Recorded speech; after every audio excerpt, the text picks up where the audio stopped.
Morning, everyone. Welcome to the Michelob Ultra GFNY World Championship NYC. My name is Dan Schmaltz, and I'm joined by Ben Wolf this morning, and we're going to be bringing you the action today. Good morning, Ben. How are you? Morning, Dan. How are you? I'm great. I'm nervous. I'm excited. I'm ready to see what's today. I'm ready for this exciting race. I'm really looking. I think we've got a great field. We've got a lot of action here today, and I'm really looking forward. This is going to be a good one. This is one of my favorite courses to race. Punchy, repeatable, totally attrition race. Yeah, and let's go over the format really quickly. You have the classic Michelob Ultra GFNY World Championship, which is an amateur race, and there are thousands of racers out there that do this race. But this year and in years past, we're doing the Grand Premio New York City, which is a pro-am race, which we have pro riders. It's a UCI 1.2 race, so we have teams from all over the world coming here and participating. It's a very unique setup. Right? We have the opportunity for pros and amateurs to race the same course with just a 10-minute delay in the start of a pro race at 7 to the start at 7. So it's a marathon. Yes. You all get their experience at the course, and you get true respect for how fast the pros are. Yeah, you get an idea of what's going on in the race ahead, and there's probably not going to be any overlap from the fields. I mean, maybe you're going to have a pro that's going to maybe come off the back, maybe an amateur catches them, but usually it's a different sort of circumstance. The amateurs aren't, and they probably can't, but somebody might be doing their job for the day, and then when your job is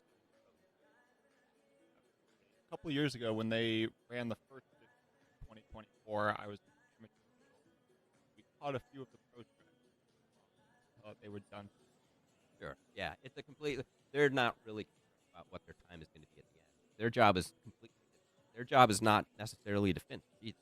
Unfortunately, they still got to get back to the start, so it's a long sweep for them. But their job is done, and they can just cross the finish.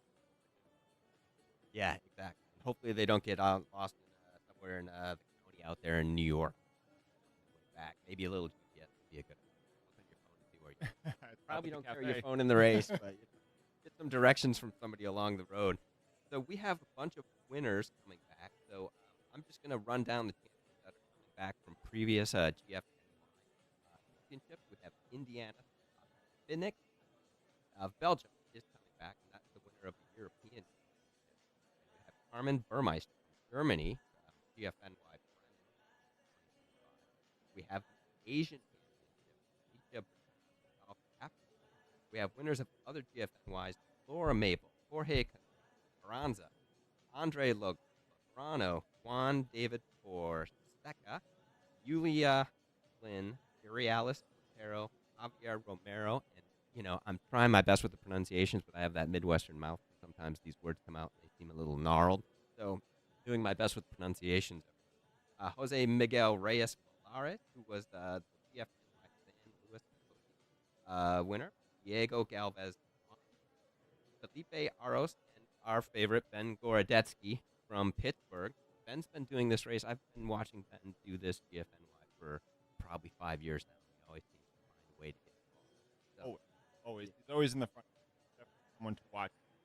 Yeah, he seems to like to go early, and that, from a tactical standpoint, might not be the wisest. But if you're looking to get noticed, then maybe that is. And you got to give yourself the opportunity. You can get up the road and have the winning move bridge past you. Follow the. That's true. Let them come into it. We have age group winners. The men 80 plus, Robert Brandenburg in the 80 plus category. So, goodness gracious, if I'm still around and doing it at 80 plus. We have Beatrice Venegas, Laura Schultz, Beatrix Uberheda, and Alexandria Berardi. And Ben, let's just go over the teams that are going to be participating in the race this year. We have UCI and we have regional teams, so it's a mixture of both pros and amateur teams that are. So, Absolutely. So we have NU Columbia, which has actually already Team Skyline, team, which was always then we have Project Echelon, a pretty good red always they're definitely watching. Meridian racing team, another good rider to watch. Have the Dutch rider, exception to the Yeah, it's very reminiscent of courses that they do overseas. one of my favorite teams to watch though is gonna be the APS Pro Cycling Team by Cleveland Cyclery. It's run by one of my former teammates, Freddie Rodriguez, so I'm going to be very interested to see what they do. Yeah, and we have Competitive Edge Racing, Team Medellin, GW Urco Sport Fitness, and then we have our amateur regional club, Russell Pro Cycling from Canada, Team GFNY, which is the team of people that have placed in the race in the GFNY World Championship, and they get together, and they're being led by Nelson Bales, New York City's own Nelson Bales, who is an Olympic medalist. Cannondale Echelon, presented by what am I saying? Four I, yeah, and Big Hit Racing from New York City. I've seen them in the park. So that's exciting. Visit Pittsburgh, KOFM by Tillman, Lyndon Van Export, Hugo Scott E. They've got every sponsor. Nice Belgian team. They're like the Great. In Teja Imka Ted. Good Guys Racing from local the area too. Les Rollers and Jameson Racing, which is also in. So we've got an exciting mix. So a lot of these teams are going to be able to see how they stack up against the pro, which is exciting. It's gonna be a good day out there. I mean, when we think about some of the riders, have in the pro race alone, we have an age gap that Sevilla racing for the Team Medellin team, 49 years old. He's been racing longer than the team half of their races alive. He's the elder statesman of the race, right? He's going to be there, and it's just going to be exciting. We have riders from all over the world, of course. The biggest number of riders are going to be from the United States, Mexico, Colombia, Canada, Brazil, Costa Rica, Italy. My good friend Alex Ostroy is doing his 14th GFNY, and as is Edwin. And there's a bunch of foot races today. We'll get to those later. The oldest racer is, of course, Robert Brandenburg at 82. And we just want to mention our event partners. Michelob Ultra is the official beer of GFN. Never Second is the aid station supplier. We have Bali, New Jersey Tourism, of course, and it comes from the borough of Fort Lee, which hosts the event. Not always on Sunday morning as it is today, but it's amazing that they're able to close the bridge down, and really exciting to be able to queue up there and be able to just stand on the bridge. Yeah, I mean, a few times that I've started standing on that bridge at 5:30 in the morning, but the last time Mhm. you have breeze coming down the river, a little chillier, but that's the last little bit of public you get before the start. That's true. Everybody's on the bridge right now. We will get live pictures in a moment. I would imagine everyone's trying to stay warm, maybe huddling together. I don't know, making friends and getting close. Who knows? But you definitely want some body heat because you've got your race clothing on, and that's not necessarily the warmest thing to have on the bridge, and the wind is whipping. Nope. And then the other thing too is like you get queued on the bridge about an hour before the start, so whatever warm up you've done, you cool down a little bit, and then the gun goes off and it's straight 0 to 1. Yeah, and that's like probably a shock to the body.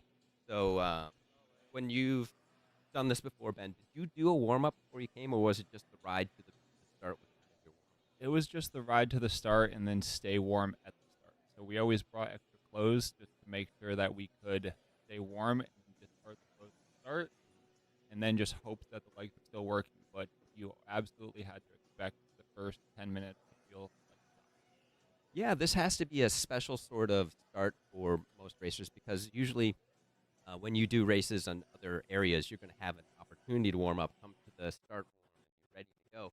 Here, you're just kind of shoved out on the bridge and see what happens. it's definitely an expectation thing. If you're used to getting warmed up and you don't have the opportunity here, you definitely have to just make sure you know that the first 10, 15 minutes down the road is going to be pretty painful. It's going to be system, but then you'll warm up. Pinky promise. You swear it's going to get warm, right? Somebody's going to attack or do something. So, and at the beginning on River Road, it depends on what time of year. We have a great day today, it's gonna so it's gonna be warm. We're probably gonna be done by 10 a.m. So it's maybe 80, 85 at that point. But in the morning, you can have going down River Road. You have the shadows from the trees, moisture left over. So it could be wet on River Road. So there could be some. So you definitely want to take it a little bit easy. It's certainly one of those starts where you have to be ready for anything to pop up. I mean, you're on open roads, used roads, so the potholes, cracks coming after a hard winter we had. So you really have to be heads up. The first climb of Alpine doesn't start until 10 miles in, but the race is very much up into that positioning, preparing for that push off. That's a great point, and we should probably get around to who we think is going to be the contenders for the start. You've gone over the start list, and you've raced with many of these before, so you do have a lot of personal knowledge about who's here, who's going to be great. Yeah, I mean, the beauty about this course though is that I really don't think you can pick an absolute favorite because strong does survive.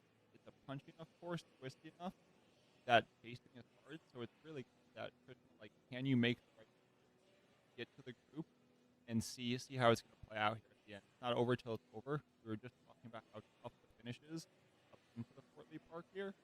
So it's going to be tough. I would have to say that a lot of the UCI teams probably have the leg up because they're used to more hard demanding road races than a lot of the more regional teams. But we will have to see. I mean, I think there's a few names here, a few ex-World Tour riders who, if they're on a good day here, certainly be at the top. Mhm.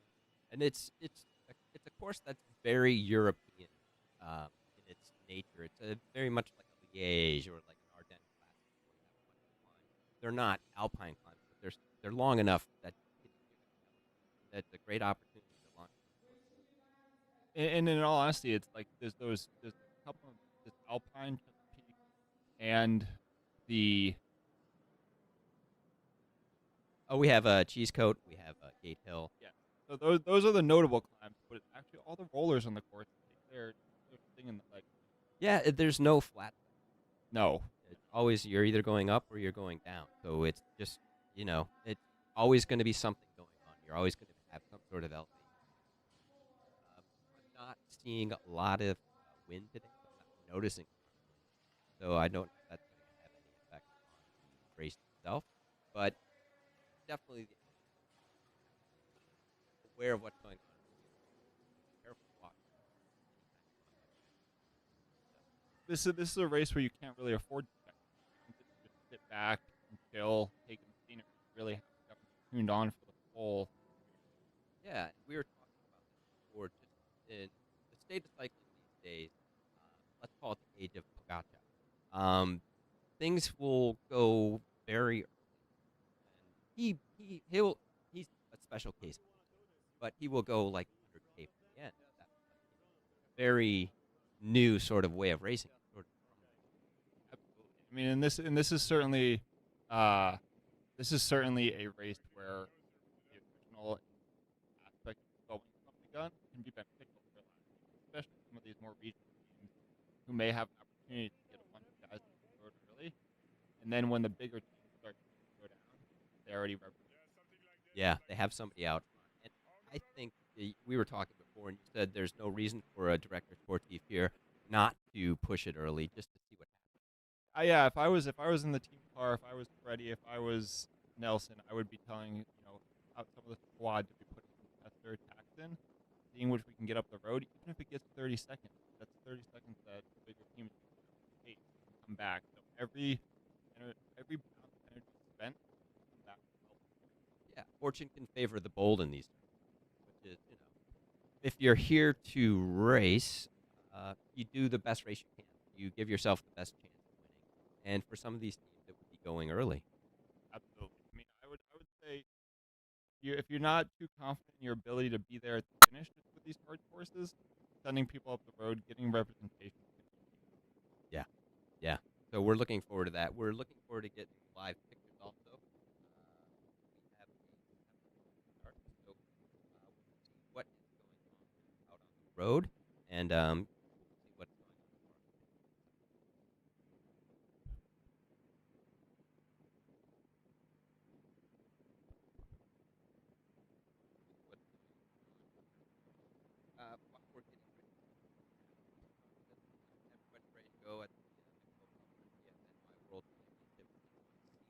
and we will be covering the amateur race also, which is going to be exciting. We have thousands of racers out there today, so we'll see who comes around.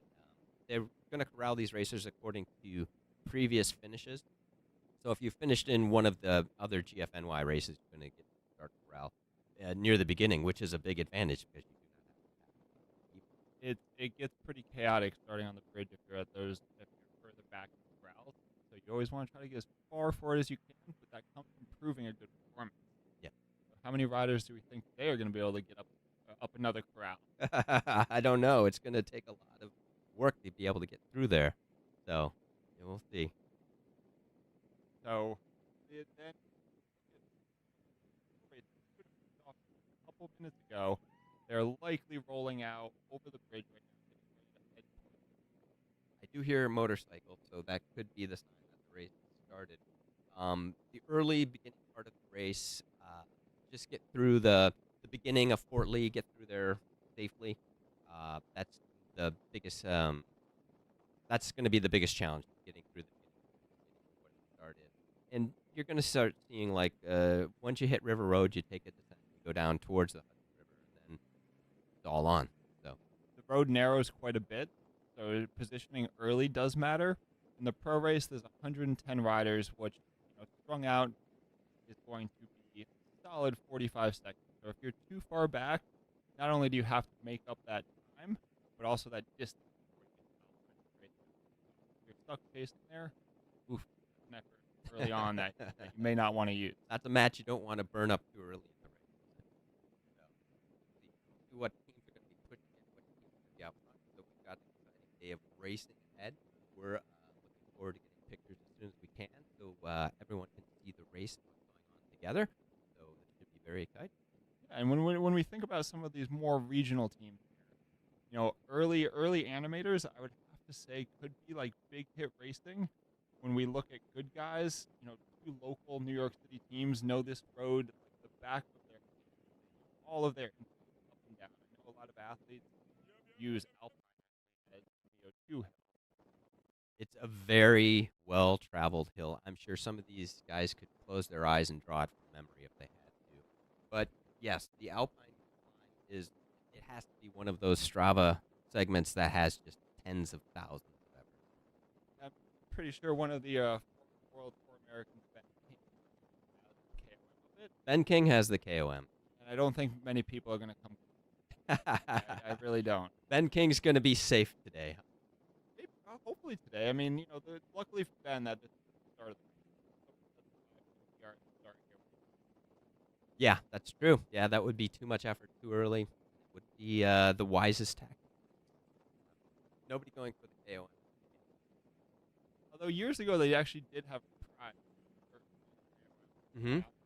Yeah. Which I will say that I think there was second and third at, and that cost a lot of effort. It wasn't really worth it.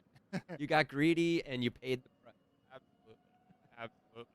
That's the fun of this course, though, is like you really do have to kind of have all your homework done. You have to know what's coming, wind direction, and then also the little bits. Like when you get into Nyack, there's a couple twists and turns, steep pitch. You're not in a good position there. It's a wasted effort right before the middle part.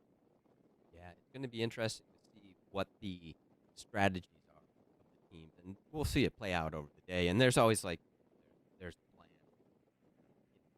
There's always a plan before the day. Love to say it. Yeah, everybody has a plan, right? So we'll see what happens, what they put together as far as the plan. Absolutely. I mean, the best in bike racing, the best plan. True. Yeah. Really only control your reaction. So when you think about that, you don't want to mile 5, I'm gonna attack. And then when I come back at mile 8, you're gonna attack. You have a few guys that you set for early break duty, and then a few guys that you save for later, and you kind of just have to see how the other teams are. Yeah, keep it loose.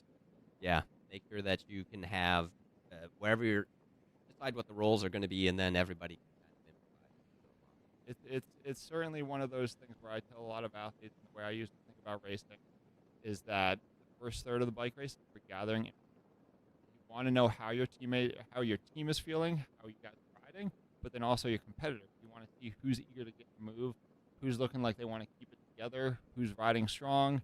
You can tell a lot by body language and all of that in the first, third of the bike. Everyone feels good. Right. Everyone feels good at that point. So you're going to see a lot of people like not holding that card close to the chest unless they're very quick. That we have with the likes of Oscar Sevilla and them, we have some very, very experienced. Yeah, definitely. Nope. So we're just get some live videos here. Yeah, live video will be soon. We will get our feed up and running. Everybody will have a chance to see what it's like. Just a little business to take care of. I need to let you know that registration for all races is open at gfny.com. And the registration for next year is already open. The date is going to be May 16th, 2027. Coming sooner than you think. Register today because wait.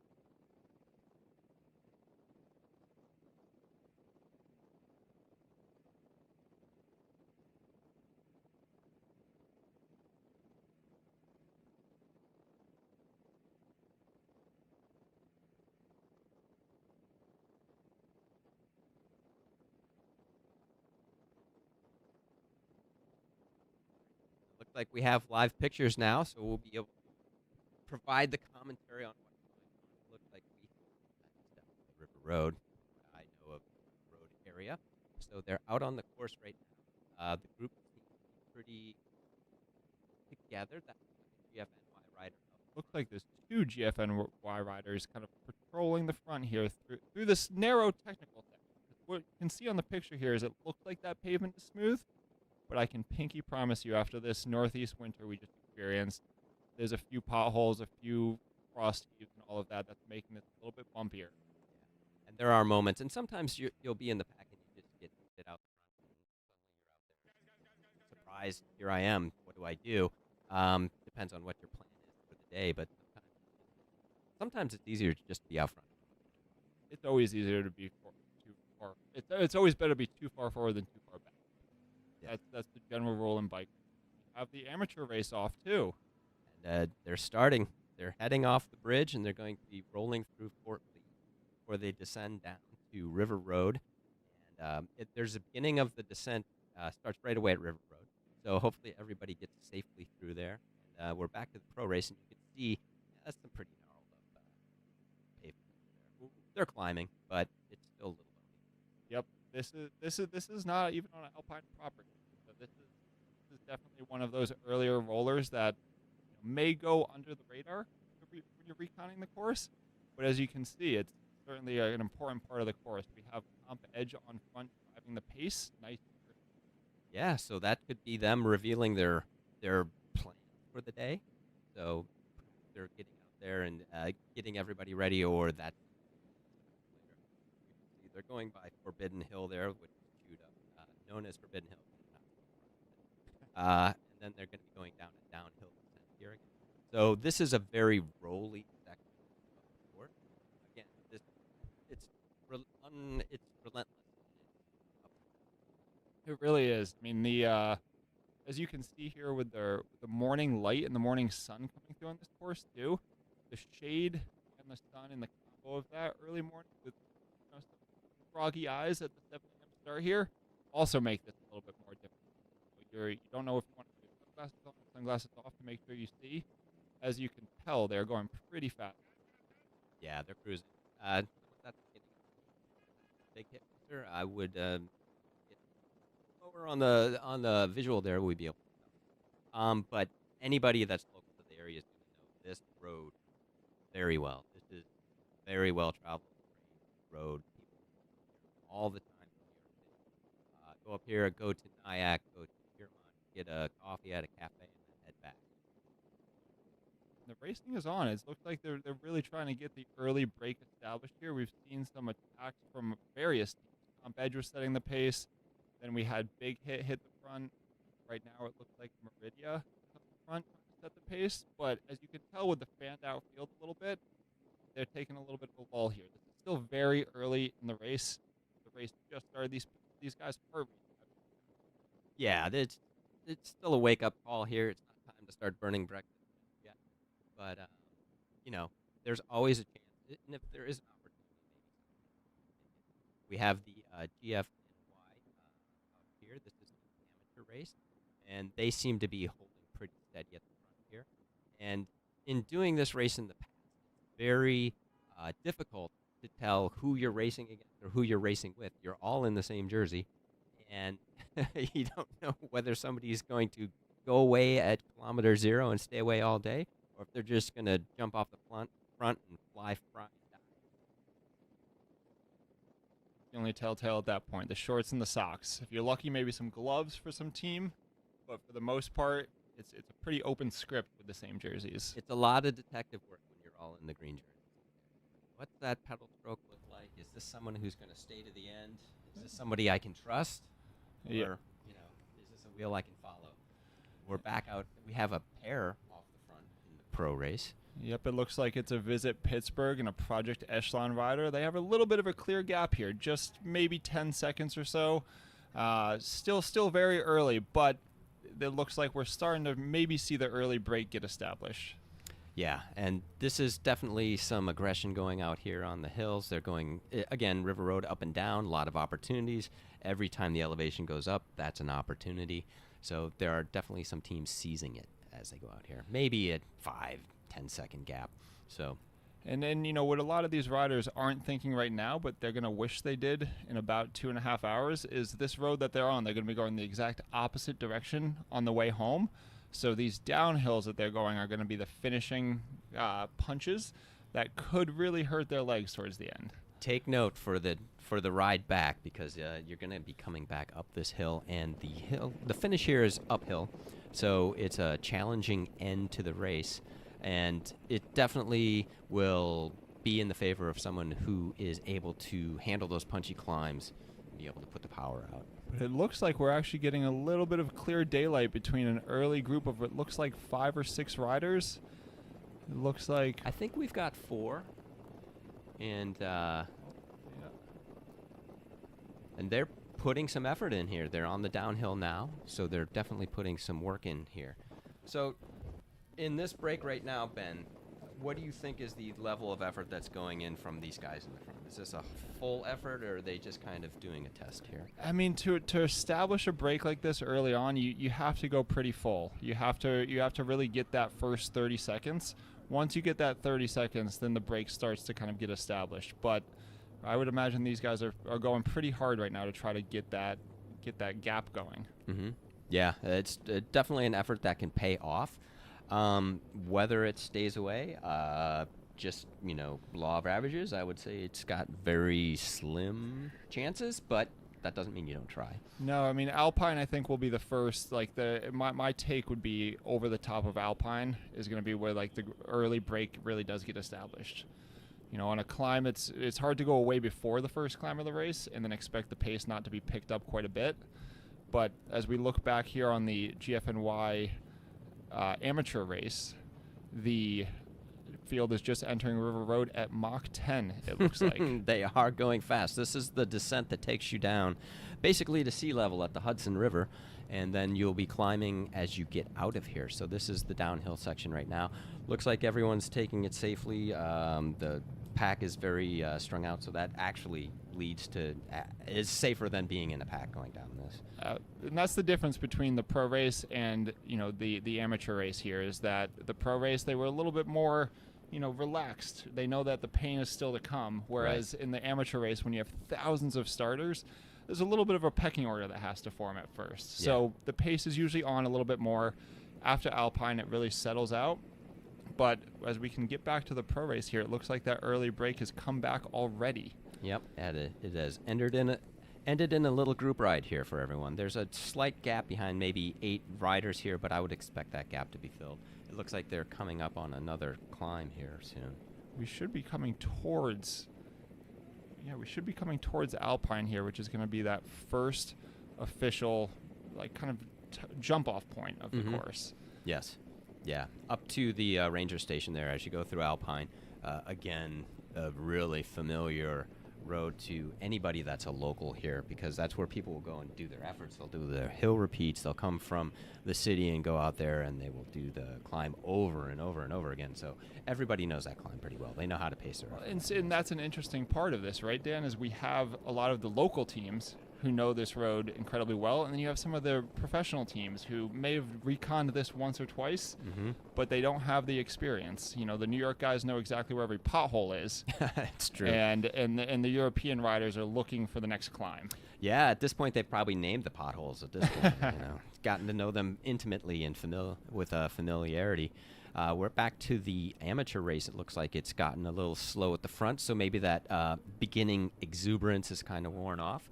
And maybe people are realizing that it's a long day in the saddle. Yep, there's a fight for position. You know, it's always worth doing a little bit of extra effort at the start to make sure you're in good position for when you get to River Road. Because like we were saying, there's a lot of potholes. It's pretty technical. So, you know, the paces are usually on, not because people are trying to make the race split apart, but everyone's trying to fight for the same real estate at the front of the group. Yeah, everybody has the same plan at the beginning, don't they? I think everyone's got the same plan in the race. It's just... it depends on how it plays out. Your plan may contradict someone else's plan, and your plan may change. Yep, your plan is going to change. That's the beauty of bike racing. A simple plan is the best plan. Yeah, you do have to improvise when you're out there on the road. And I'm not sure if they're running radios with the UCI race today or not. I think they do have radios from cars. Do they? Yep. Okay, so they'll be getting their instructions from what's going on the road there. And they do have the cars following behind them, so there will be team cars. And in the amateur race here, it looks like there's a bit of a field split. It looks like it's a front group of maybe 40 or 50 riders. Tailed off behind them is another 10 or 15. And this is what we tend to see at the start of this mass start, is usually a little chaotic, thousands of people, big old peloton. And then as we hit these rollers and the more narrow roads, gaps just naturally start to form, which is why we saw the fight into River Road. Yeah, and you could have teams here that are, sacrificing riders early in order to get the race to split up, and then have their selected riders stay in there and then be able to make a move later, or get them off the front so they're not having to go through, again, 500 riders to get to the front. Yep, it's navigation is key in this race. I mean, really the basics matter most in bike racing, but especially on a course like this, which is positioning, fueling, and hydrating. Yeah, and how many bottles? I guess they're going to be feeding them from the cars, but you're going to be going through a lot of bottles today. It is a long race, so you do have to have your nutrition ready. And this is a very unusual race in that most professional races aren't starting at 7 in the morning. That's true. And the Europeans are 5 hour. We've got to move here. Big attack. I'm just going to get a rider's number on this. We can give it a shot. The riders are going to be hard to identify because I do think their numbers are on the back of their jerseys, and we're going to see the front of the riders all day. Generally speaking, though, when you see one rider going this hard in the field fanned out, that's always a little bit, if I was him, I would ease up just a little bit and look for some help. The shape behind looks ominous, doesn't it? It does. Yeah. When you turn around and you see no one really chasing it, everyone kind of just guessing at who's going to go, that's a good telltale that maybe you want to pump the brakes a little bit and just settle into a tempo. You don't want to let the field just catch you, but you also don't want to burn a match, because when the bridging move comes across, you want to be able to jump on that. And they're showing our start list for the various teams up here right now. This rider still looks like he's putting an effort in. This looks like a rider from the NU Columbia team, which is a professional team based out of Columbia. Yes. And at this point, we have a woman sitting by the side of the road there. At this point in the race, if you're looking at the pack behind, that's the shape of a pack that doesn't believe that this guy's going to stay away all day. Nope. I think this is what we were talking about earlier, though. You got to test the legs, test the group, see who's willing to chase, and try to get something going. Like, this race, relatively short in all professional standards. 85 miles. Yeah. It's still a hard 85 miles. Just because it's short doesn't mean it's not hard. People will race the distance. But what that means, a lot of these professional riders are very, very well trained. So when we think about an 85-mile race, some of them may just get their legs going at mile 20 of the race. So if you can start to test things early you can get some questions answered as to how everyone's feeling. And we're on Alpine right now, so this is the last climb that will bring you out of River Road and take you up to 9W. And the team's taking the opportunity. And maybe he's just cold. He could just be cold. He looks like he's going for it a little bit, but the group you can see is starting to string out a little bit as we get onto Alpine here proper. So this may have just been an attack to get a head start, see who's really going to come across. And this, he's giving us, is Jonathan Steven Chavez. So he is an ex-World Tour rider. So he should know what he's doing here. He maybe just settling into a tempo, getting those crusties out of his eyes as he wakes up here. Mm-hmm. And this is, he had a couple look backs, and it's one of those very telling look backs. It's like, why am I here by myself? And I think he's trying to entice someone to come across. But as we look at the amateur races, also a solo rider. So we can tell both races from the get-go here are going to be knife fights. Would you think that this is something that Chavez planned earlier? He's like, let's do Alpine, or is this an opportunity that presented itself on the road and he took it? I'm sure that this was just a little bit of an opportunity just to test the legs. You know, he being an ex-World Tour rider, he knows he has the depth for this. So I think that this is just a let's wake the legs up, see how everyone's going, see who responds to us here. Because despite the fact that they're on the climb and the peloton's chasing, it doesn't look like the gap is coming back too much here. They're coming up to the ranger station here, so this is the end of the climb. So right there is when you would turn your computer off for your hill repeat. So it's going to be a little dip, and then he's going to go under the bridge, and he's going to be out to 9W. Seems like he's still committed. He seems fully committed to making this early break stick. I really hope he's looking for friends, or else this is going to be a very long solo TT. But it does not look like the field's going to let him go and take that opportunity. That is not the shape of an angry field behind him. No, but after we come over the top of Alpine here, there is a nice long descent. The next 10 or 15 miles of the race is actually pretty flat. A few little kicks, but you definitely want more riders for that section. Yeah, you would like to have some company there just so you could have somebody to rotate with you.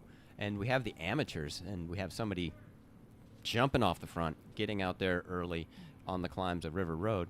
So we'll see how this turns out. We would love to be able to get you this rider's name, but once we get the number, we'll be able to tell you who this is. And very strong gap. Seems like it's got a great gap. I think this would be a first if he can make it all the way to the finish from an attack on River Road. That's pretty exceptional. Now we have the pack acting up behind here. It looks like they're coming after Chavez now. It does as we switch back to the amateur race here. River Road. Oh, all right, we are officially through and onto this wider stretch of road. So this is now back onto 9W. Yes, this is 9W, another road that New Yorkers will know very well. But it does look like, can't see which teams are working behind, but it looks like it's not just one team doing the work. It looks like it's a combination. A bunch of riders are attacking, trying to get a gap, trying to get across. Chavez is just, he's setting up. He's waiting for the group to come to him, taking a swig of his bottle. Yeah. That's kind of the universal sign of like, okay, we're done here. Yep. So I'll take that as that was just a tester attack, see how the legs are feeling today for him. Mm-hmm. Because he's definitely one of the riders we have marked as a pre-race favorite. Yeah. Kind of surprising that he went that early, but again, why not give it a shot and see what happens? And if you're feeling good, why not? So we're all about, ooh, man, this is a big gap we have here in the amateur race. Boy, that looks at least 30 seconds. They're not quite at Alpine yet, so I'll be interested to see what happens to that rider when he hits Alpine and the pace goes into the group. Yeah, that'll be very telling once he gets up there. Now we've got a team on the front doing some work. We've got a combination of teams. So these are the early guys doing their job. Yep, it looks like that's a Comp Edge rider who's driving the pace on the front. It looks, he's not really forming much of a gap. This is a great opportunity for someone who's sitting, 10th or 15th wheel to come with a little bit of speed as it fans out and see if they can't establish like a clear gap to try to get that early move going. As we see there he is. Project Echelon, very experienced American professional team here. Say it and it shall happen, Ben. It looks like he's still struggling though, and they're all a little bit of a gap. So we have 4 or 5 riders looking like they're going a little clear. It's always nice when you put an attack and you see the field fan out a little bit. Mm-hmm. You think you're at least going to get a little bit of daylight. Yeah, it seems like they're watching them pretty tightly in the pack. So we'll see how this turns out. I think that it's going to have to be the right combo for a race like this. With all the different professional teams, you're going to want representation. So, Medellin or NU Columbia, those teams aren't going to let a move go up the road unless they have representation. Mm-hmm. So a lot of the early break in a professional race isn't as much about the rider specifically as the team representation in the jersey.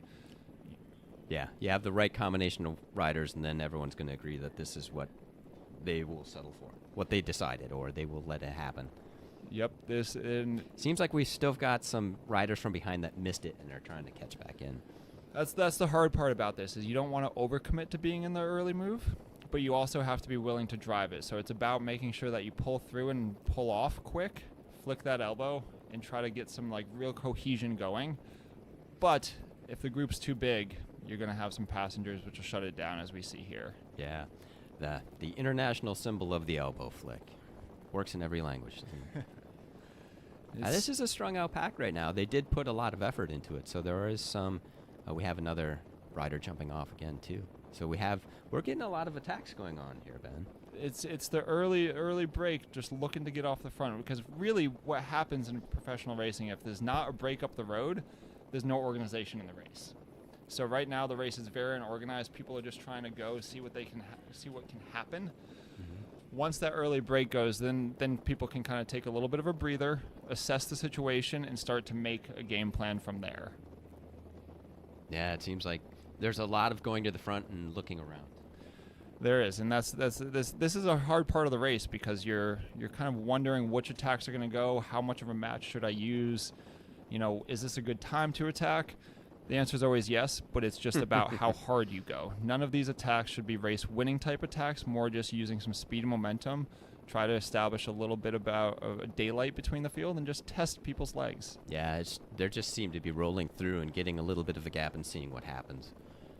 You've got 4 riders off the front. We have Canals, which we knew was going to be very aggressive. This is the team from Mexico. They've raced Torp Gila this year. They've raced Redlands. So they've got some good racing in their legs already for May. And you can tell they're trying to get someone up the road here.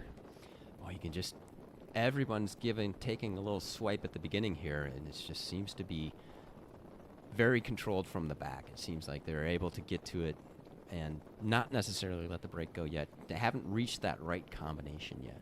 Nope. I have a feeling it's going to take a little bit of time for it to go. On a one-day race like this, everybody's eager. Everybody knows it's just one day, one opportunity at the result. So, no one's going to let the brake go early here. When it's a stage race and you have multiple days, people can be a little lazy. Mm-hmm. But a one-day race like this, it's on from the get-go. Yeah, can't afford to let anybody get away. So it looks like our amateur racer, is he coming up to River Road? Is he coming up to Alpine? I believe he is. We have from behind, so we can try to get a number on him and see who this is. Does look like he still has a gap, although we just saw the look over the shoulder, and whenever you see a look over the shoulder, it could show a little bit of lack of confidence in his move. Yeah. He may be deciding that this is too early. However, he doesn't look like he's slowing down on the pedal stroke here. Yeah, and it can be hard to tell. He may know the course like the back of his hand, or he might just be seeing what's going to happen. So, finding out, as they say. That's the beauty of bike racing. You miss 100% of the shots you don't take. If you try to sit and conserve too much, you miss an opportunity to go up the road, and that doesn't benefit well on a course like this, because you always have to race forward here. Yeah, he's getting up to Alpine now, so this will be the climb. So it'll be really interesting to see if the field catches him from the back, because again, if he's solo over the top of this, we're seeing in the UCI race that it's a long, fast downhill where the group carries a lot of speed, so it's hard for riders to get away. Yes. Let alone stay away. So if I was him, give it a good push over the top of Alpine, and then do a little bit of a gut check. See how you're feeling. Make sure you take some swigs from that bottle. Take something to eat, because if you still have a gap over the top of that, you could be in for the long haul. I would be waiting for other riders to try to come across.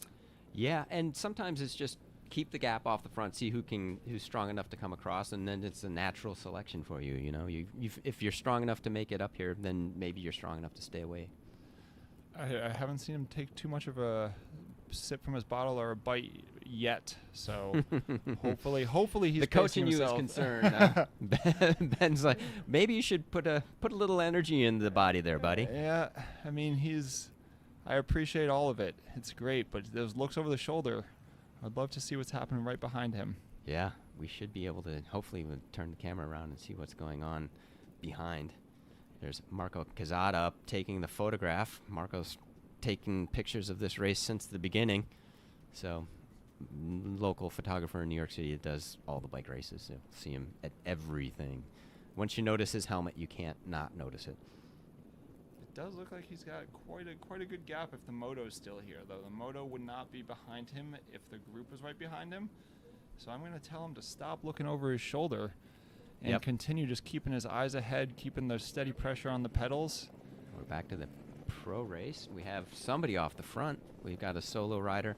Again, this series of attacks and chases is going to continue for quite a while, I would think. Yeah, I would have to say it's going to be at least until Nyack till we see the early break go. Usually 50 kilometers into a bike race or 30 miles is where people start to settle down and the gap gets established. But as we can see, there's a long line of caravan behind here. That's all of the team cars. So every team in this race has a car, which has their water bottles, some extra bikes, some spare wheels. It's essentially the rolling service for the race. So if a rider was to have a mechanical or need bottles, what you do is you see them go to the back of the group. They'll raise their right or their left hand for if they have a puncture, front and rear.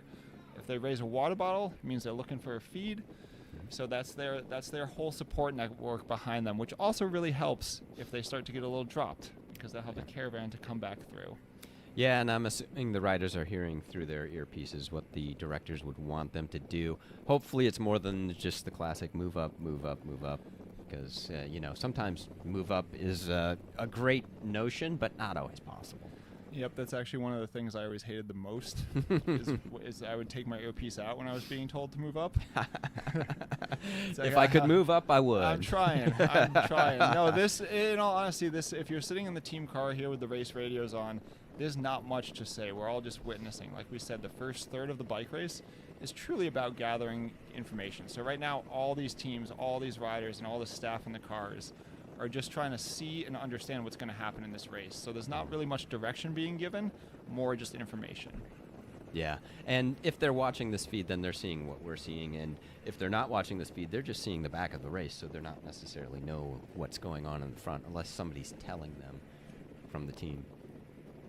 And this is where, when a lot of the pre-race meetings come to a caravan number pulling, and it's always, always, always the goal to get car 1 so that you can not only see what's happening at the back of the race, but on the rollers you can see the front, because if you are car 20, you are a good solid minute behind the bike race, so you're not seeing much of anything. So those cars are definitely watching this feed to get their information. Yeah, your day looks a lot like the back end of a car, doesn't it? It does. It totally does. And you hope that you get some action. You get to go up to the front. Your riders need some bottles.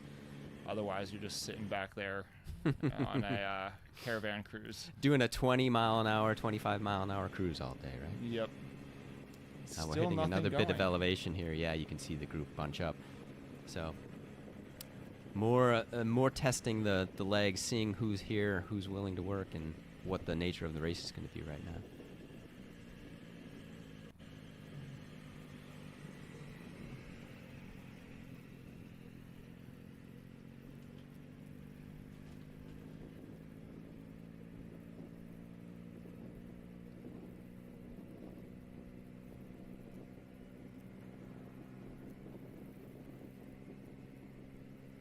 All right, another little group forming here, it looks. Yeah, we have another attempt.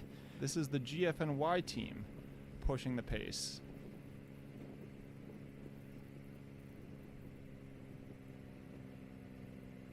The GFNY team has a local Ismail Kalada on it, a very talented rider, very strong. He's going to know the area very well, too. It still looks like we have Comp Edge, which is a relatively new UCI team. So they're here to kind of show their colors and see what they can really do. But they've pushed the pace in quite a few of these early break attempts. Again, nothing ventured, nothing gained. We have 5 off the front, it appears. And again, we'll see what happens. We'll see what the group allows to happen. This is looking like the best chance yet, though. It's a good group of riders. They seem to be working okay together. We have NU Columbia represented. They have 2 riders in there. If that's the case, then I would be hitting the panic button in the back. Yeah, you don't want to get a team able to get 2 riders up the road and be able to work together. I'm not sure if that's an NU Columbia. I think we have EPM. Our amateur is still off the front, holding a gap in the GFNY. The GPNYC is very tactical, and right now the GFNY is just somebody going to the front and just throwing it down. His gap has only grown, so he looks like he's committed to this for the long haul. Seems like he's in it to win it, as they say, Ben. This will be both races now look like a move is starting to go into stick. It looks like this group of 5 riders we had in the GPNYC is starting to get, when you see the peloton back there fan out like this, that's usually a good sign. Yeah, that is a sign that they're probably okay with the mix of the break off the front. We could see a few late bridge attempts here from some of the teams who've missed it, which, if there's 20 teams in the race and there are only 5 riders in the break, there's a few people who need to do the gut check of, is this the move that we want to get to? Do we want to shut this down? This is a pretty important part of the early race here. Yeah, this is when it's just beginning to get established. It looks like the riders off the front are working, and our man here is definitely still working. He is fully committed. I mean, if this could have been a pre-race, premeditated plan, go early, take a quick 30, and then hold on for dear life. Yeah, see how it goes. See where we're at. And this might be a racer that has teammates in the race. Teams do race the amateur race together. Again, they're going to be wearing green jerseys, so you're not going to know who's on which team. You can try to suss it out via the shorts and see who's wearing what, but this gap is significant. He does not look like he is going to be coming back anytime soon. So like we were saying earlier, it's fueling and hydration for him. He's in for the long haul. Yep. Coach Ben says, take a drink, buddy. This gap does look like this break looks like it is being established. So we will get the 5 riders. We'll get their numbers for you as soon as we can. And we'll see who's away. Now he's got, wow. Yeah, he has to have at least a 45-second gap, it looks like. You can see the group back there in the distance with the moto. I'm going to guess and say he is number 91. Let's see if we can look him up.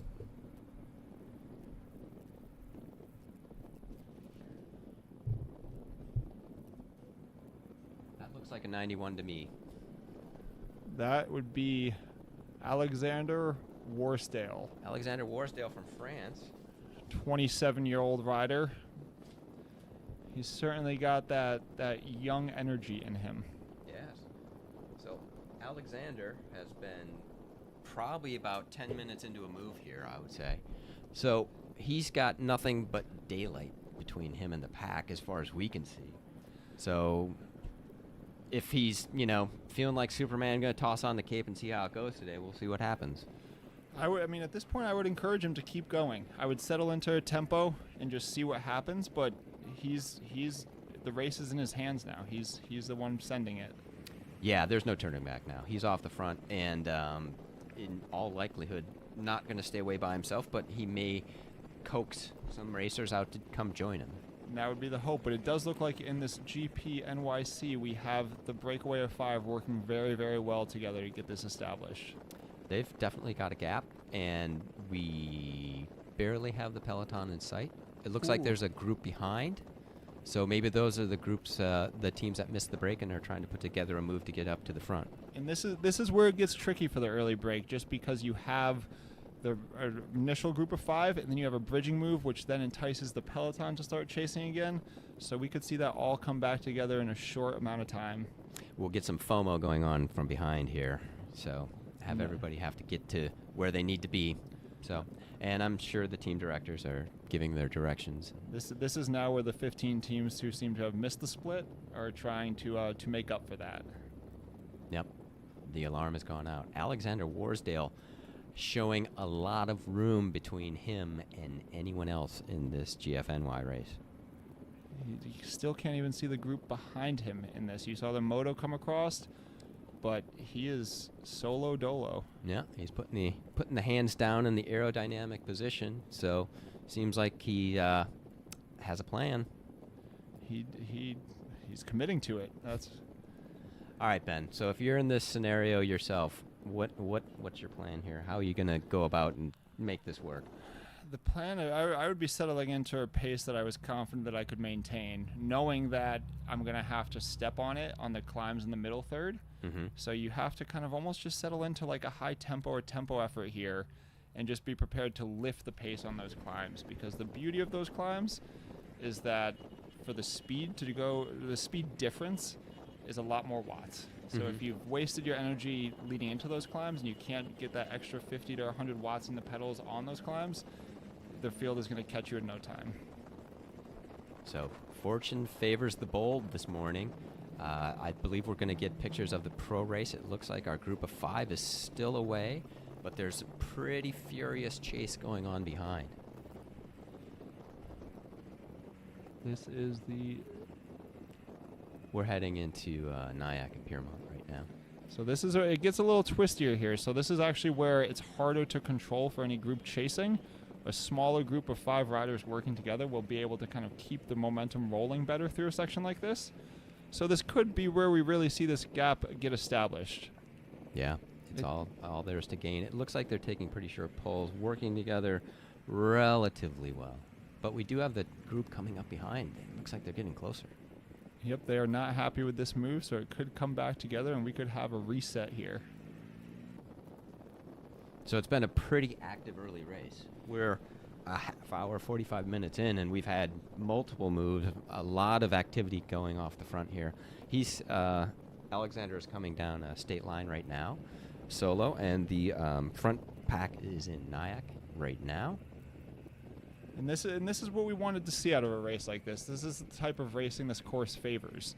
It's a very aggressive course, tons of twists and turns, but if you're sitting in for a group ride until you get to Nyack, it's not going to be that fun of a race. It looks like they have been putting a lot of pressure on the race at the front, which is great. We like to see the racing, and we're here for it. But it looks like the group is getting closer and closer. From the group of 5, it's probably not worth an all-out effort right now. It's probably game over, end it in handshakes and come back to the group. You never want to give up. You want to make the field come to you, but at the same time, I think that they should be prepared for this all to come back together. Although, it looks like the pace is going back off in the group. See, that's the thing, is if someone goes really hard on the front when it's strung out, that person gets tired, and someone with fresh legs is 10, 15 wheels back. All it takes is that little hesitation for the gap to go back out to this lead group of 5, turning into 6 with that solo bridging move. Yeah, we do have somebody coming across, which is great news for the break. It would be an extra pair of legs. He's going to certainly have to sit on and recover from that effort, though. That was a big, big bridge. Yeah. Because the pace is very much on with that working group. And we still have Alexander Warsdale off the front. No one in sight. There may be things happening in the amateur race. We're not going to see him because he's so far off the front. We don't see anything else. I have to say, this is one of the most impressive early break establishments I've seen. Yeah. Taking it on River Road and forcing that gap through Alpine and through the descent off Alpine. Incredible. That's some strength. Yeah. You will see some, in years past, you've seen some early breaks where people will, take their best chance. I've never seen somebody get away on River Road and win the entire race, but there's always the first time. So it does look like after that one rider bridged across, the field has sat back up. So we'll have to get a number on that rider who came across. But now we have a group of 6 off the front here, which is a perfect size group. If you get much more than that, you'll get too many passengers. But 6 people to share this workload with is a good combo. Here we go. We have the, briefly had the composition of the break up there. Hopefully we'll get that graphic back.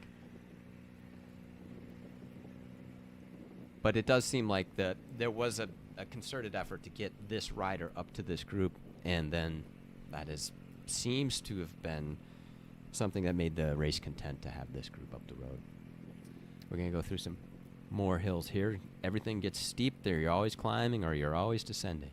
And that's, so in the break here, we have Luca Haynes, Logan O'Krafka, Chaz Turman, Renee Correala, and...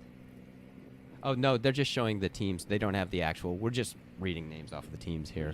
So we'll get the composition of the break when we can find that. So one of the big things about this course that we were talking about is the positioning into all of these little climbs. This course is just unrelentless.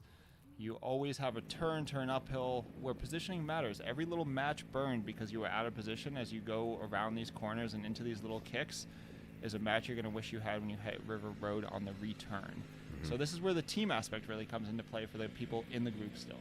Yes. You want to still ride together as a team, even though the break's up the road and it's looking like things are settling in. You still want to be around your teammates, like chatting, having conversation, understanding, checking in on each other. This is maybe a time where you go back to that car to get the first kind of round of bottles for everybody, as we're about 50 minutes into this race. But it does look like one of the riders who was in the early break is getting established because they're really pushing the pace here. Yeah, the group behind has disappeared, so that's good news for our break up front. They're going to settle in. You know, suddenly we're all teammates here together, the six of us, and we'll see how it turns out. And that is the beauty of bike racing, is you guys are all, it doesn't matter what jersey you're wearing, at some point in the race, you're all acting as teammates. And then the second we get close to that finish line, it switches and you guys become enemies. Enemies again. We're frenemies for now, we're enemies later. Really the only sport where you can openly collaborate with your opponent. There's nothing else like it. It's a pure psychological game that we have here. I believe he is catching somebody that's out for a Sunday ride. Yep. And he just went by him like he is standing still. Yeah, this rider out on the road today was definitely taking advantage of the closed roads, I suppose, and Alexander went right by. Wow, look at that gap now. Yep, that break is certainly, I think we can officially call this the early break. I would definitely be confident in saying that we have a breakaway, and if we can get a longer shot, we can kind of gauge the gap that's behind. I would have to say that this is, again, that settling point now. The teams have all gathered some information. The team directors are now coming over the race radios, giving them the update of who's up the road, what's happening, and then they're starting to prepare for kind of the real push point of the race. Yes. We have our dedicated amateurs still behind Alexander. Won't happen for much longer. Yeah, the group is out of sight from the break. Well, we might have like a minute and a half back to the group behind. So this is definitely the established break. Right now, they're going to have to just be smooth, take those short pulls off the front, try to get as much time as you can. This is where, as long as things are settled in the group, they should be able to kind of, settle into a pace they can maintain. Once you get into the early break, you go hard to establish it. Once it gets established, then it's just about maintaining the gap. You don't have to keep driving it. You got to reset, kind of take a check of where you are, what the situation is, and then, get used to your company. Right. Find out who's there. Who is in this race with me right now? And Alexander can ask that question, and he says, there's nobody in this race with me right now. It's all me. It is just him, and he is fully committed to this move. He has not shown any signs of waning in his effort. Do we expect him to catch to the pro field? That would be an interesting one, wouldn't it? He's certainly got the pace. If the rest of the group there isn't even close to him, yeah, he's certainly going faster than in years past, it seems. Yeah, that's a very quick start. If he were able to catch the pro race by himself, that'd be pretty legendary. Well, we'll be here cheering him on to do so. Yes, if he catches that race, then some of the directors in the cars watching him go by might be interested in using his talents later, right? I would have the contract ready out the window. Can you sign this? Yeah. Sign this right now. if Freddie is paying attention to this, Freddie should get that contract Freddie should drafted. be. Yeah, think about it, Freddie. That group is working together still. So for the next maybe 30, 40 minutes, we're probably going to see a lot of the same, but who knows? We'll see what happens. I would imagine we have one of the APS Pro Cyclery riders in that break in the white jersey. We know we have an NU Columbia. We know we have a GFNY. So we have a good combination of these teams. I'd be interested to see if Medellin made it, Canals made it, and the Dutch cycling team, the Universe cycling team here. Alexander still cranking it off the front here. He's just on a Sunday stroll. Yeah, he seems pretty comfortable to be able to hold that gap off the front. We've got a downhill section going on right now. And we will get you the composition of the break. Again, it's very difficult to know who is in the break without seeing the numbers. And our moto is rear facing, and the numbers are on the back of the jerseys. You guys are seeing the same stream that we are.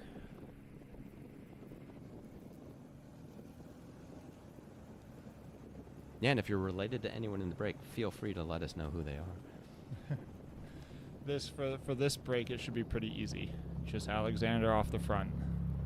So they're giving his time as 43:57, and the lead peloton was at 51. So he's moving. Yeah, there's no one even close to him. Yeah, and I do like the black shoes. I'm a black shoe guy. He's got the white socks you have to go with. White socks is always the move, unless it's raining. Yeah. But black shoes, white socks, it's a good looking kit there. Yeah. Good looking pedal stroke. He looks very comfortable and confident. And we have from the chat says Nicolas Gauthier from Les Rouleurs is in the break. Let's see. Is that even a team that's here? Yep. Okay. We have Nicholas is number 292? 192? We'll get 192 on the list here. We have someone chiming in that their breakaway will get caught at Mott Farm. That's a good prediction. We'll see what's going on behind. We can place your bets. I would think that this break is going to shatter as opposed to get caught. There's going to be riders from this break who press on those climbs and then get caught by the bridging move, which becomes the final selection. Ben's working out his scenario right there. We'll see if it comes to fruition. It does look like we can still see the peloton in the back, though, so they are still in sight, which is not what you want to be. You want to be out of sight, out of mind. Yeah, if they have eyes on them, then that's the carrot comes out in front of the horse then, doesn't it? So this looks like our APS Pro Cyclery rider at the front, followed by a Comp Edge rider. Then we have an NU Columbia team rider. EPM is at the back there. And then Nicholas Gauthier. And again, pardon my French because it could be terrible. It does look like this group is working well together, though. Which is that's a good sign. We always want to make sure, because it did swell to 6. One of the riders got dropped, so it's back down to 5. Yeah. So it seems like it's been the selection that should make it. The strong survive. Yeah, they're working well together. And when you're in a break like this and it starts to form and you're away for an hour and a half, you tend to form relationships with people in the break, whether they be good relationships or bad relationships. All depends. It does. You become friendly with them. And then once it gets caught and brought back, you become enemies again because you're on different teams and you're back trying to get back up the road. That's right. Our friendship is over now. It looks like, boy, that group is getting a lot closer than what we saw just before, isn't it? It does look like no one is happy with what is up the road except for the 5 riders in it. Yes. I'm sure these riders are going to be looking for a Coke pretty soon, as we see in the background there. A little Coca-Cola might not be a bad idea today. And just from, we have Alexander off the front again. He's in Nyack, so he's moving through the town itself. He is moving. That yeah, is for sure. He shows no signs of slowing. We don't know what's going on in the group behind him, because it would not necessarily be as controlled as this group is here, because you don't have teams in that race like you do in this race. And race radios and all of that good stuff that kind of helps keep everybody aligned with what the team plan is here. But it does look like, as we see here, this group of 5 riders on this false flat grade, the peloton is strung out and chasing here. So someone is very, very unhappy with the group up the road and going to be bringing it back here.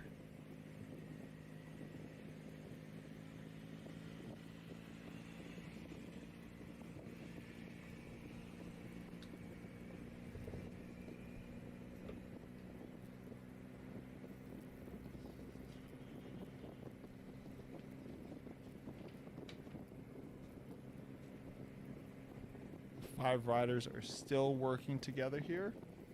So as we said, there's 20 teams in this race for 110 riders total. With 5 riders in the break, that means 15 teams are unrepresented. So they will be chasing hard. As we look here, Alex takes the right turn at the top of the kick through Nyack to continue his solo escape. This rider has been off the front pretty much since the get-go on River Road by himself. So he's going in for the long haul. We're cheering him on here, and if he catches the pro race, he'll have a contract as he passes one of those team cars for sure. Peloton's still looking very, very, very strung out in the back as they chase this group of 5. It is looking like it is going to come back together and reset, or someone is going to try to bridge across here. The break looks like it's starting to question whether or not they want to work with each other.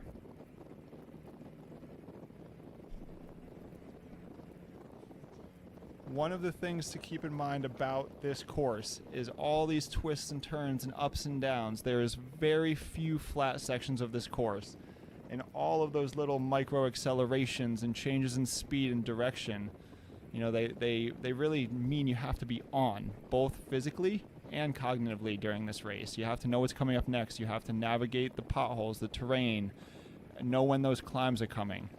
All of those things play into the tactics of this very, very difficult course. None of which Alex is having to do. There's no tactics in his mind. It is just go push those pedals as hard as he can for the next 3 hours. Yeah, when you're away. Have you ever been away like this, Ben, at the front of the race like this? I have, and it's lonely. Yeah, what goes through your head when you're out there? What am I doing? Why did I establish this gap so early? Why does no one like me? Why do I have no friends out here? And it's one of those things that, right now he's just going for it. It's not going to start to feel like he's really going to make it until he starts to see that last 10 miles, 5 miles. Mm-hmm. So he's going on a lot of faith right now. Yeah. At this point, there's like a little bit of self-doubt that could creep in. I'm not seeing it from his body movement. He seems to be very confident in his pedal stroke. His pedaling style tells me that he thinks he's going to make it.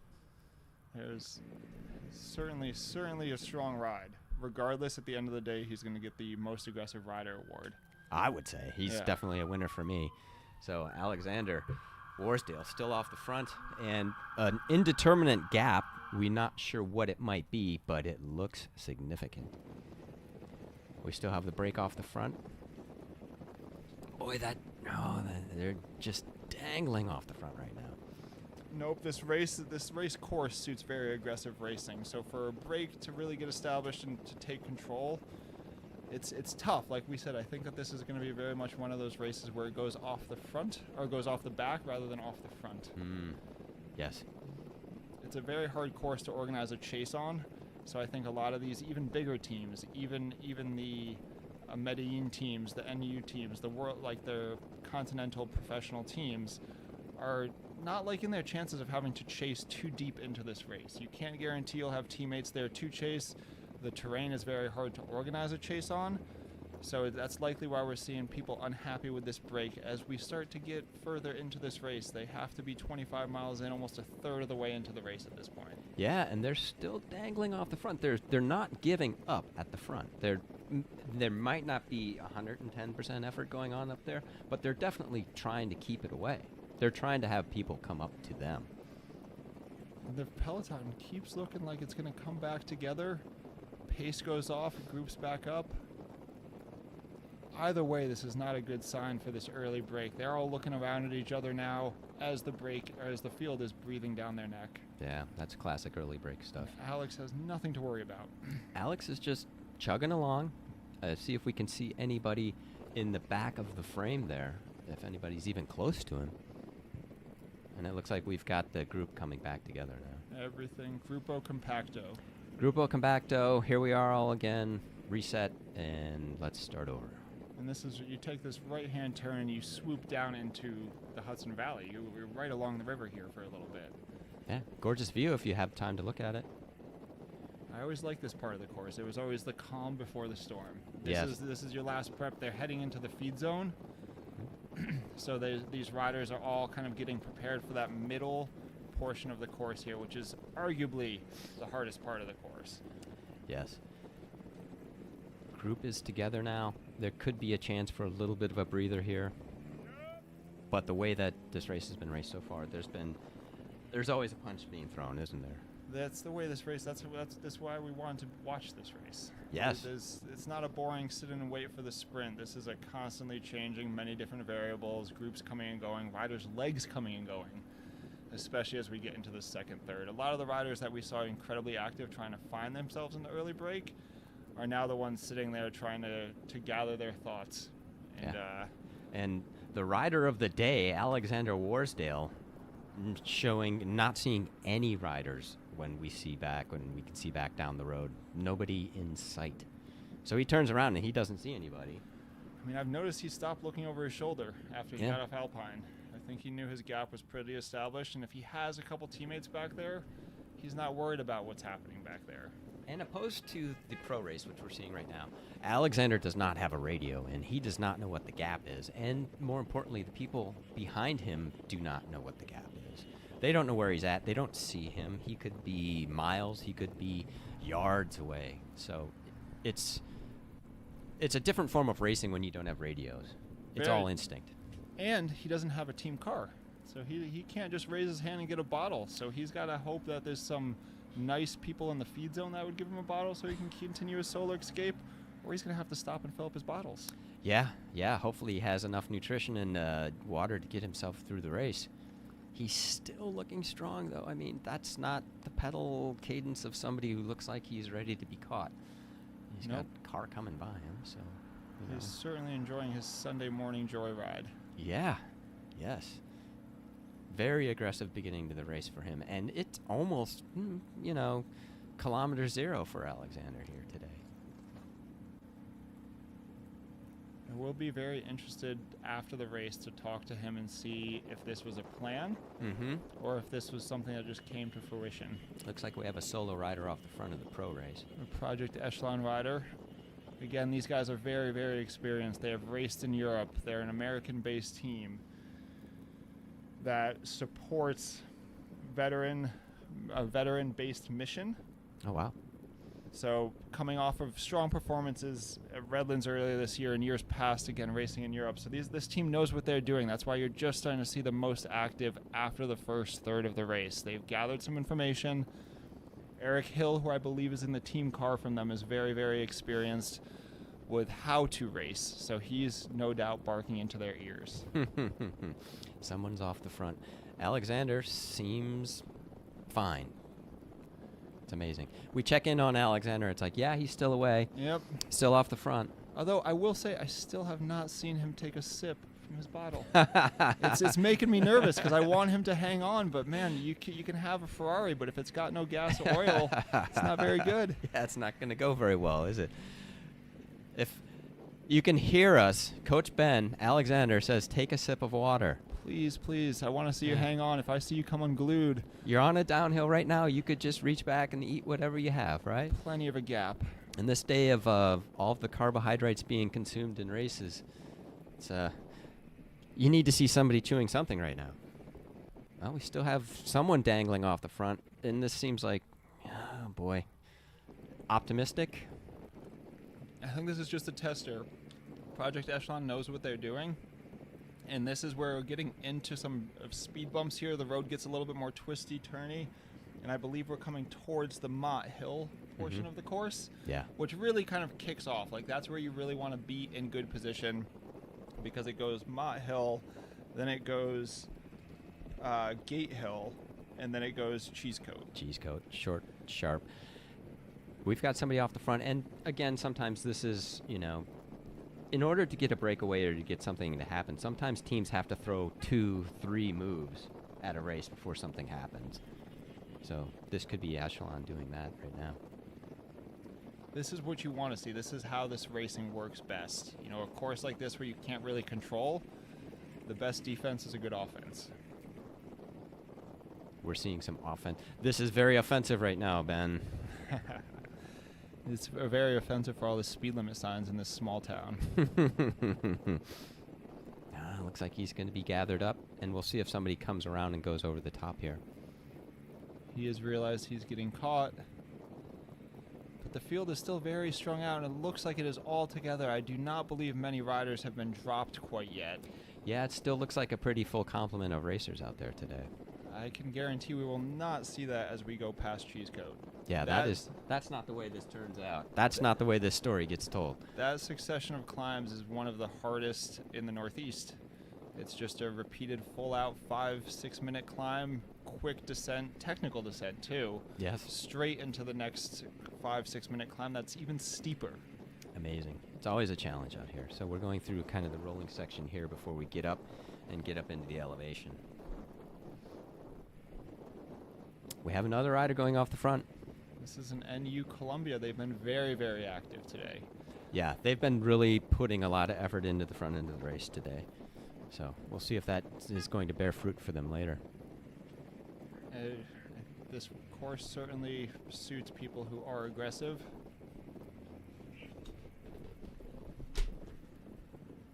We have a car that it seems to be. Yeah, random car on the road there.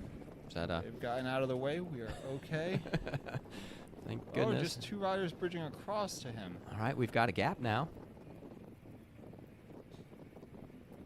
They should be coming up to the feed zone here shortly. It'd be interesting to see if any of them take a feed. Because actually, as I think about this, with this twist and turns that we're seeing on the course, it is very hard to get the car up there to feed from the car even. True. And that pack is a lot to get past also, I would assume. You'd have to be laying on the horn to get through there. Oh, yes. It does look like the field is pretty fanned out. They're just waiting. I think everyone knows that the climbs coming are really going to be the deciders of the group. It's going to get whittled down significantly after that. I wouldn't be surprised if after Cheesecoat we have a group of 20 or 30 at max. Yeah. Alexander Warsdale holding off over 1,000 riders right now. So he does not look like he will be coming back, so hopefully he stays together. Mm-hmm. Hopefully he can get eating and drinking and get ready and prepared for because the second half of this race is where that's when the bite starts to happen. You're going to feel it in the second part of this race. It will be getting much warmer. Yes. True. It is going to be warmer out there. He's going to be sweating. Here's the feed zone. Boy, they've got to feed that whole pack. My good friend Tony in the white shirt there feeding the Comp Edge team. Get him out there, Tony. That's a lot of pack to be feeding right now. There's a lot of people looking for bottles. That was a pretty fast feed zone too, so let's hope everyone can get through there safe. Feed zones are always one of the most hectic points in a bike race. Everyone's looking for their nutrition. People are hands off the bars, grabbing musettes. Things are flying. So it's definitely an important part of the race to make sure that you're heads up. If you're not grabbing a bottle, swing to the other side of the road. Yeah, there's a lot of mayhem. There's a lot of, unwritten rules in the feed zone. Don't, become the attacker in the feed zone. Don't be that guy. Nope, never attack. There's still got to be some sportsmanship. Even though the racing has gotten a lot more aggressive over the last 5 or 10 years, we can call it, would you call it the Pogacar era? Yeah, right. Yeah, the Pogacar era. I'm losing my train of thought there, but yes, it's become common for like the 190, 80K attack to happen solo. Solo. Yeah, which Alexander, he feels it. So, you know, maybe he is of the Pogacar era right now too. He's certainly riding like him. Yes, seems to still be solid. You don't see the telltale signs of fatigue just yet. And the camera's on him, and we have yet to see him take a drink of water. Maybe he's got a Camelback. I don't know. I see 2 water bottles on the bike, so hopefully he's taking care of some of that there. Drink, Alexander. Please, something. Drink. Have a bite, maybe a little banana or something. He will not listen to us. Nope. Yeah, he can't hear us from here. He can't hear us from there. All right, we've got our group of 3. And we're seeing some daylight between them and the peloton also. Right before the feed zone was a great place to attack. You know, you can't attack through the feed zone. But you can act right before, right? Everybody's chewing behind you. Yeah, you're able to capitalize on the field slowing so they can make sure they're well nutritioned for the rest of the race here. Yeah, and you'll definitely be able to get a bottle because there's only 3 of you out at the front. So, crafty stuff, Ben. This is a good move. It does look like they're going to be able to, at the very least, go into the first few climbs here, the first few rollers, making the field catch them. Great. Now that you've got me fixated on Alexander not drinking or eating, I'm just staring at him, waiting to I'm waiting to see him drink something, or maybe. Come on, Alexander. We're playing the home game here. When Alexander finally ends up taking a sip of water. Yep. I would love to see it. I would love to see him go all the way with this effort. I mean, this would be one of the most heroic efforts in GFN or in I love to see it. I love somebody taking a big swing like this and seeing if they can stay away. I'm here for it. It's certainly a bold move as he continues to catch riders. Yeah. Looks like somebody in a vintage GFNY kit. Probably not in the race. But, you know, he's out on the course. I mean, even if he was, he's gotten a head start and he just got blew by.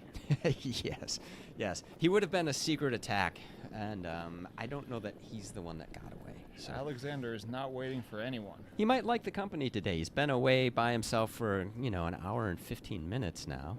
So gets a little lonely out there by yourself, Ben. What an effort. I mean, I wonder what's going through his head. What do you think? Is he singing to himself? Is he just counting pedal strokes? Whenever I would race, I would always get a song stuck in my head during races. And Always. It depends on which race it is, different song for different races. But that's something that just kind of keeps your mind occupied. So, I don't know. Maybe he's got some sort of French techno song going through his head right now. Eye of the Tiger, maybe? Eye of the Tiger. That would be fantastic. It's got to be one of those he's only got 2 lines and it's just stuck in his head on repeat for the rest of the race here. It's funny how that goes through your mind when you're out there like that. It's incredible.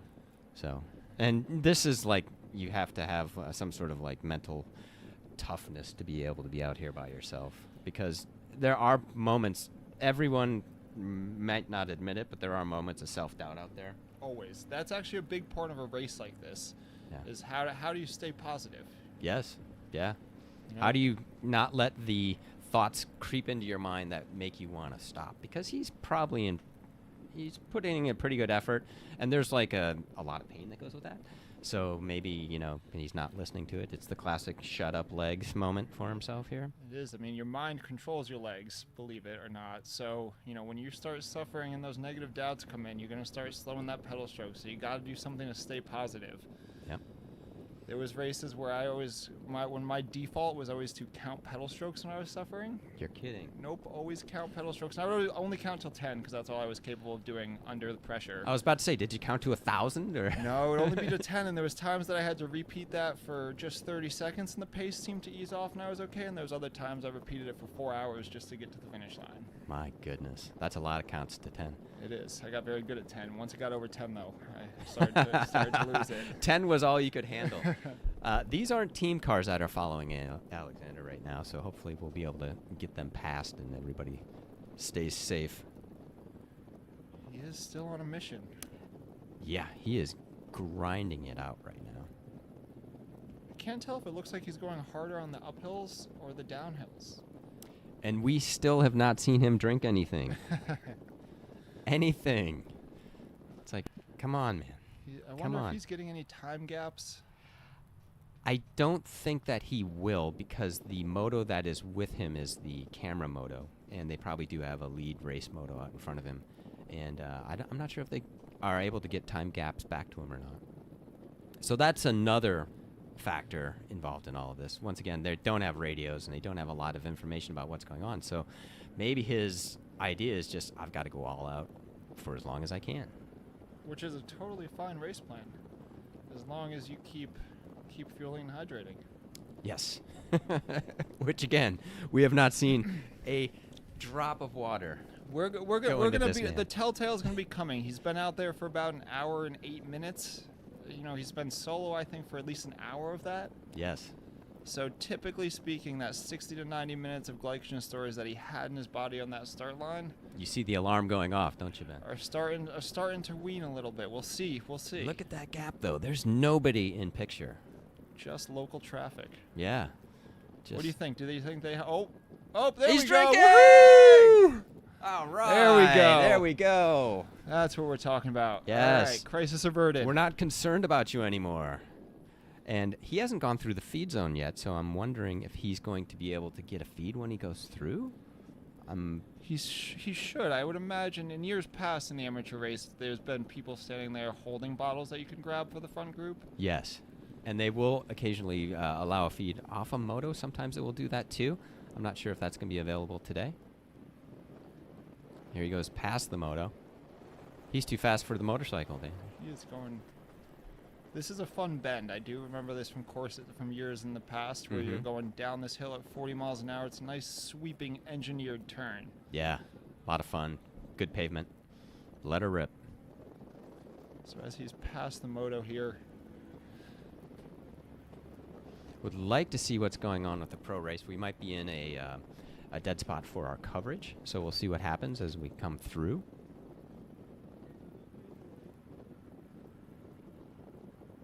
And right now we have Alexander Warsdale out in front of the GFNY amateur race with a significant gap still. So he'll want to bank as much of that time as he can, because the end is coming. There's going to be some hills that are coming up that are going to challenge him. Gate Hill, Cheese Coat. These hills are no joke. And they come into point in race where it's real sapper. And here's the front group still off the front, group of 3. Back into the pro race here. So keeping in mind that the registration for the 2027 GFNY is open. So it's May 16th of next year. So you could, if you're watching this and thinking, man, this would be really fun, I'd like to go test my legs to see if I could do what Alexander's doing. Go ahead and register now before the price gets a little bit more expensive in the next few days. It's a great event. You see people from all over the world when you're in this peloton. You can race it as hard as you want, or you can just be out for the day on your bike. And it's pretty glorious. It's a great course, a lot of up and down, a lot of climbing. It's a challenge, so it's really fantastic. Get to be a pro for a day, Ben. Pro for the day, and how many times do you ever get to ride your bike on the GW bridge proper, let alone start the bike race? Almost never. I will say bring something warm and disposable when you're sitting on the George Washington Bridge before the race starts. That's a tip for everybody out there. And speaking of warmed up, I think these guys are pretty warmed up here. These guys look like they're warmed up, and they are pretty committed to this early move, or this mid-race move now at this point. And this one's looking dangerous. 3 riders. We're not really seeing the field behind them. And we're trying to get the numbers of these riders again, and we apologize that it's difficult to be able to see the numbers of the riders themselves. We do not have any forward-facing numbers. But we do have a Comp Edge rider, a GFNY rider, and a NU Columbia rider. So the NU Columbia riders have been in the every move of the day. NU's been very aggressive. Actually, been racing a pretty great race plan. Fantastic. I mean, again, this race definitely it favors the bold. Fortune favors the prepared, as we say here. Mm-hmm. And none of these climbs are very hard for the Colombian riders. Right. Yeah, this isn't like something that they're used to, where those climbs are so long and so steep, and at altitude. Yeah, we don't have much altitude here. Nope. In fact, they were 100 and something feet over sea level at the start on the GW bridge. So That's true. You could look right down and see sea level, couldn't you? Alexander still cranking it out the front here. So he does not look to be slowing at all since he left the group about an hour and 12 minutes ago. He's been keeping the same cadence, getting out of the saddle, and just amazing. So I'll be interested to see his body language when we hit the main climbs of the day. yes, that's where you're going to find out what's going on. So that's going to be the real test. But, you know, if he makes it all the way through there, I think he's going to have a couple fans here in the commentary booth cheering him on. He certainly will. Again, he could be drinking more. We've seen one drink so far. So the drink count is what, one? Is one. One, okay. That's one. One that it was a small sip. It was a small sip. Alexander. Again, we're going to see if his glycogen supplies get the bonk level here, but he seems to be doing just fine.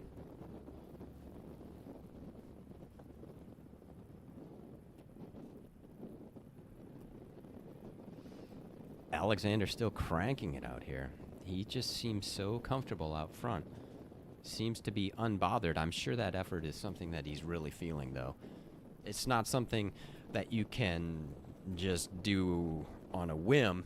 There has to be a lot of preparation, and I'm sure he's been training for this race based on this effort that he's put forth so far. Pretty amazing.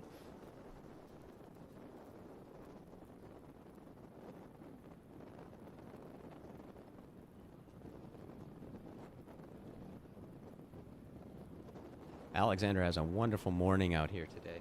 The weather is going to be warmer today. It's not going to be a huge factor this morning. It's going to be 90 degrees Fahrenheit later in the day, so it will be warmer, but it is not that warm right now. Not a lot of wind to speak of, so there's not a lot of wind that's going to be affecting the race. But the GFNY, there's always the elevation, there's always the hills. That's one of the main characteristics of this course. Definitely splits the course up. Strong riders are going to be able to hit those hills and be able to put gaps into everything else. Still nobody in the rearview mirror for Alexander Warsdale.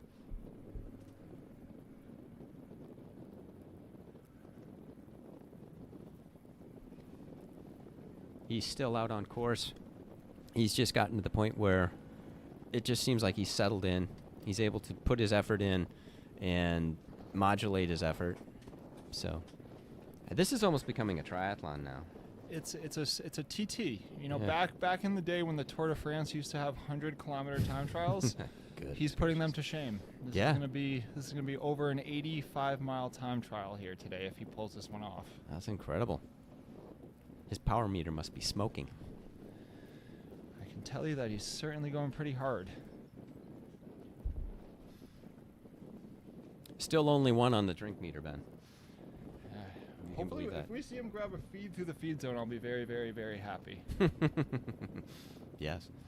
And this is an amateur race, and not many amateurs have gone through and grabbed feed bottles on the run.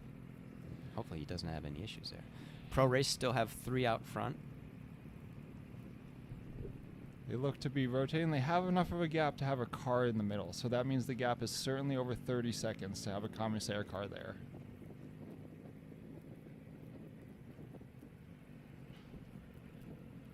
It does look like this group has been working well together, GFNY, NU Columbia, and Comp Edge Racing. We see some of the local NYC teams have missed this move, but I'm wondering if they know more than these teams. Just being more local riders, they've had more opportunity to recon this course. It is their backyard. Do you think they could be waiting? They could be waiting, and they could also There's knowing the course and being able to do something about it. Two different things. Yeah. So we'll see. Because you can know the course perfectly, and boy, if the legs aren't there, the legs aren't there. It's almost worse in that sense. Yeah. Knowing how much more you have to suffer. Yeah, and knowing what's ahead of you, because we are getting into the rolling sections. We're going to be coming up on Gate Hill. We're coming up on all these parts of the race that are going to be very decisive. Yep. I mean, this is where the real race kicks off. This is where a couple years ago when the GFNY test event happened. Oh. Grab a bottle. There we go. Drink it. There we go. That's drink number 2. Oh. We're going to count each time he grabs his bottle as a drink, so... We're playing the Alexander Warsdale drinking game, and it's 2. If you're at home, every time he drinks, you can drink. Have some coffee. Wake yourself up this morning. Or, if you're around the venue here, grab yourself a Michelob Ultra. That's right. Official sponsor of GFNY World Championship. I think those are okay at 8:27 in the morning on GFNY Day. That's true. I think Alexander has earned his Michelob Ultra by the end of the race today. I would certainly agree. But this gap in the UCI race is looking like it's really sticking here. Now, all of these moves are going to gradually become more and more important as the race goes on. This one it's serious now. This is certainly serious. These riders are giving themselves a nice head start for the 2 climbs that come back to back here, Gate Hill and Cheesecoat. Like we were saying earlier, those are the 2 most important parts of the course, at least the 2 most demanding parts of the course. Yes. And they really present an opportunity for someone to put their mark on the race. You certainly have to have the legs for that. There is no tactics. Yeah. It is just go. Cheesecoat is so steep. It's just something that feels like you're crawling up that climb. Oh, yes. And it's through the neighborhood, which is also very tough because as you're going up that climb and seeing people in their front yards enjoying a nice Sunday morning as you suffer past their driveway. Makes you want to just pull over and get a bagel. Oh, yes. Well, these guys are burning bagels right now. There's nobody in the frame. This is a significant gap that these 3 And have. they're right on the start of the first climb of the day here. This is Gate Hill. This is the start of Gate Hill, I believe. So now it gets serious. This is where the race starts to come off. If you're in the fit peloton, that last bend there, you come off that right-hand turn onto this main road, and this is where you want to make sure you're in position because shortly the road is going to kick up, and if you're out of position, you're going to have to make up some ground. There's going to be some bodies strewn across the road after this climb is finished. We'll see if these 3 are going to be able to hold together, whether there's able to drop someone. And it seems like we go through this scenario a lot at this race. You do see a small break coming through these decisive climbs at Gate Hill and Cheesecoat. Sometimes they stay, sometimes they don't. Nope. I think what we'll see here is we're going to see a group come across to this one. You know, this may keep a little bit of a room over the top of these 2 climbs, but the bridging move will be kind of the race-winning move, I think. I don't think we're going to see the win come from these 3 riders. I do think we're going to see the win come from some of their teammates behind, but having their teammate up the road is a huge, huge benefit. We see motos behind, and that to me is a sign that the pack is nearly behind where these 2 motorcycles are, but it's hard to say. We also have to keep in mind that the camera does shorten the distance a little bit, you know, and especially on the uphill. You know, we may be able to see them in a little bit, but they may still be 45 seconds back. That's true. And that they are going slower when they are going uphill, so there is a bigger gap as opposed to the distance that you see. Seems like it's been pretty civil up this climb so far. The breakaway does not want to make frenemies yet. They're still very much friends. The knives are not coming out yet. Alexander Warsdale, this seems like a shot that we've seen all day. This is weird. I hope we can get used to this. I really hope it do. stays to the end. Yeah. No drink. So there's only 2 that we've seen so far. So This is going to be come down to the last third for him. yes.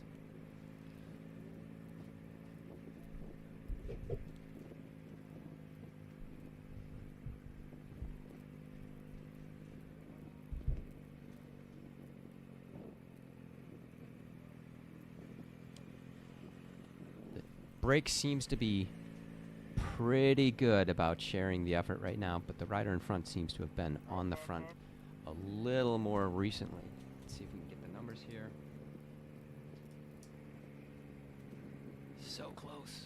Oh man. Here we are, official start to Gate Hill. Here we go. So this is that first of those two climbs, Gate Hill and Cheesecoat. Those are the two most demanding climbs on the route, which come right at about the halfway point. Yes. Yeah, this is where it gets very serious. This is going to be a launch pad from anyone from the field looking to make it their day, or any team from the field looking to kind of capitalize on an opportunity here. And we do still have a car between the break and the field. So that tells us that there's probably still a pretty significant gap.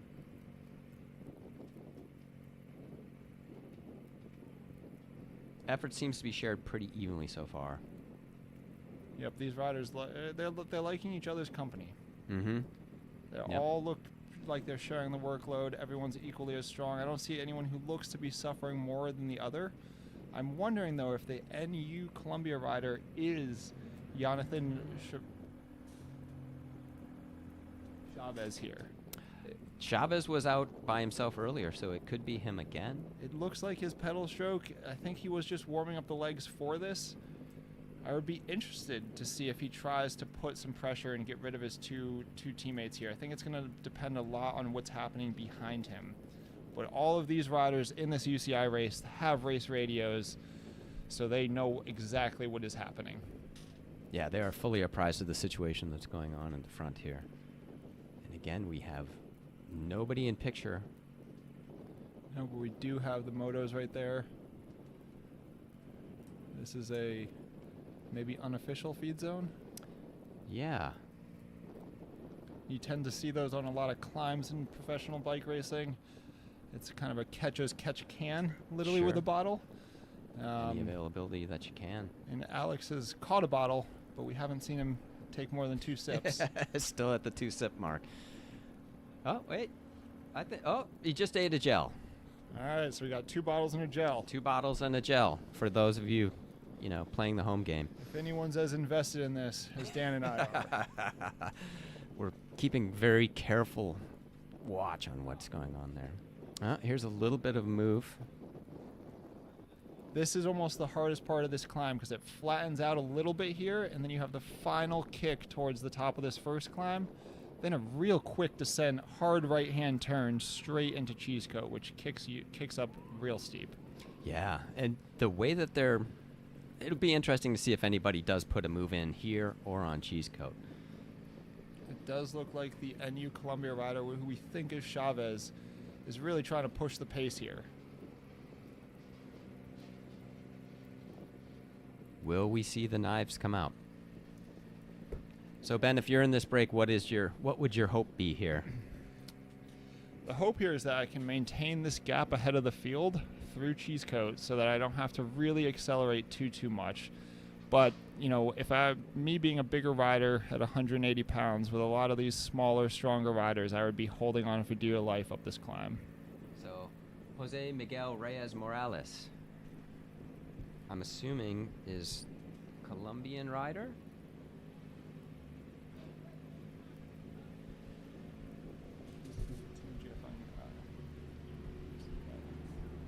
I'm not sure. Oh, yeah, that is the Team GFNY. So it's Jose Reyes Morales in From Team Mexico. GFNY from Mexico. We're trying to get the comp edge rider we have on the front here. The comp edge rider has been showing some strength, actually, up this climb. It could be Andrew Strohmeyer, who is a very good cyclocross racer.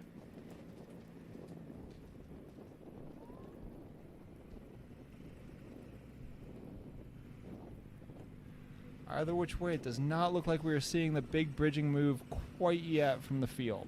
Yeah, the field seems to be unable or unwilling to be able to put anyone across.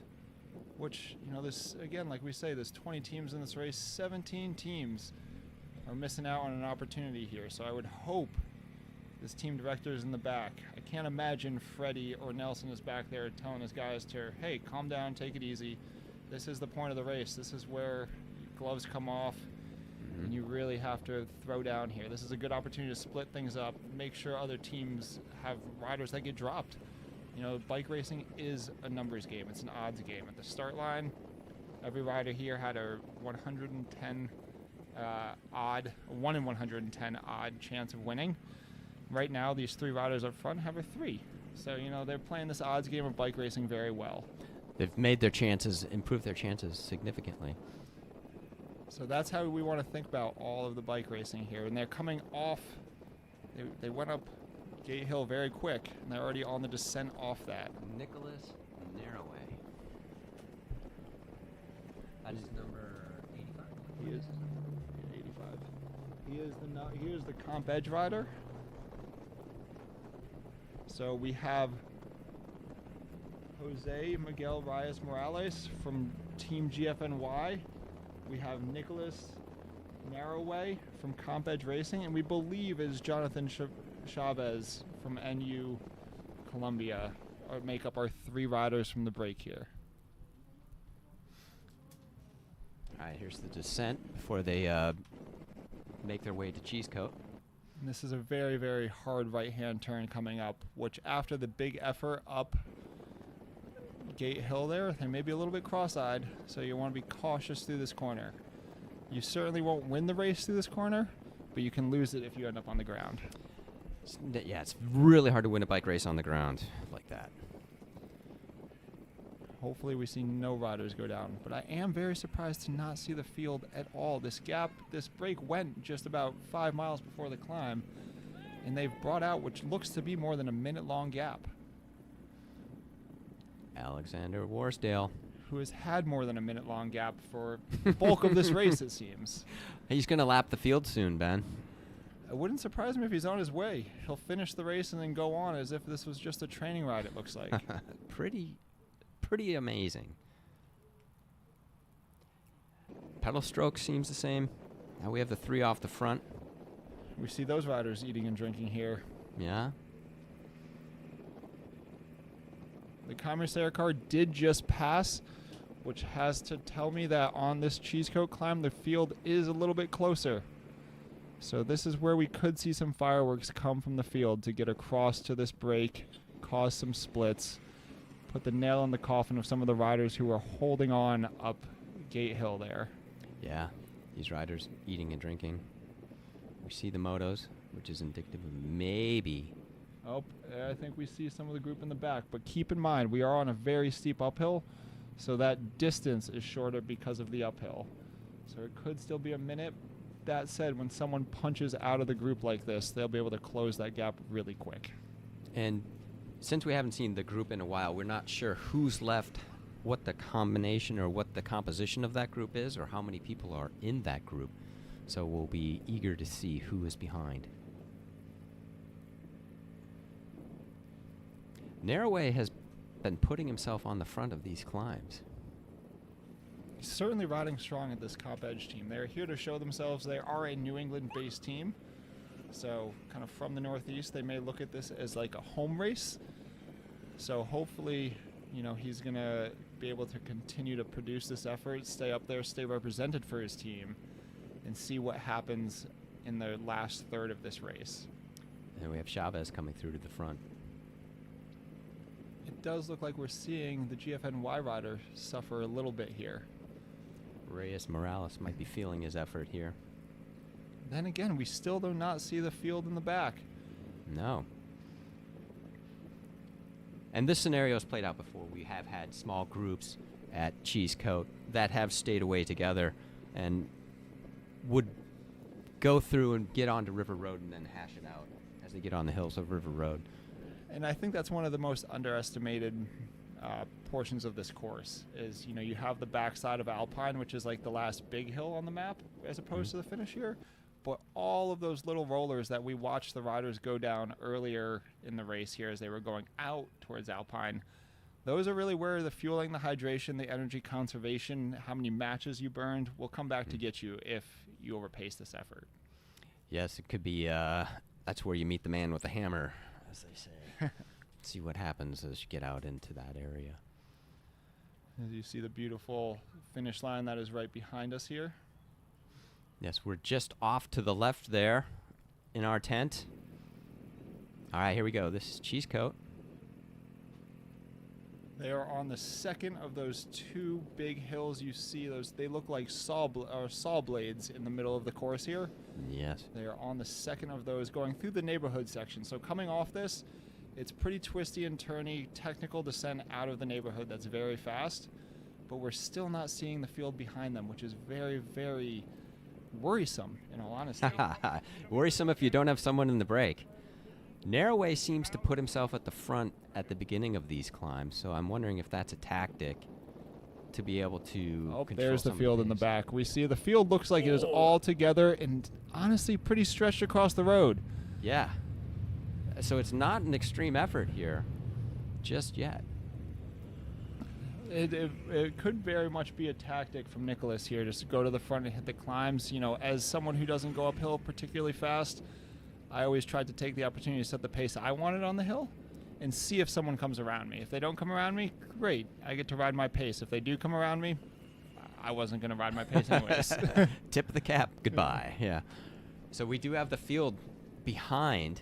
I would say that's about a 30-second gap. And it looks like it's a pretty big field strung out, so there's definitely some efforts going on. There are definitely riders that are going to take advantage of the elevation on this. So your scenario, as you put forth before, of another group coming up to this, looks to be like it's going to come true. Somebody's This climb sanding is out just bottles so here. hard. It's so hard. The video here doesn't give true, vision to how steep the climb is right here. I mean, this is very much little Yeah. ring, spinning what you can to get over it. Yeah, it is. It's ludicrous. It really is.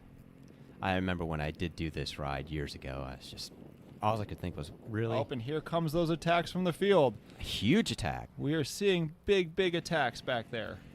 The field is very strung out. They saw the break. They saw this as the opportunity. This is what we expected to happen. Definitely a launch pad. So Oh. we'll see if Chavez is trying to keep something back to see if he can catch on here. Oh, and he is going straight through this rider from, I believe this is a Team Medellin rider, who is just going for it. My gosh. All right, we still have the It three is off the front. almost all back together, though, with the front split here. It is a split. We are no longer going to call this a peloton. We're going to be calling this a split. Boy, he closed that gap very quickly. Moving to the front, and now he's doing the work to be able to get this break off.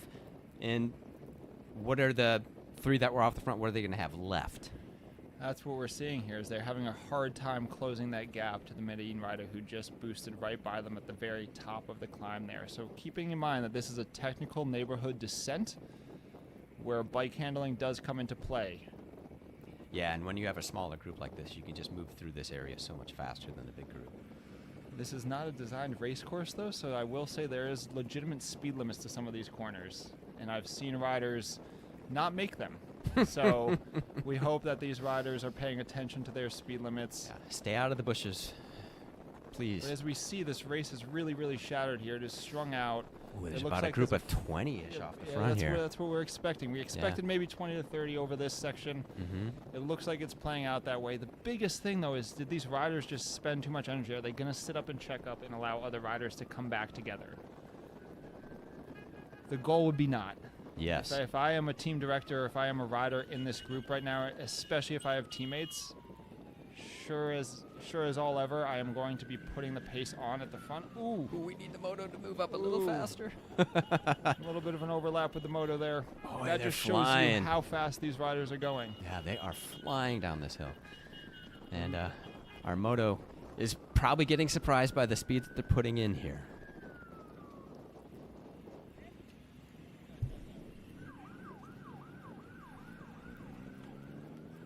So this is coming off that technical descent. As you can see, very neighborhood-like, very twisty, turny. Some new pavement, some old pavement. Yeah, combination of everything. And as you were saying, the winter can be... There's this Alexander.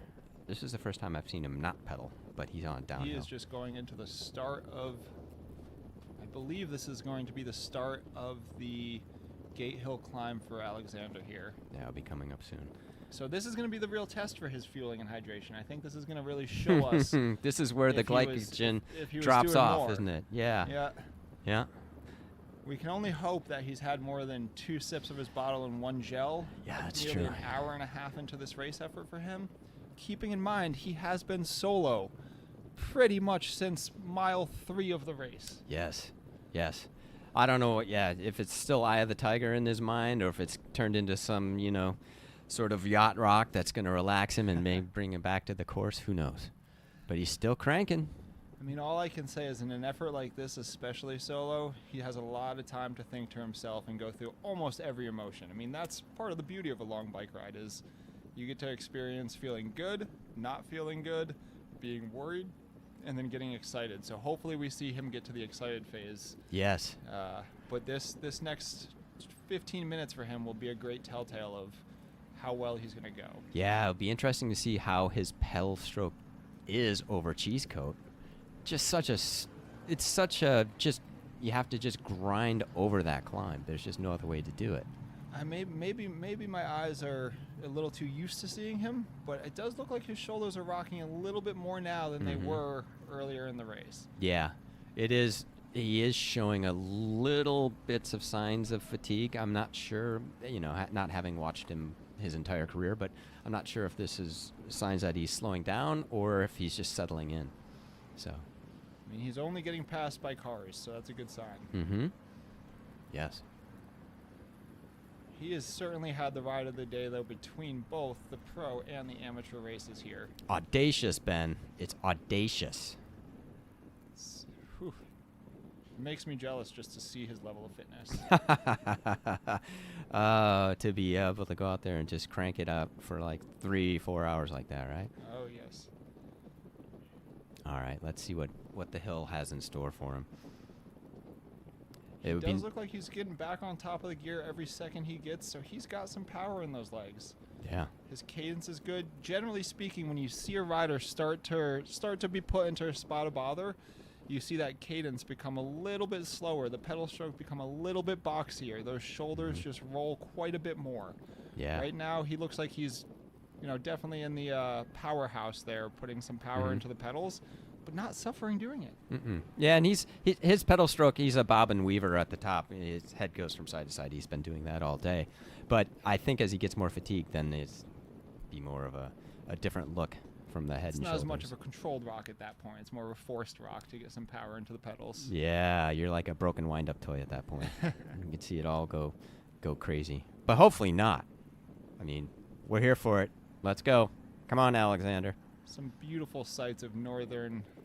is that New York up there? We're in New York, yes. I famously got my state wrong a couple years ago, and the internet let me know. But yes, we are in New York State right now.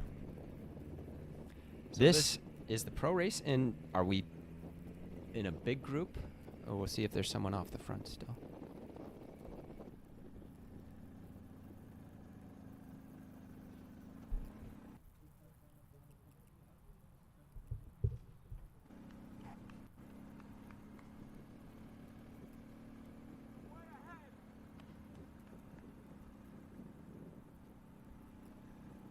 Alexander's just chugging away. He is certainly prepared for this day. Yeah. I mean, I'm starting to believe more and more that this was a plan from the get-go rather than just a happenstance that he found himself off the front. Yeah, it's funny. You imagine coming up with a plan? It's like, I think I'm just going to go at the start. There was a couple years ago when they did the test event for the GFNY here. That first year when Mateo won the race, he went solo up Gate Hill in Chesapeake, and that was a race plan. After the race, I remember talking to him, and he had the numbers paced out. He had his cadence paced out that he was going to maintain. Amazing. And he put 1.5 minutes into the group. Wow. After that solo. Yeah. And he is now in the World Tour, which checks out. That makes sense, right? Yeah, he had his plan ready to go, and it's one of those plans that just came off perfectly. Boy, Alexander Worsdale, jeez. So far, it looks like his plan is executed to perfection so far. He is suffering up the Gate Hill climb here a little bit. but I don't think anyone's riding up this comfortably today. No, and I would imagine he obviously knows that these climbs are going to be here. Probably prepared himself for it, and then once he gets over Cheesecoat, I would imagine that he's going to hopefully get a little bit of rest, and then see what he can pull off near the end. He is just about halfway up the climb. It levels out right here a little bit. He'll come around the bend and he'll see those banners at the top.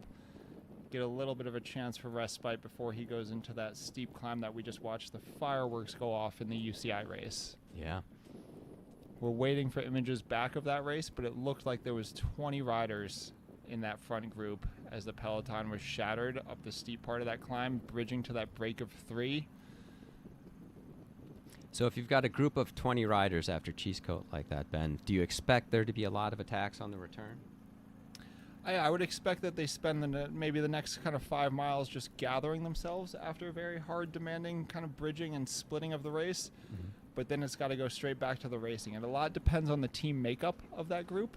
You know, if there's a team that has multiple riders, you know, this is not a race where I would encourage riders to try to ride and like control as much as if you have multiple riders, keep sending, attack and counterattack, because creating that gap, especially as the race goes on and the tired legs come, a 10-second gap could turn into a 1 minute if it cracks the right riders at the right time. Yeah, we've got a K to go for Alexander Warsdale, pardon me. So, still looking pretty good. You know, no drinks, no eats, but maybe he'll do that on the descent. That's what I would hope, but he has tackled this climb very, very well. He's looked good, his cadences look good. Yeah, sometimes it's amazing. I wonder if the group behind knows how far out he is or where he is. I don't think there's much information being spread along here. Just rumors of some guy that's off the front. That they never saw leave. Yeah. He took off before anyone was paying attention. Well, it's like it's that thing in amateur races where you go to the front and you say, is anybody away? So gathering some more information on Alexander Warsaw here. It looks like he's done a couple UCI races here.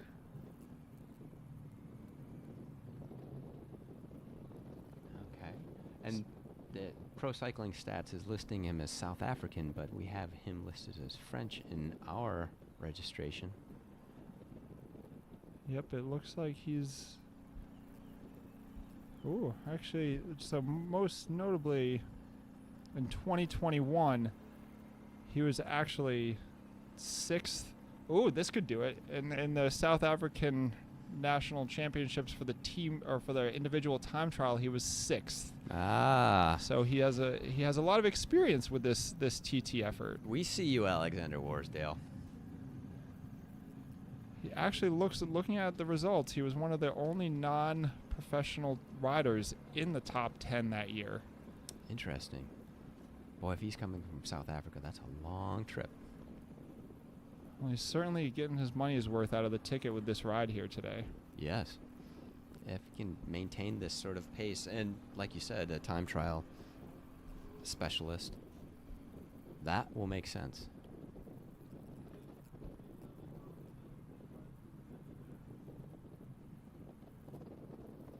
He's still cranking it out.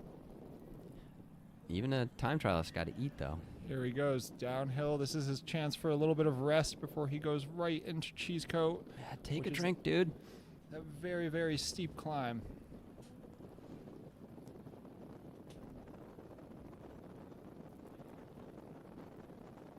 Yeah, I would love to be able to know what the gap is, whether it's going, staying.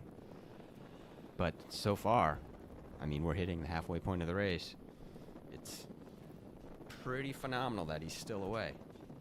It's been an incredible ride to watch, but looking at that TTT or that ITT result, he was also 8th in the road race that same year. So that's the makings of someone who can go off the front and stay off the front. I think a lot of his competitors underestimated who he was, and it could have been because they couldn't see which jersey he was in. Yeah, and you just have, 1,000 people. You don't know who's who. It's very hard to say who's going to be able to take off and stay away. I wouldn't have believed it if somebody was taking off at River Road at the beginning of the race. We didn't believe it. Nuts. we didn't believe it. He's made us eat our own words so far. Yeah. What a ride. All right. Here he goes navigating that technical corner. He certainly didn't have to race anyone into that corner, so he made it through smooth and safe. Able to control his own pace.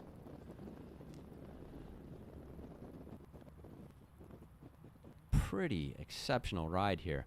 I'd love to be able to see what's going on with the pro race right now. I'm assuming that it's, as you said, Ben, they're going to collect themselves, and then it's going to be one punch after another as we come to the finish.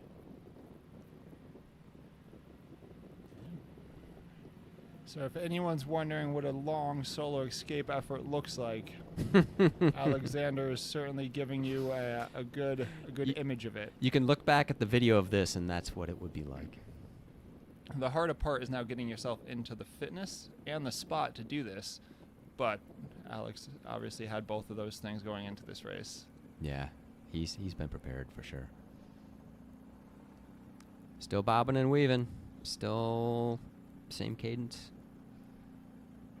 He does look like he's weaving a little bit more there, so I'm wondering if the effort's starting to catch up with him. Yeah. The thing is, you can't lie about how you feel on the steep climbs coming up here, so we'll get a real good insight as to how he's actually feeling as we get towards the halfway point of this course and getting ready for the return trip south. Yeah, and we'll see whether the group behind is able to put any time into him. Again, it's a different type of race because you may have a bunch of racers there together. They may be on teams, they may not. It might not be the concentrated chase that you would see in the pro race because everyone is getting team orders. You might have just a collection of individuals who may or may not be able to work together behind it. And it does look like these riders will have a west-northwest wind coming back, so they will have a little bit of a cross tailwind coming back into town here, which for those of you listening who've raced bikes, and especially raced bikes in places where we have crosswinds, cross tail is the hardest wind to race in. It minimizes the draft. It kind of echelons the group a little bit. It just makes it a little bit uncomfortable for the whole return trip. So even if it is only that group of 20 in the pro race that's off the front still, they will be getting a tailwind, so they'll go faster, but it won't make it any easier. And here we are back to the images. NU cycling again. NU cycling it, no surprise, is it? Man, they are just very, very active. Yeah, they came to play today. And that's what we know about the Colombian riders, is Colombian riders like to attack. They're very aggressive, and they are living up to their name here. And as they come in to the finish of the race, that tailwind will turn into a headwind at the finish. It'll be a tricky last 2 kilometers to play for these riders. Mm-hmm. And honestly, once they get back to River Road, there won't be too much of a wind if it's coming from the northwest. Yeah, you're kind of in a cove. So you're in a little cove, so it'll kind of minimize that. However, that means Alpine. They drag up the backside of Alpine because even though it's not as steep as the side that they hit at the start of the race, the draft matters more, the tailwind's going to matter more. Yeah. And at that point, everybody's tired. Everybody's tired, and coming up that hill just seems to take forever. Boy, it's like, it's not the steepest, but it's just, at that point of the race, it's just so painful. It's honestly harder that it's not so steep because the draft matters so much more, and if you don't have the legs to spin and to stay on, as we see Alex have with his high cadence, the more shallow gradient when people are on the front pushing it is just that much harder for you to respond to. Yeah. It just seems like I shouldn't be dropped here. No. And yet I am. Every year I always made sure that I went into that climb as far forward as I could, so I had room to sag as a sag climb, which for those at home, sag climbing, if you're in a group or in a race, it is a brilliant tool to use. You just have to be comfortable positioning yourself at the front of the group, navigating the group to get there, and then also know that you still have to put some pressure on the pedals. You just don't have to accelerate when the move goes. This looks like we're at the pro race. Looks like we could be together here. Come around the corners. Comp Edge back on front again. It seems like the most active teams we've seen today have been the Team GFNY, NU Columbia, and Comp Edge Racing here. They've been putting a lot of effort into it. They've been representing themselves at the front, making the race exciting. I would love to see some of the local New York regional teams start to kind of use their local knowledge here, because this return trip is not nearly as hard as the middle course we just went through, but there's a lot of twists and turns and little digs that using that local knowledge could put them in a good position for a launch pad. This looks like we've got Alexander on cheese coat. And it does look like that pro field's pretty big. Strung out single file, though. Yeah, that is one of the bigger fields that we've seen this late in the race. Boy, wouldn't it be something if this came down to a group sprint? Can you imagine? Especially coming out of River Road onto the finishing straight. There's like that little bottleneck there that would be, let's call that an interesting place to have a bunch of riders. This looks like it's a group of still 40 or 50 people. It does. It does look like a pretty significant group. Keeping in mind we started with 110, so there's been probably half the field, did their job early, or, was tasting a little bit of blood up cheese coat there and had to pull the plug. There's been some attrition for sure. All right, Alexander. Boy, just the little engine that could. This guy. He's still on the steep kicks here, looking good.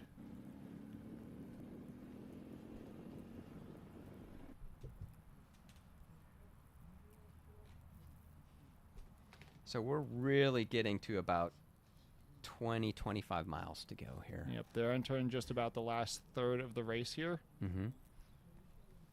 So when we think about bike racing in a nutshell, we think about the first third, gathering information. The second third is looking for opportunities. Mm-hmm. And the last third is creating those opportunities. And this is all to get the result, all for the outcome of why every racer lined up today. Yes. I mean, even in professional bike racing, it's a team sport, but every team here wanted to win. Every rider had a dream of trying to win. That's now being down to about half the field who actually has an opportunity here. So it's going to be interesting to see how they kind of play this last 25-mile run-in back. Yeah. We have about an hour left. Let's call it 40-ish K, because I just know kilometers, because it's a bike race, call that 25-ish miles left to go. Looks like we've got another group of 3 off the front. This looks like a new selection. Yeah, just dangling. And this is a very rolly section like through here. All of this uphill, downhill. Put the power in to go over the hill and then go down the descent. Oh, it looks like we've got company with Alexander. I believe that's someone from the UCI race on the Inteja team. Oh yes, he's caught the pro race. He's caught some stragglers from the pro race. And he's hanging on to Alexander for dear life. We did say he has to catch the team cars to get the contract. That's right. You got to get up there and find the guys that are running the contracts. Get up to the DS. All right, so we have a group of 3. Let's see if we can get an identification of the riders up front. It looks like this could be a Big Hit Jersey, which is one of the local New York City teams. That would be the big blue right there. Yeah, the blue there. And is that Comp Edge again? No, it looks like that's a... No. It's with the red sleeve. It is a Medellin rider as well, sitting second wheel. These guys are eating. All right. We've got a group of 3. Boy, that's at least a 15 to 30 second gap. So that's how I see this second half going, is that it's too hard of a race to control. As you can see with these twisty, turny, narrow roads and punchy, like you can't really set a team on the front and control. So it certainly favors more aggressive racing style, attacking, counterattacking. Groups are coming and going, which also makes these gaps feel like they can disappear in a second or form in a second, because it all depends on what the riders at the front are feeling. Because the last view we had of this field, it was strung out single file. So if the first 5 or 10 riders have been racing aggressively and the gap opens, the riders from 10 wheels back have to come around them to keep the pace on. And that's usually when we see these little gaps get established. But I believe we have a rider coming across solo. Yeah, I see somebody trying to bridge the gap.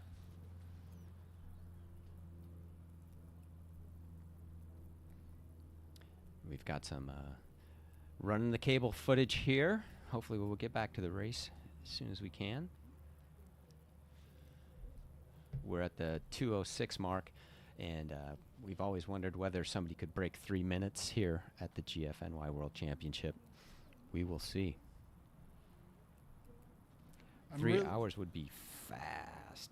This is that would be what, 26, 27 mile an hour average speed for this race. Yeah, up those over hills. 40K an hour. Yeah, cruising.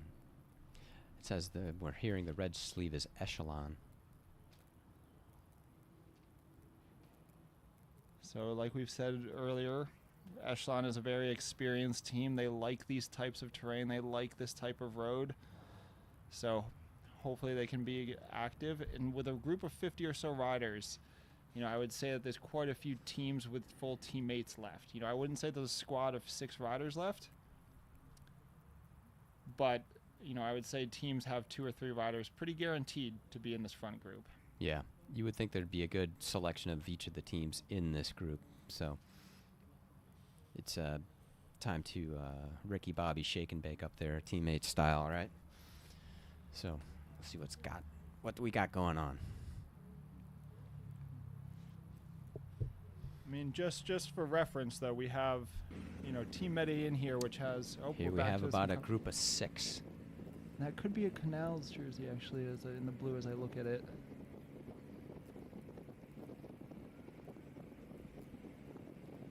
It is a big group. It is swelled. And we have somebody at the back waving their arms. And there's the group. See, this is just going to be this. It's just going to be attacking and counterattacking. Boy, that's a group of like 50. That's 60. a big old group. Yeah. Man. And if you have the bodies here, it's time to start sending them off the front. Oh, that's some aggressive racing coming behind, too. So, again, this break would be too big to go. Like, I don't think that the bigger group behind is going to be too happy with that.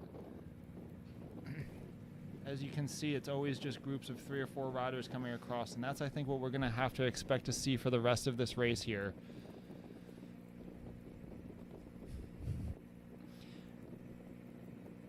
Yeah, we're going to see who's feeling well, who's going to be able to send up the road.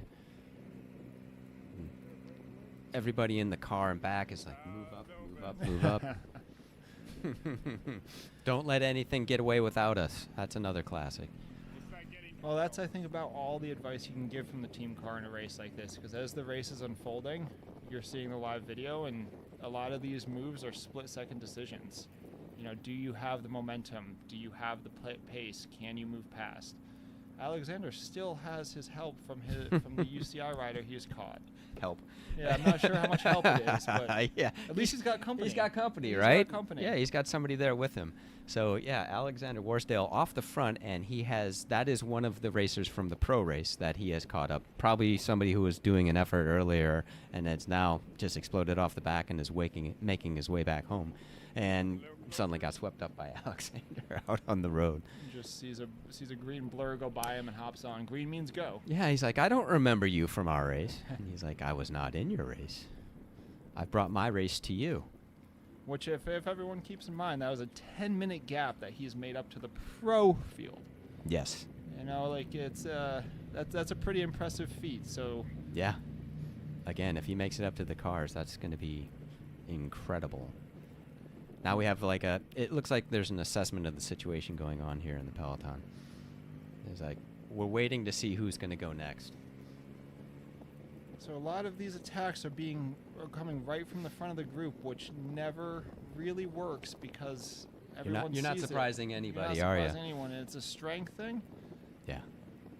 This rider's strong enough. He's committing to it. We have an Echelon rider trying to come across in the red shorts. The maroon shorts almost. The maroon shorts, yes. Yeah, this isn't really something that... He didn't spring this on anybody and then attack from the front like that, but yes.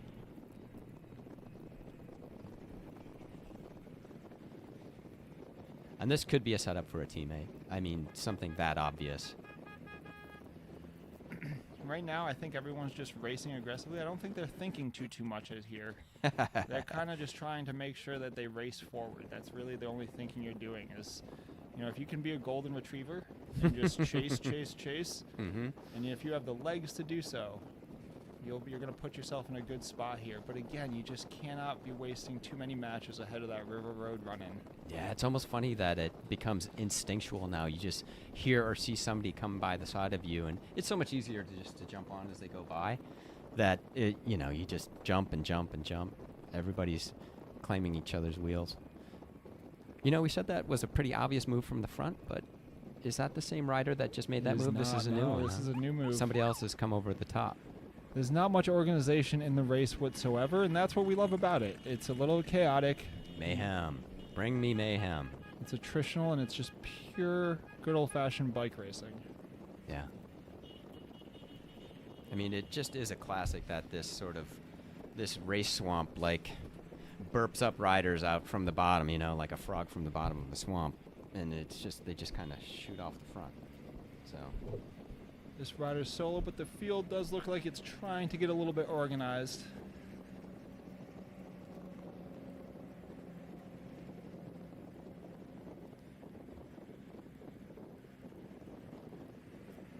So as we come back down, we're looping through some of the neighborhoods that are going to come back into 9W.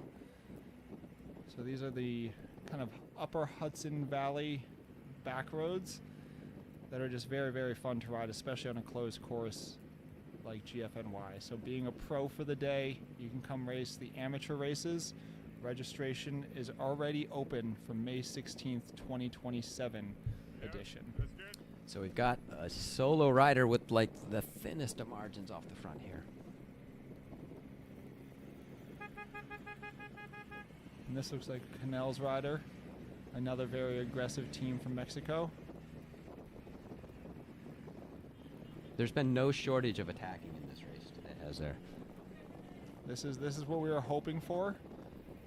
We want it to be less predictable. We want it to be a little bit more chaotic in anyone's game.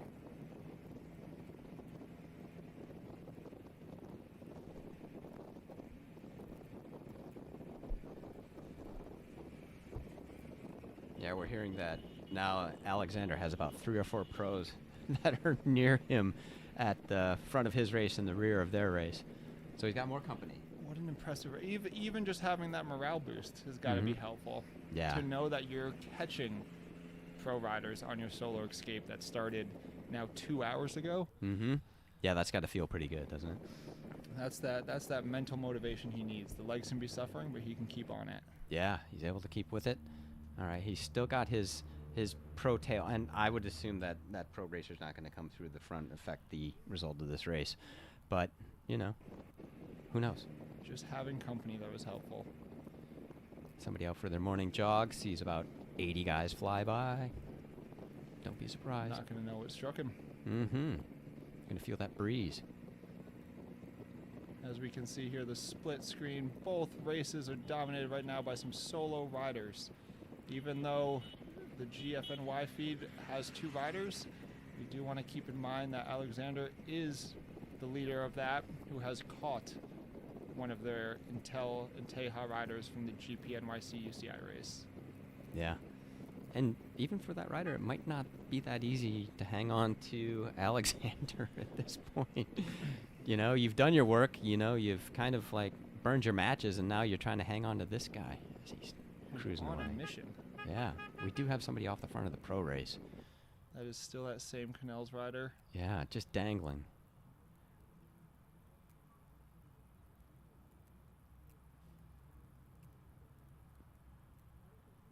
Alexander looks pretty comfortable, I will say. With not having seen the field yet, unless he has a really bad moment, I'd say he's pretty golden. Yeah, I don't want to speak too soon. Still a third of the race left for him, but knowing that he's been gotten good results in high-level time trials, that gives me a lot of confidence that he's going to be able to stay away.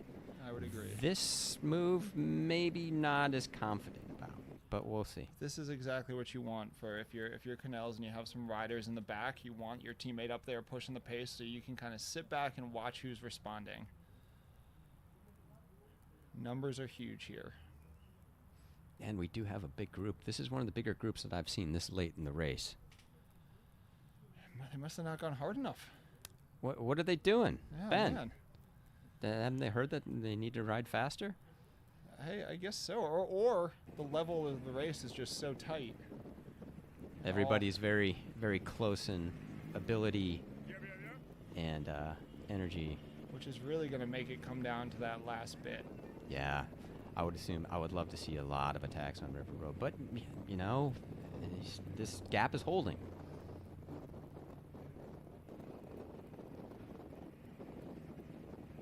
This rider looks like he is pushing a nice, comfortable tempo just to maintain his gap. Yeah, we're coming through here. We're just outside. We've gone through Cheese Coat, through West Nyack, so we should be coming through. We haven't gotten to the trail yet, so that should be coming up.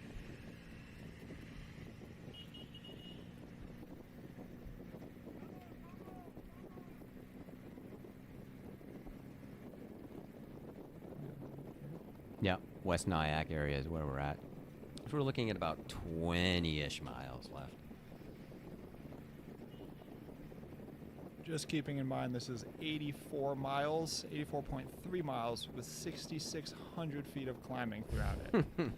And none of these climbs are long and sustained. And so just because it's not epic 1,000 feet per 10 miles, all of these little punches add up. They accumulate. You know, you have your classic sawtooth profile as you look at the elevation, and they're really just up and down all day. Alexander doesn't notice, as far as I know. It doesn't seem to be. He's smoothing out the whole course. He's just steamrolled He's it. just riding through the hills, Yeah. this man. It's incredible. He's got his pal. That's good. It's good he found a friend. I'm glad that he's able to find somebody to ride with It's the today. most social he's been all day. Yeah, if you tuned in hoping to see somebody in the peloton of the amateur race, today's not your day, because Alexander has put so much space between himself and that peloton, you are not going to see them. It was really even well before Alpine. Yeah, pretty incredible. And he just seemed to kind of roll off the front, didn't he? Never. It didn't look like he tried too hard, Yeah, but you can definitely. It was one of those sneak attacks. yeah. You know, it's not telegraphed by your body language or by really the speed difference. Mm-hmm. It's just slow and steady, and by the time anyone knows what happens or what they hit them, you're gone. Yeah, he's in another state. He's in New York, you're in New Jersey. Exactly. Yeah. Here's more of the... Oh, here's another pro rider from the pro Yeah. race. That is one of the Visit Pittsburgh team members. Yeah, he's having lunch. On his way back. Maybe he's gonna give Alexander the gel Alexander in his drank mouth. again. Number 3.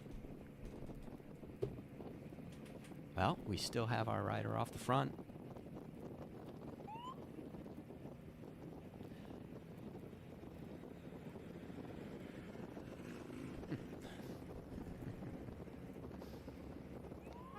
That's become a significant gap. That is definitely ballooned out a little bit. Mm-hmm. It is a solo rider. There is that cross tailwind that we were talking about. It's only about 10 miles an hour, so it's not monumental, but it's enough. Oh, it's definitely got to be refreshing, I would say, at this point. Any little tailwind you can get, right? Any downhill you can go on. The UCI race does have their rolling enclosure, but just like any bike race you watch in the world, there's still open traffic, and that's the beauty of cycling, right? There's not a stadium. Don't have to buy a ticket. You don't have to buy a ticket. You can just go to the intersection and watch them go by. But that's also, you know, in other sporting events, when they get to know the course and study the stadium, know like every tuft of grass, you know, that's a lot different. Whereas in bike racing, they're racing roads that they may have never ridden before. They have to know how to take a corner that they've never seen before. Yes. They can come up and surprise you. You really have to be aware of your surroundings. Now we're getting a stretch on the downhill. He's sat up a few times looking like he's stretching and or sitting up. Mm-hmm. It looks like he goes from being very committed to riding this to not so committed. And yet the gap keeps going. Pretty amazing.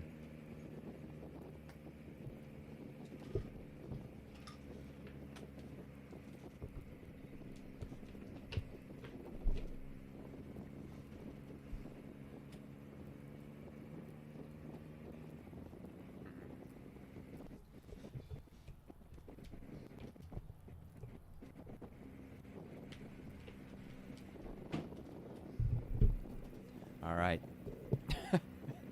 Alexander now has 2 pro riders in tow. I love it. That's got to feel good. That's Yeah. gotta feel really. And the Yeah. Commissar car is behind the Canals rider here, who has a gap. We haven't been able to get a number for confirmation on who this rider is, but what we can tell you is deep into the race, his solo move has gotten the most distance we've seen in a little while. Yeah. It seems like it's not going to happen for him, but who knows? That's the you beauty know. of this type of a race, is it's not over till it's over. Mm-hmm. Yep. Races, like, groups will come and go, riders will come and go. These climbs will wear on you. You can be feeling really good, and 1 moment later, your legs are cramping. Yeah. And the Canals rider is still out front. We're hoping to find out who it is. If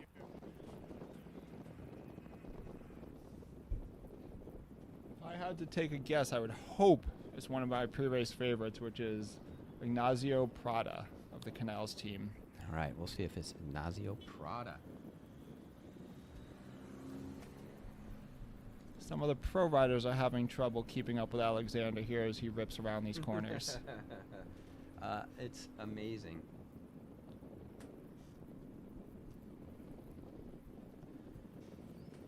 Yeah, he just keeps chugging. It's amazing. What a ride. Yeah. If he comes back next year, he will not be in this field. Oh, there's there's another number drink. 4. Number 4. We've So almost he's got the paying tally. attention. He's making Coach Ben happy here. He's certainly seems like he's gotten his fueling down for this last bit. Yeah. He seems to have made a plan and executed it, as far as I can tell. Look at the gap that we have here. So that is Jose Ramon Munez Vasquez, number 41. So typically in cycling, each team is one of the 10s. So 6 riders for each of these teams. Canals is 40s, so 41 through 46. Typically speaking, the rider with the 1 on their back of each team is the team leader. So if we're going to read into these numbers a little bit, read into our tarot cards of race number, Your race numerology would tell you that is the selected rider. which would be a bold move for him to be going solo from this far out with such a big group chasing him. That is a lot of confidence being shown by Jose Munez Vasquez. So let's see we'll see if this plan bears fruit. He's got the commissary car behind him, so that means that there's probably a significant gap between him and the field, and you're not see them in frame right now. But it is such a big field. All it takes is a couple attacks from a couple riders for that gap to evaporate. So Yeah. if I was in the Canals team car right now, I would be telling those riders to be aware of what's coming next. Mm-hmm. You know, in racing, especially at a professional level, there's not much blocking, so to speak, because the goal is honestly to get racers and teammates up the road. So instead of blocking at the front and trying to slow down the speed, what you want to do is you want to have, if you have a teammate up the road, you want to be looking for other opportunities to get across, because if you can have 2 teammates up the road or 3 teammates up the road, Even better. even better. So I imagine the Canals riders who are still in that big group of 50 behind are just waiting for an opportunity to pounce on a bridging move where they can then shake their head and say, nope, I'm not pulling through. My teammate's up the road. You take me to the front. You're my ticket. So this is pretty bold move from Jose Munez Vasquez. He Yeah. does look. The pedal stroke is. I was going to say, he's taking Showing pretty a page from Alexander's book, it seems. Yeah, exactly. Yeah, Alexander's cadence is going up to the front here with him also. So. They must have traded notes. Now you heard Alexander's coming. You got to pick up the pace. And that's exactly what the team car said. They saw Alexander in the back in the mirror, and they said, all right, guys, we got to get going or else we're going to get caught. Yeah, this guy's going to catch us. He's going to pass us, so Would let's they get going. neutralize the pro field at that point Neutralize the field to let Alexander come through? and set pace for the pros? I'm for it. He has put in the most memorable movement of the day, I would say. That's a I would move almost that say you're not gonna forget. in history of the race here. You know, I've never seen someone away that early in the race, No. holding it for this long. Nope. It's pretty amazing. And here he's got his pals. He's got his chums with him out on the road. So In all honesty, I think that has to be a huge like boost to his motivation to have these two riders with him. Most of the time, when you have riders just sitting on your wheel, it's an annoying. energy draw. Yeah. But when you know that you've caught up to the UCI racers there, and you have them on your wheel, and you hear them breathing hard on your wheel, nonetheless, you know you're on a good day, and it's only going to be a little bit more of that motivating factor. Yeah, you're picking up stragglers. It's got to be a good feeling. Pretty incredible. I mean, just look how fun these roads are to go fast on, though. Oh yeah, it's a roller coaster. It's a blast. So they've removed the commissaire car from him, and he's sitting up. Yeah, he's stretching. He doesn't want this move. It's. He He's got going back spit and out there, forth. and he didn't get any company, and maybe regretting it, huh? Yeah, there's been at least like 3 Julian Alaphilippe style stretches on the bike here. Exactly. He hasn't put his foot on the top bar yet, but yeah.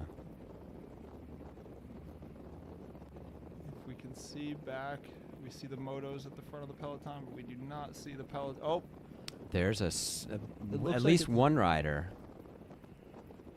I wonder if he's getting information on the earpiece that there's a bridging move coming across. Maybe that's why he took the little breather. Could be. Yeah, it could be a teammate radioing up to him to let him know that somebody's coming across. Because, again, we don't know what the directors are seeing as far as this race goes. Because if they're seeing our feed, they're not knowing what's going on. Which I imagine the only feed that they're seeing is the same one that we all watching here from the team car. Unless they have a personal drone following it, I don't think they're seeing anything else. And that's where it comes super important on these professional teams to have a road captain. You know, someone on the road who's able to see things in real time and really understand and feel what's happening in the race to help make those calls. You know, as a team director, you're sitting back in the car just pushing the gas pedal. And Yeah. you don't really know what the actual race feels like. And like we said, a lot of these moves are split-second decisions where, you know, having a very, like, experienced rider like an Oscar Sevilla on the team is going to really help. I mean, like we said earlier in the broadcast here, Oscar Sevilla is 49 years old. He's had 46 career UCI wins. And, you know, he's raced longer than half of these riders have even been alive. Oh, He's absolutely. forgotten more bike racing than these riders have experienced. Yes, exactly. A lot of kilometers have gone through Oscar's system, so to speak. He's still away. I mean, Jose Munoz Vasquez is still away. He's done his stretches, but he's still hanging out there. So, You know, he may just be hoping that he's the carrot that has something come across to him. You know, if he's stretching, it doesn't seem like he's like fully committed to this. He's more just kind of testing it and seeing how it goes and where it goes. yeah, and he's doing his little, you know, he's maintaining his being limber out on the road there. Alexander has not stretched at all, as far as I know. So he just seems to be just cranking and putting it off the front of the race. Alexander had definitely practiced a couple 3-hour rides in this position. Yeah. In full TT aero. Oh, Go absolutely. for it. Here we have a great shot of Vasquez as he rips through West Nyack area on the route here. Yeah. It's pretty. It's disorienting to watch these roads out the back of a car because you're used to seeing them on the front. So it's like once I see from this angle, I'm like, oh, I know where he's at. But when you look at the back, it's like, oh, this is. I don't even know where we're at. Where is this? France? I don't know. And that's like we were saying earlier, like the riders got a preview of what the finish is going to look like going down River Road, but I don't think they were really taking into account what those downhills at the start felt like to remember their uphills on the way back. When you've done this in the past, Ben, have you gone over the finish and ridden it like the day before or 2 days before to figure out where the best place to attack, where to watch, and where to be is at? Absolutely. I mean, if you have an opportunity to pre-ride, even just like the start and the finish of any race loop, you know, you're going to get some good insight as to like what to expect, where you want to be positioned, and what the finish may look like.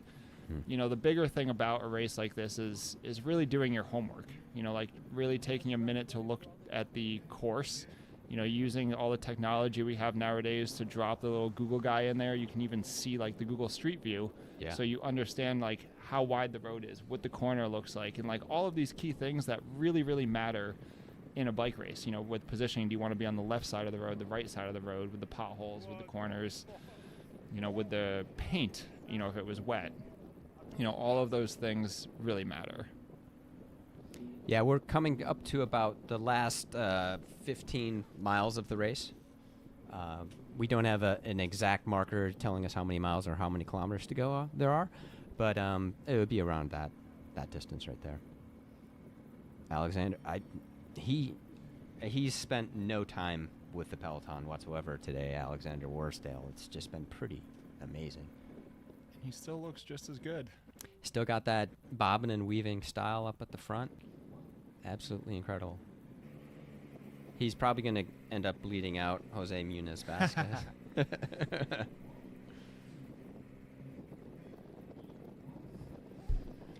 All right, we'll see how big that gap is, but he's still out front. It's amazing. So keeping in mind this white car behind Morales here, this is a race Commusair car, so they're the ones that are relaying information back, making sure that he's following all the rules of the road that you need to follow in a bike race. It's not just a really angry local driver. It is not. Nope. No, that is an official capacity vehicle right there. So that could have stretching again. Could have race director Uli Flume in there. So it really does look like he's starting to sit up and wait for the group. He decided that his solo escape was not worth it. This is not an angry pedal stroke. Nope. This is regathering himself to wait for the catch. Mm-hmm. Yeah. So at that point, is he just, what's going on? Now what do I do? Is it, is there regret in this move that he just made? We'll find out. We will see as the race goes on. Here we've got some company. All right, so we did have that rider that had popped out. And I'm not sure if that's Nicholas Narroway again. Riders? It's Comp Edge. Commusair car seems to be there. Where did Morales go? Yeah. We have, and did that look like two Comp Edge riders?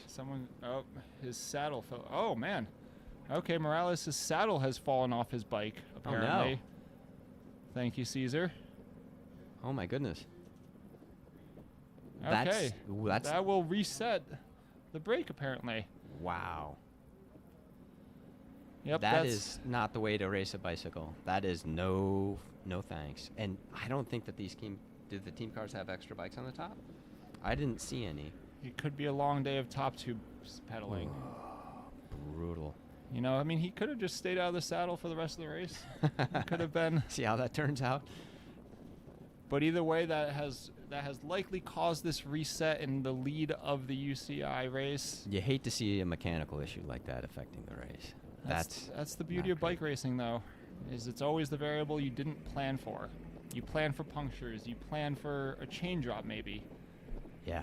But it looks like we have two Comp Edge. Actually, no, this is a Comp Edge rider and then an APS Pro rider. So Freddie Rodriguez must be telling his team now, hey guys, we're getting to the last third here. We got to start creating these opportunities. Mm-hmm. Yeah, now it's time to get the action started. Oh, that's too bad about the seat falling off.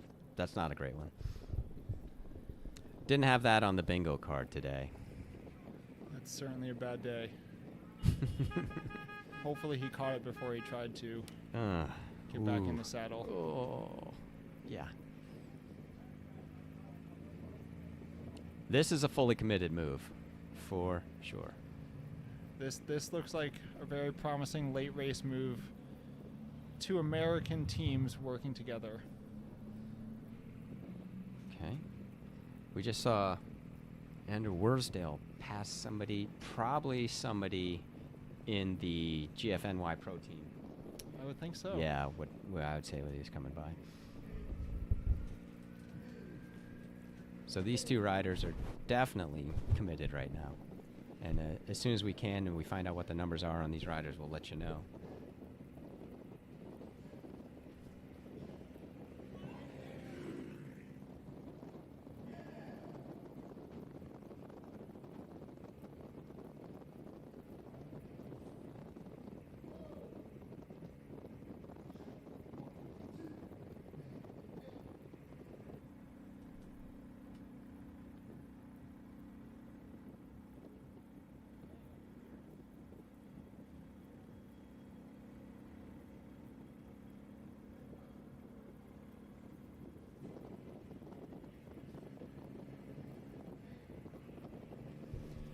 right, we have 2 racers off the road, and it looks like we're seeing that it's Ethan Dunham for Apps Pro Cycling. So we'll write that down. For Apps Pro Cycling, showing up at the front of the race here today. But these 2 are off the front of the race, and we're seeing a good amount of distance between there, so I'm imagining it's like about a 30-second gap right now. So we have 2 off the front is the state of the race. We've got the peloton behind, not sure of the size and scope of it. It's still a pretty large pack. We're looking at about 50 to 60 there. So we'll see if this move is still going to stay off. So we'll see how we're doing here. We have 2 off the front, maybe about 30 seconds. One of them is Ethan Dunham from the Apps Pro Cycling. And we'll see. The pack is behind with still a group of 60, and they do have them within sight. So we'll see how that goes. It's just the carrot that's going to continue to make the group realize there's a bike race happening. No one's able to check out now and let it kind of just come down to someone getting lucky. There's none of that here. The Alexander Warsdale cam remains the same. We're going to have to rename this for next year, I guess. I know. It's like the old days, like way old days, like Jackie Duran, or, more recently Jens Vogt, or maybe, somebody like that just going off and just taking off at the beginning of the race. It's not something you see very often.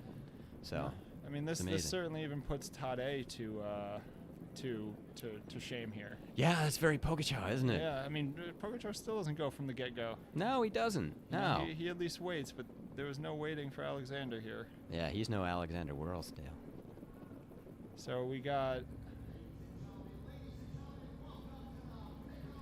That is still pretty amazing. And he's got a car pulling out right in front of him, so, extra challenges for Alexander out there today. So next year when he's in the UCI race, he will not have that same challenge. No, he won't have to when he comes back next year. And is he going to have to pass this car? They don't seem to be going very fast, so... Okay. Enough of a gap that he's not really getting any draft benefit from the car, which is good. You think the car's a plant? He called ahead. Called ahead. Hey, I'm going to be passing this intersection at All right. 9:38. Just make sure you pull out. At mile 66, pull out. Give me just a little toe. Don't make it obvious. Just a little one. But yeah, he's still cranking. And if his pedal stroke is not showing any signs of change. No, this really strikes me close to what Matteo Garfoli did a couple years ago, where he had this plan. It was to go solo, to keep a high pedal stroke, high power, and just commit to it. And that's exactly what we're seeing Alexander do here. It's amazing. Very reminiscent. Yeah. Imagine having the opportunity to have that plan, but then to execute it even crazier. That's the best thing. It's everyone's got a great plan until you get punched in the face, but he's doing the punching. 74 and 82. Got some numbers. So 74 is Ethan Dunham, and 82 is Aidan Volmuth. So we have Apps Pro Cycling and Comp Edge off the front. Comp Edge has been really competitive. They've been very, very involved in trying to make this race happen. Aidan Volmuth and Ethan Dunham. All right, let's see what the potential is here. We're coming back to the rollers that come back to New Jersey here. Ethan Dunham is a 23-year-old rider from Boulder. So he's had some pretty good results here in the last couple of years of being a professional rider. We're looking at 8th GC at the Cebu Cycling Tour last year, 8th in the professional road race last year. So 9th in his Tour of Gila stage this year. So he's coming into this with some pretty good form. And in his picture on Pro Cycling Stats, a very solid mustache. Definitely. Not seeing that today. No mustache Watts today. He doesn't want to lose that aerodynamics from the mustache. So we've got a move going out here today, committed. And we have another feed out on the road. Ethan Dunham and Aiden Valmuth putting in. That's a significant gap now. Yep. These two riders are doing very, very well, playing the cards right with these moves, coming back and forth, and maybe maybe timing with the little chaos of the seat loss. Yeah, for sure. We've got the elbow flicking through. Right now, these guys need to team up and put some time into the peloton behind them. They certainly... 5K to the next feed.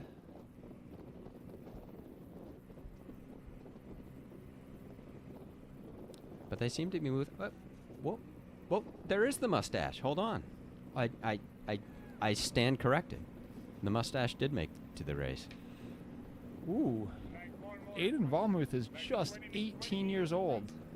Wow. So still a junior rider nearly. Oh my goodness. What an impressive ride from both of these young guns. These two Americans. Confident ride out there for Aiden. That's amazing. 23 and 18 years old. So again, both of these riders have been racing, or been alive less than some of the riders in this race have been racing. Yeah. Have been alive shorter than the guys in this race have been racing their bikes alone. Yeah. They're like barely a blip in Oscar Sevilla's like whole career. Yet here they are putting them to the sword, putting everybody to the sword with this move. Yeah, this shows a lot of promise because we're coming into the end of the race here. Should be in the last 15 miles. They should be coming towards the backside of Alpine here soon. Mm-hmm. Yeah, that hill that just seems to be such a sapper as you're coming into the end. That long drag, that could be one of the last opportunities for the peloton to really make a jump across. Mm-hmm. And if they can get over that with some clear daylight, it's certainly not done, but they're on their way to a good move. And they're going to have to work together at least until they get halfway through River Road. I mean, they can't... Oh, the group's right behind them now. So let's see how long this lasts. They're over the hill now. So is this is the backside of... They're coming over State Line Hill. Okay. So we're looking at about 10-ish miles left. Oh, and the peloton's right there. The peloton is strung out and chasing. Yeah. This is that backside of Alpine. This is where that cross tailwind is going to be playing a factor. It's going to push all the riders forward, minimize the draft, and yet you still have to go upstairs or uphill and press the pedals hard enough to do so. Yeah. So this is a combination of, has the repeatability of this demanding course zapped the riders' legs? Do they still have the leg speed? Do they still have the ability? Have they eaten and drank well? All of those things are really going to come out to play here in the next couple miles we see. Some big attacks coming from the group back because they can see these riders. Yeah, they have them in their view. This is the biggest group I've ever seen together this point in the race.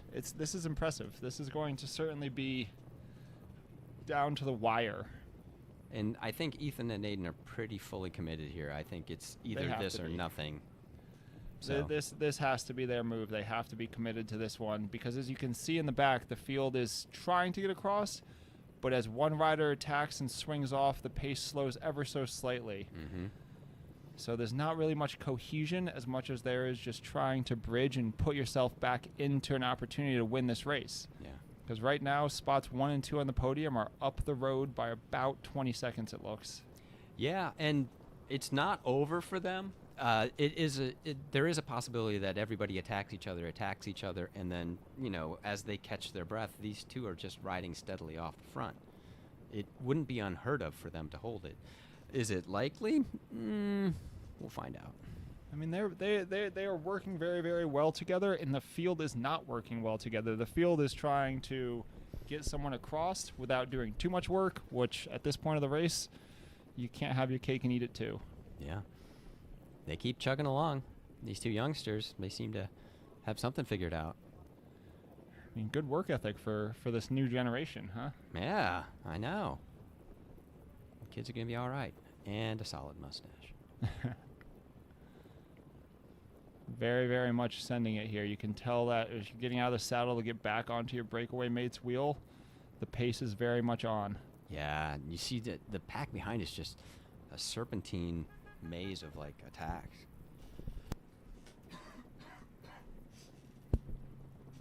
Looks like two riders are trying to come across. It's so close. And the thing I like the most about these two riders, oh, he just ruined what I was going to say. I was going to say they're not looking over their shoulder. They're just committed to pedaling. At this point of the race, 15 seconds it doesn't here. matter. Yeah. You have to stay going until you see that wheel come up next to you. Yep. Oh, that is a much bigger field than we were used to seeing at this point in the race. Yeah, we are coming down to the last 10 miles of this race. It's all on right now.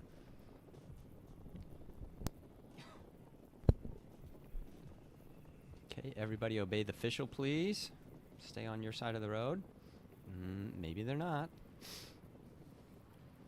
Boy, talk about hurting cats, that poor official. Oh, no, no, no, no, no, no, no, no, no, no, no, no, don't run. Oh. Ah. Oh, riders are splitting all sides of the field here. This is a little bit chaotic. Yeah, there's This some is chaos bike racing. going on here. Yeah. This is bike racing at its finest. All right, we're Oh. about to get on to River Road. This is the turn that comes down the Sheriff's Hill climb. So this is the point of the race where you think you're almost to the end, but there's still a few hard digs that can really zap you. I mean, there's been a couple years I've come onto this course, this part of the course, with that lead group, thinking I feel good, and then it goes lights out. It is going to be under 10 miles. They're going to come down this alpine climb now. They're going to be cruising as they go through there. Ethan and Aiden at the front are going to have to work together, and they're committed. There's no turning back for them. There's nothing they can do except work together. And at the back, Alexander's just chugging along. The officials have made sure that the pros don't pull through. So they haven't been, actually. I haven't seen any of them go through and pull through for Alexander. He's just kind of... They're taking a free ride home, looks like. Yeah, he's going to get them back in time for the post-ride beer. Yeah, exactly. He's taking them back for a Michelob Ultra, and that's really nice of him. So Hopefully they return the favor for something. They can't help him right now, yeah. but hopefully they can help him, hang his bike up or something after. Yeah, it'd be a nice pat on the back or a handshake at the finish, or just maybe get out of the shot when he finishes. Yep. Let him have that moment alone. Even the pros are looking around like, I can't believe there's no one here. This is, I didn't think we were going to be able to have the pleasure of talking about a solo rider the whole race. However, this has turned out to be one of the most impressive rides. Yeah, it's a tale of two races, right? One goes from the beginning and just stays away, and then the other is kind of bunching up to be a pretty significant group at the finish. And as the pros enter back onto River Road, we'll be interested to see what's happening when we get some picture back. But I'm sure that the race is still very much on. That gap was not very much. Here we go. Oh, it's so tight. Two riders. It looks like just about a 5-second gap to a group. Yeah, and at this point, they're like cruising down this hill. They are moving out. And I mean, off their left shoulder, they're going to get a beautiful view of the New York City skyline if they had a chance to look. Mm-hmm. Right at this point, when you go up River Road, across the river, there's a big blue block that's in Yonkers, New York, that you can't miss. It's like a big blue industrial. I don't know what they do there. It's a mystery, but when you see the blue block, you know you're at you're Alpine close. Climb, yeah. Well, I think these riders are going to be hoping that they're closer than they are with the gaps really coming back together here. All right, it's getting tight. We're going to have a big group here. So, all right, Ben, what do? You're directing your team here, and if it all comes back together and there's like 60 of them, say you got 4 guys in the break here, what's your advice? I mean, at a certain point, you got to own it for positioning. So, like, if nothing's really going to go and no late, it's all back together, or 2 young guns were caught. It looks like there's a Project Echelon rider now pushing the pace, and this is what you're going to expect down this road, and this road favors this. It's very aggressive racing. It's hard to take control, but if it's looking like it's going to do this for the rest of the race, and I have multiple riders, I'm going to tell them to get together, get position at the front, and hold that position up these rollers to give them the best chance. Because once we take that right turn off this, it goes uphill steep, but it's also tight. It's a small road. With this big of a group, you can get boxed in. Like it's not more than 10 people that all it takes to cover the road. So this is about the point where I would be on the race radio telling everyone to get together, find their teammates, and start to take some ownership at the front of the race, just purely for a positioning. You can still follow moves, you can still do what you got to do, but doing it from position so you don't get boxed out. Yeah, and this is the last section of the race. We're under 10 miles. Maybe we're about 7.5 miles from here until the finish. What they're going to do is they're going to go along this river road here. There's going to be 2 or 3 climbs that are pretty steep. And then they come to the end of River Road is a steep climb. They make a right turn, and then there's a little steep uphill that goes to the finish. And then they go down, they go under the bridge, and then there's a light uphill finish there. And that's how they're going to end this race. So they're going to be going up and down. They're going to be bombing down those descents on River Road. They are going smooth, and it looked like Apps Pro Cycling was taking the front, just as I would expect Freddie to tell him to do, to keep some pace on. Because again, when you're this far out from the finish, but it's this much of a kind of open-ended race, sometimes just having a rider go to the front and set like a false tempo will help discourage attacks from other riders and help keep a little bit of control. So sometimes riding the front isn't about pushing the pace and stringing it out as much as it's about keeping a pace that just deters others from attacking. Yes. And we're coming up to, for our European viewers, about the last 10K of this race. So approximately 15-ish minutes left. And this is Alexander, still with his toe in the pros. Toe in the pros. Toe in the pros. Hasn't gotten a single lick of help for this entire race. He's probably not drafted more than 5 minutes this entire race. Nope. It's pretty incredible. It's like, yeah, I'm just going to go solo for 85 miles. This is such a big group coming to the finish here. It really is. And as you can see, these roads are twisty, and all of these shadows, they are kind of an optical illusion to all the potholes and all the cracks in the road. So this is where everybody's tired, their heart rate's high, they're like cognitively from the effort, they're fatiguing, so they're not really as on. So this is another kind of chaotic part of the race, to where if you're not paying attention, it can still kind of blow up in your face. Yeah. And it would seem if we have a big group coming around after they hit that corner off of River Road, that things would stretch out. It would be kind of, I wouldn't expect like a classic group sprint out of this. I don't think there can be. It would be very, very... That turn's just going to thin everything out. Did they miss the route? Miss the turn? I'm not sure what we have going on here. Right back to the pro Hopefully race Alexander gets back on the road. I think he's got enough buffer, but let's hope. He may have to attack the field again. It's like, you know what? I'm just going to attack again. All right, we've got them coming through River Road here. Boy, it's a pretty compact group here. It is, and it's still looking like that's got to be 30, 40 riders. Yeah, somewhere around there. So keeping in mind, that did start with 110, so we have lost some. This isn't going to be a full field sprint. But it now looks like Team Medellin has taken the front. Yeah, it seems like everybody's waiting for someone else to make a move here. If I was Team Medellin and I still had Brian Sanchez in the group right now, Brian Sanchez could be the guy for this one. I mean, he was on Team Hincapie a couple years ago, raced against him plenty. A small Colombian rider that has a very, very good pop, especially for an uphill finish like this. So that could be why Medellin is starting to kind of take a little bit of the control of the front. But we also see the Apps jerseys kind of at the front. We see the Comp Edge jerseys at the front. A lot of the same teams that have been at the front are now kind of gathering at the front like we'd hope they do. Yeah. So this is going to be a very exciting finish to the GFNY race here, NYC, as we come through and we get up to the end of this. You're going to know when they get to near the end because they're going to go under the George Washington Bridge. So you'll see the bridge as they go under it, and then that's where they start to hit the final climb. and that's where they climb up to the finish. This is going to be one of the roundabouts here. The rare United States roundabout. The bike riders know how to take it better than the cars here in America. Yeah, it's true. Yeah, they don't get confused by roundabouts, do they? Yeah, you're in a bike race, you go either direction. Exactly. It's pretty easy. It just splits the field most of the time. You just go around it. This could get chaotic with how spread out this group is, and any last jumps to the front. We're starting to see more and more of the team jerseys kind of start to get together. Yeah, they're going to pool together because this is where it would be a good idea to try to get somebody away. See if you can get somebody who you said before has a good punch at the finish to be able to get in there, get away. I think at this point of the race, we're looking like it's going to come out of this group not by an attack before the finish, but up that last climb. I think at this point, a lot of those rollers are gone. The group looks like it's too fanned out. People aren't suffering enough to really force one rider away. Yeah. It's going to come down to the end here.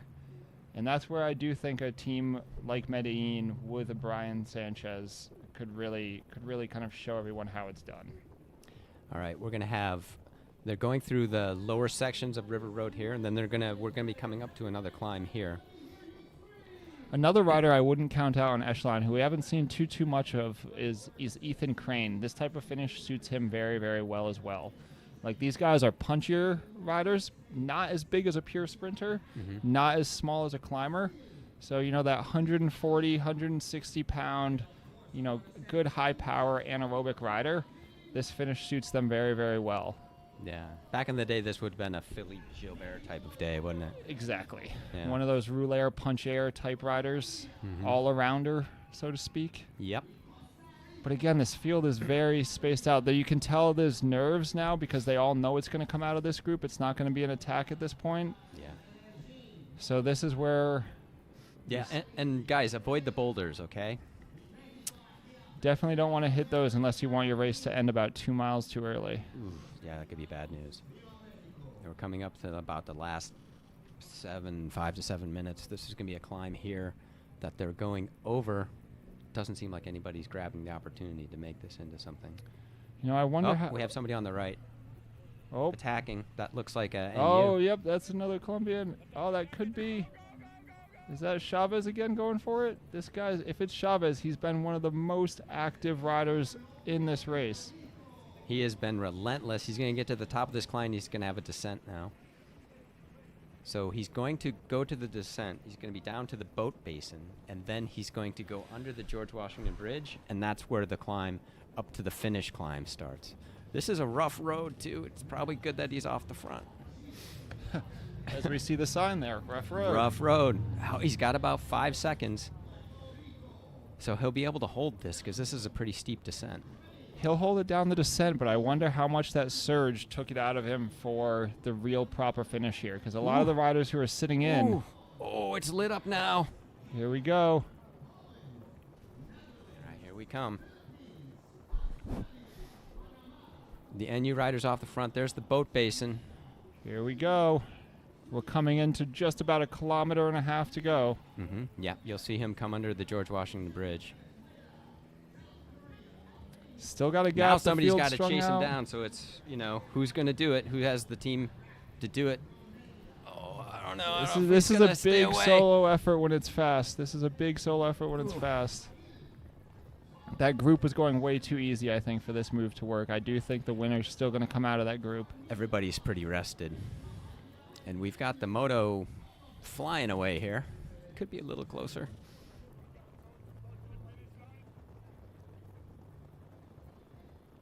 Okay. All right. If I were to will the camera to lift itself up a little bit.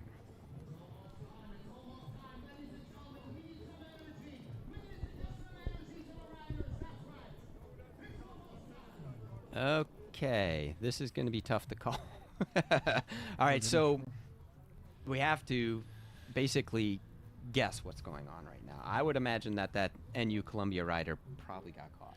If not yet, he's very close to getting caught, and I think there's going to be a launch. And I really do think Team Medellin is probably going to be the ones that play this the best. As long as Sanchez is there, I really think they looked the most poised. They had the front, and they also just have the most experience. They know how to play a finish like this. They have a rider that's good on a finish like this. We might have the finish coming right now. We're going to Because see they're a duel. coming around that hairpin that comes onto this road, and from there they have about a half mile.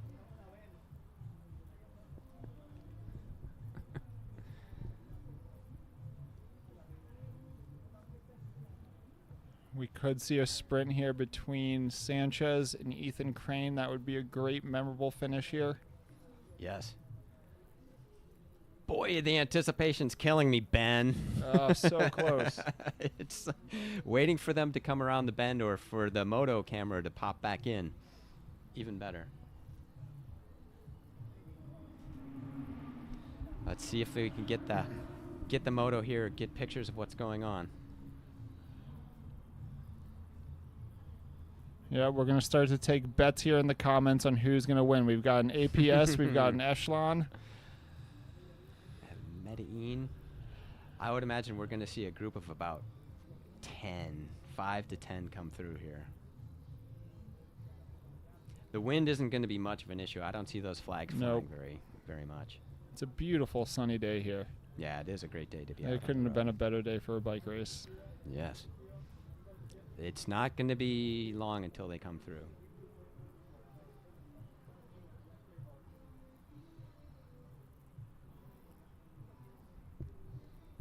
We are trying to get pictures back.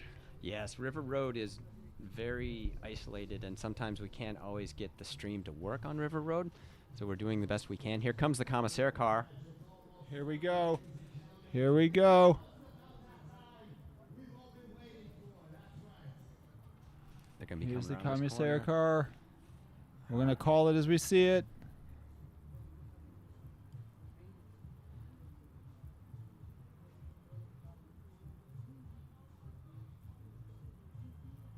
The anticipation.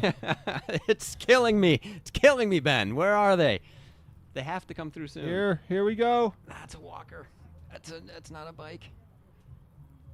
Oh, Boy, I wonder. So how big do you think this finish is going to be? I'm thinking 5 to 10. yeah, it's got to be I think it's going to be strung out. It's going to be a group of about 5 fighting for the win. Yeah. And then Okay. Let's see what's coming up. It can't be much longer. I think they are over the 3-hour mark, so They they are. didn't crack 3 hours. And we're back to Alexander. That's Alrighty. not what we want to see. Yep. Come on, let's see the finish. Can we see the finish? Let's go. It looks like he didn't get lost on course, actually, so there's nobody behind him. Nope. Come on. Big money no win. I could have told you what was happening with Alexander, to be Yeah. honest. So He's solo. He's been solo. he's off the front with 2 guys behind him, and Can we he's get cranking back to away. the, Let's get the finish finish line? here. Finish, please. Okay. Yeah, we're dealing with the challenges of the pictures here. Hopefully we can get right back to this finish before the end.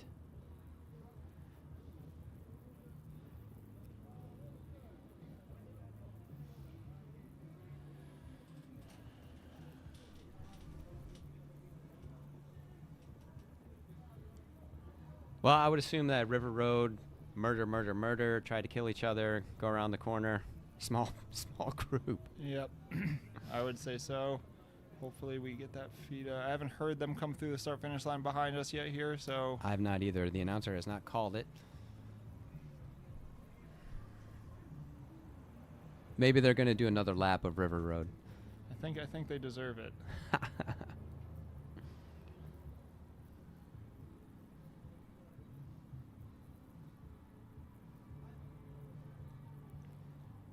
Man, Alexander does not look like he's given up any speed whatsoever.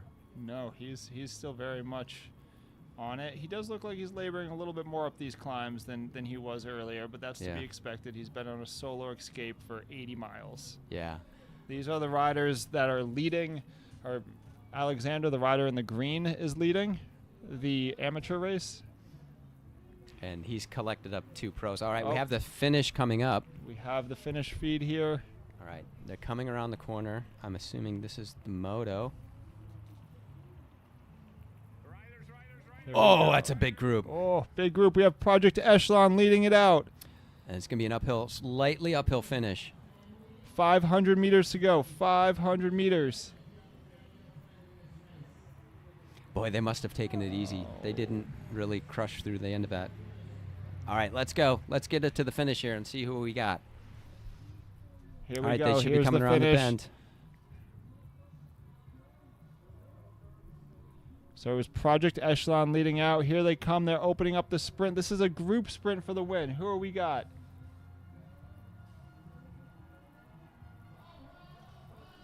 Blue jersey. Was that Canals? Could have been.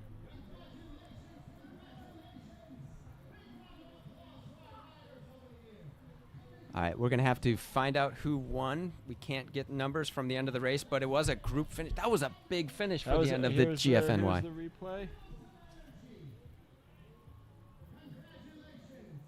That was definitely a Canals jersey, I think. So it was either Ignacio Prado, who was my personal pre-race favorite, You picked him. or it could have been our number 41 there, Vasquez, who was in that. Well, he lost his seat. Maybe he sprinted. He got a better sprint. Because Maybe he didn't have found a seat. bike along the road somewhere. And this is, all right, here's the finish.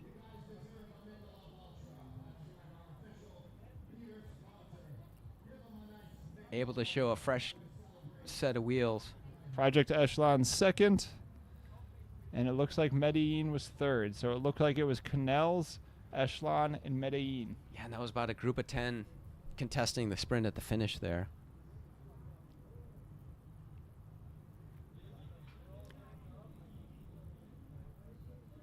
So Canals played it obviously correctly, but I didn't see that there was a lot of teammates in there to deliver him to the line. So it wasn't a classic like lead out sprint finish because you're not going to have everybody there. Anybody who can survive is going to be who you're going to be using. See if this is another replay here. This is, yeah. Yeah. I'd post up a little later than that. That's just me. Yeah, he was confident in it. Yeah, he was. But yeah. Yeah, that was just him. He just sniffed out the line and brought it home. That was probably the biggest group sprint finish. I've never seen a group sprint finish that large at this race before because it is such an attritional course. And, you know, it depends on how the riders are going to race it that day. So you can definitely have, you know, somebody trying to knock everybody out. So it certainly seemed like it was a little bit more of a passive race than I expected from a lot of these teams. I expected a little bit more pace to be put in, trying to blow things up. Nonetheless, still a hard, good day out bike racing. Yeah, fantastic. And we've got Alexander Worsdale still out on the road. So he's got his two, let's call them teammates that he's collected from the pro race, and he's bringing them back home. So we have him to finish within probably the next 5 or 10 minutes, I would say. I would say he's caught the team cars. Yeah, right. But incredible if he still holds on, which I think he is going to, not to, you know, bring about the commentator's curse or anything. That's incredible.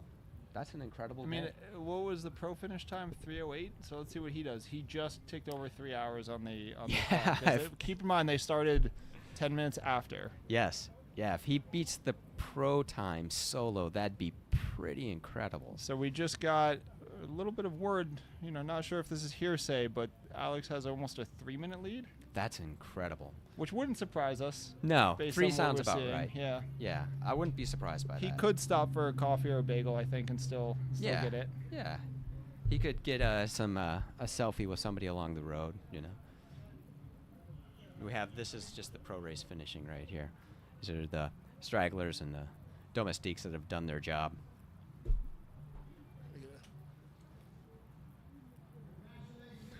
If the domestiques do their job, they're going to be just rolling in at the end. Job finished. The domestique's job is the least thanked spot on a team.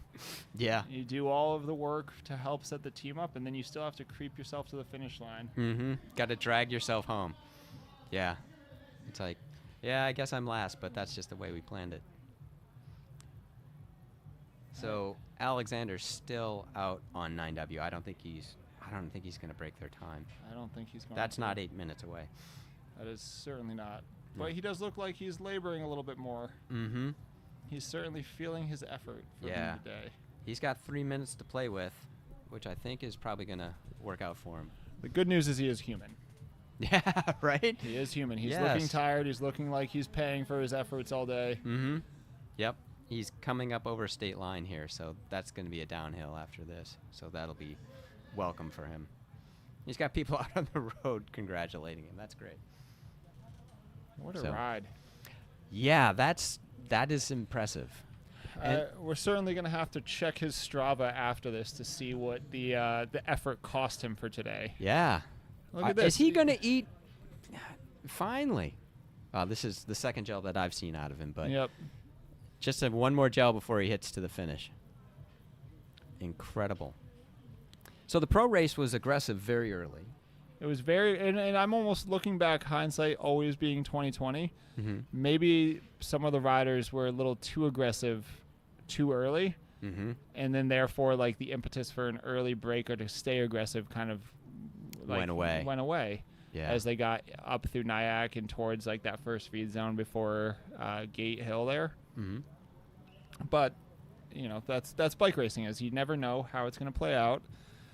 And we could have never predicted a group this big coming to the line in that race. No. Classically, this race has never been a big group sprint race. So it's definitely a different finish than GFNY's past. But like you said, everyone was taking those big hits early. There was at least a couple swings off the front. And then everybody kind of collected themselves. There was a little bit of a gap when you were going through Cheesecoat. We had the 3 away. And then they got caught. So then, you know, it's all depending on, you know, how you feel, how strong you feel at that moment. You know, are you going to be able to get away? Or are you going to go for it? So it's the way it turned out. Tons of variables play into a race like this. And, you know, it's a race of attrition. But sometimes the race is almost too attritional that it neutralizes the race to a certain extent. And that's almost like what we see just happen there. Is it almost neutralized themselves, so it was a big group sprint at the end. Yeah, it's pretty amazing. So hopefully we're going to get Alexander Wordsdale onto River. That it's going to be the longest 10 miles of his life right here. I would imagine. The fact that we finally saw him come out of an aero position, go no hands, and take a gel. Yeah, it pretty extraordinary. Oh, is this all the team cars from there? No. I don't know, but it seems like the pros are getting feeds from guys on the side of the road.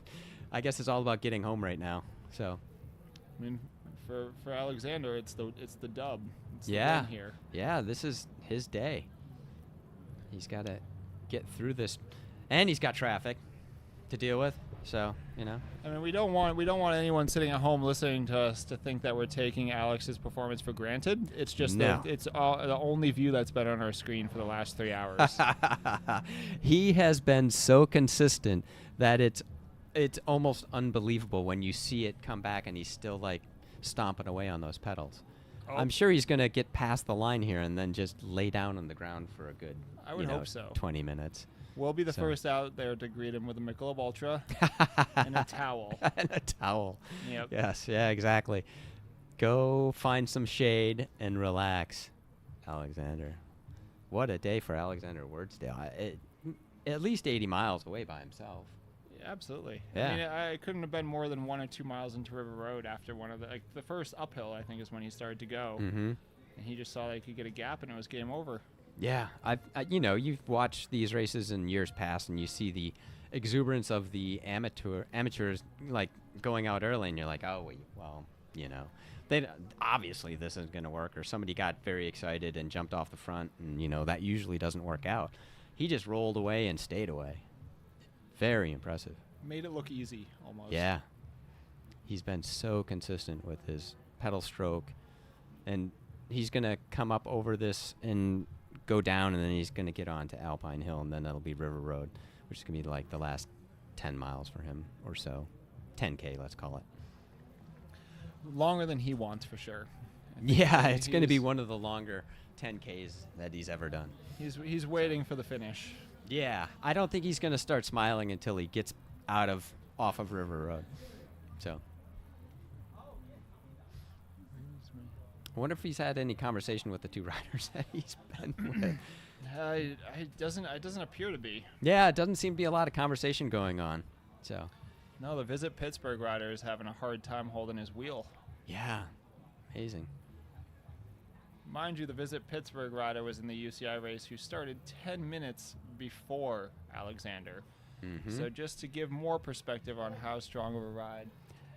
Efren Santos Moreno is your winner. And then Jerome Gauthier.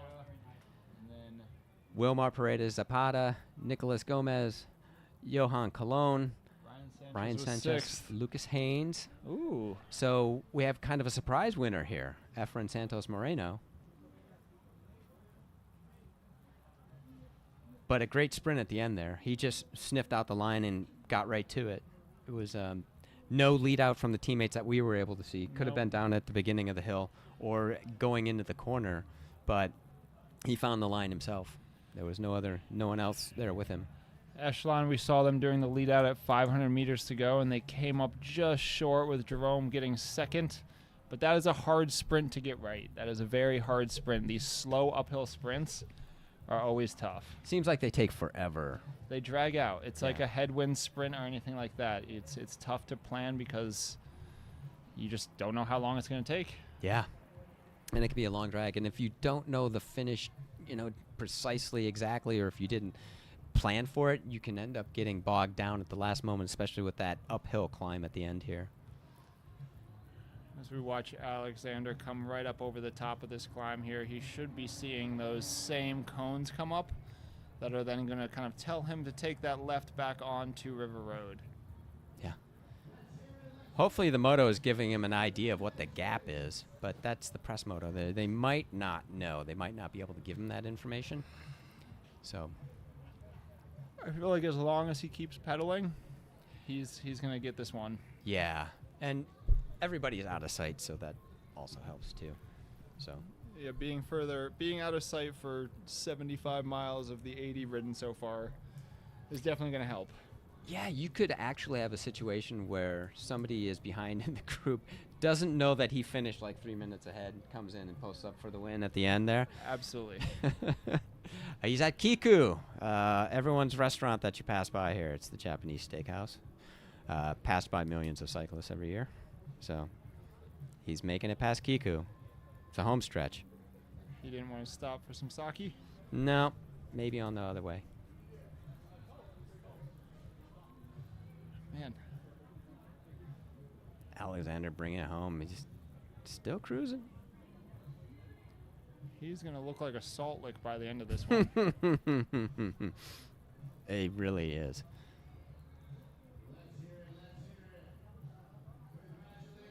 That's just incredibly impressive what he's doing today. I mean, he could have almost just done a solo training ride today. Kind of was, wasn't it? Yeah. And he didn't come, meet the man with the hammer. He must have been drinking off camera. He had to have been. Yeah, as far as we can tell. Because I have 4 sips for the whole day, and that's just not going to be the case. He's obviously drank more than that. So, Very, very impressive ride. We did not expect this one to stick. We didn't know what we were seeing. But what we can say is he's not going to be allowed to do this again. no, he will not be able to do this race as an amateur ever again. This is a one and done for him. Yep. Enjoy the win, because next year you are going to be a professional, Alexander. Here we see pro riders still coming through. Mm-hmm. These are the other 60 or so riders who are not in that group. Yeah, making their way to the finish.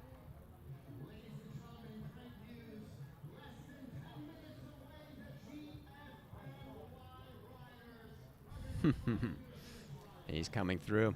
10 minutes for that. That's amazing. Still hanging in there.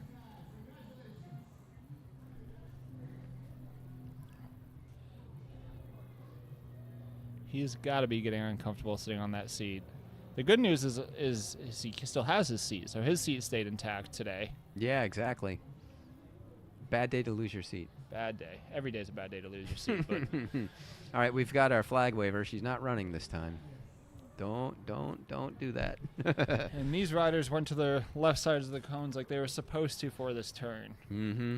Yeah, you can't always hurt the pros, can you? Nope. So Alexander, despite his solo effort of the day, he still has the cognitive ability and thought. Still has a situational awareness to be able to have the right route home. So Oh, there's the 5th drink we've seen. 5, maybe call it 6. Now he's going to have that descent down alpine climb, which is, I think, going to feel pretty glorious for him right now. I mean, there's a few of the descents on this road back that are going to feel really good. Just as good as the bad feels on the uphill. Yeah. You know, you can almost taste it at this point, but you still have to pedal. You still do. All the way to the line at this course. Yep. There's no coasting. coasting to the finish here. He will definitely have to make it the whole way.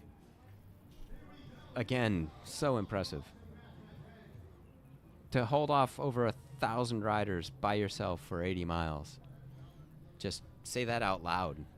And, I mean, that front group, even though it was the front group of the amateur race, you know, Alexander here has been, you know, 6th in the professional national championships for South Africa. So there are professional and very elite riders in the amateur race. So not only was he holding off the masses, he was also holding off some other very talented bike riders who just may have not been on the start line. Oh, absolutely. For the UCI race. Absolutely. And everybody's going to come here with some sort of form that they've developed, because this is an event that you show up half trained for. You know, that would just be a terrible day out. So You cannot show up out of shape for this one because, like we said, it's hard till the finish. yeah, that's no fun. You know, some of those events out west where the last half is downhill because you're coming out of the mountains, you can get away with being a little bit underprepared, knowing the last 20 miles is downhill, but not here. Yeah, there's no downhill coast to the finish. It's work your way through River Road, which he's doing right now, and very impressive. And after he finishes, approximately 3 or 4 minutes later, we're going to have the rest of the GFNY peloton come through. But great day. Very impressive ride by Alexander Wordsdale. And one of the things I've never seen in the GFNY is that big of a group sprint or that big of a group on River Road, which is impressive.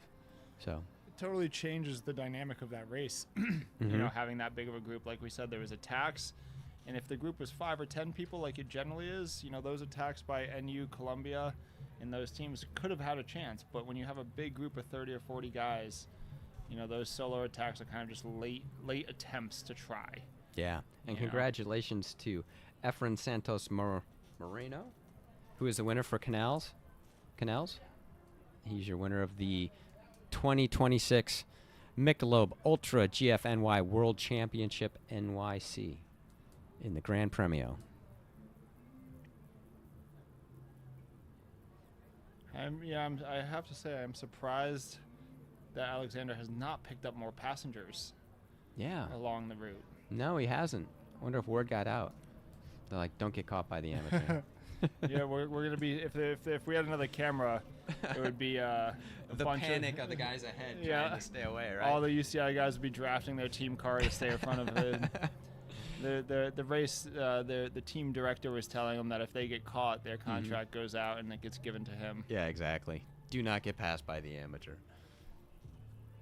And his 2 pals are still hanging in there. Visit Pittsburgh riders having some difficulty there. Yeah, when it goes uphill, he seems to have a little difficulty hanging on. I have been in his shoes twice coming down River Road like this, where you're just doing everything you can to get up that hill, knowing you have the downhill to coast. Yeah. It's got to be a tough one. Well, I would think at this point Alexander would know that he's probably got it in the bag, but still getting up out of the saddle. I mean, do we know off top hand what the course record is for the amateur race? That's a great question. I think 305-ish. Okay. He's not going to make that, Yep. but If he had a friend or two with him all day, he may have. could have been a different circumstance, yes. And in years past, when it was like a combined field, you would have some pretty heavy hitters Yeah. in the full peloton. So What a good ride, though. it's amazing. We'll have to get a word with the Inteja rider who's having his wheel for the second half just to see what it was like. It's like it was great. I got a pole all the way to the finish. He just had to stay with his pace on the hills. Mm-hmm. Because the Inteja rider's pedal stroke looks a little boxier even than Alexander's. Yeah. That's 186. Which is Frankel Rodriguez. Frankel Rodriguez. He's half wheeling him. Come on. He's giving him some words of wisdom. Yeah. Yeah. He's just got a couple more climbs to go, and then he's home free. Not a very deep dish set of wheels on the bike today. You know, I like the style he has set up. He looks like a bigger rider. Mm-hmm. And, you know, being a bigger rider myself, if you have a big bike with a bunch of wheels, it almost kind of looks like a Honda Civic with a fairing. So you better go with the smaller wheels when you have a big frame. Makes it To look better. offset the Aesthetically, visual. Yes. It's an aesthetically, and that's really what's important. That's important. Yes. And again, your winner today is Efren Santos Moreno of the Canal team. So congratulations to Efren. Winning it in a group sprint of about 10, I would say, from a group that was probably around 40 as they went down River Road.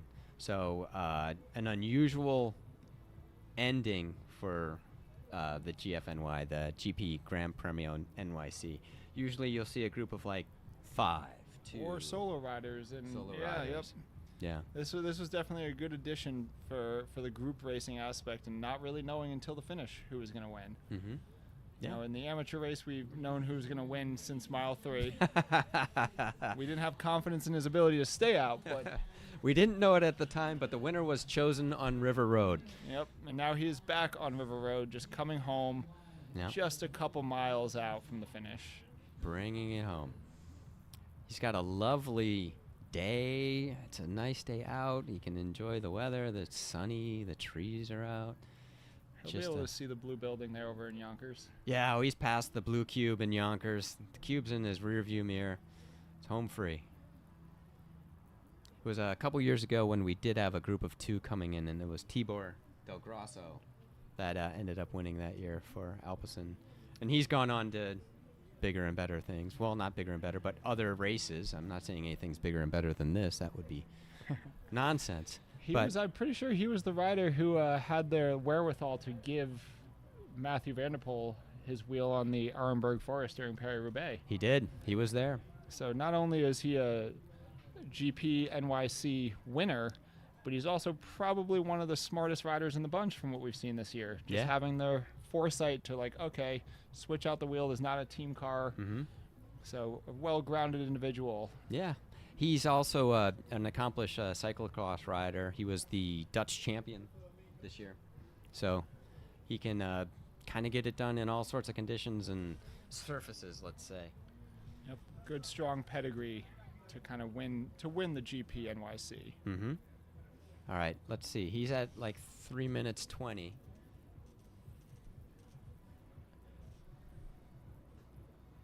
What are we watching? Do we have here? somebody catch him? I think so. Or It is that a looks- pro? Let's see what we're looking at. The way he chased right there, That looks like somebody. What is going wanna say, on? like, this may have just come back no! together. Alexander Oh. Wurtsdale caught at the end. You're killing me. Oh, but he's attacking again. He's attacking Ah, over the top. This brutal. Come on. Oh, man. Come on. He's establishing the gap, but he has been solo the entire day. Look at that grimace. Let's go. And he would not have seen that coming. There's been no time gaps. That probably caught him totally off guard. Yeah, that rider came out of nowhere. We thought he had like 2 or 3 minutes. Now he's got to race till the end. Oh, get that moto out of there. Don't bring him up. We are all Ah. cheering him on in this booth. We have seen him out Oh there my for goodness. 3.5 hours by himself. Wow. What a turn of events at the end of the race. He looks like he's gaining on him. He looks like he's Look at able to Oh, put him man. to the sword.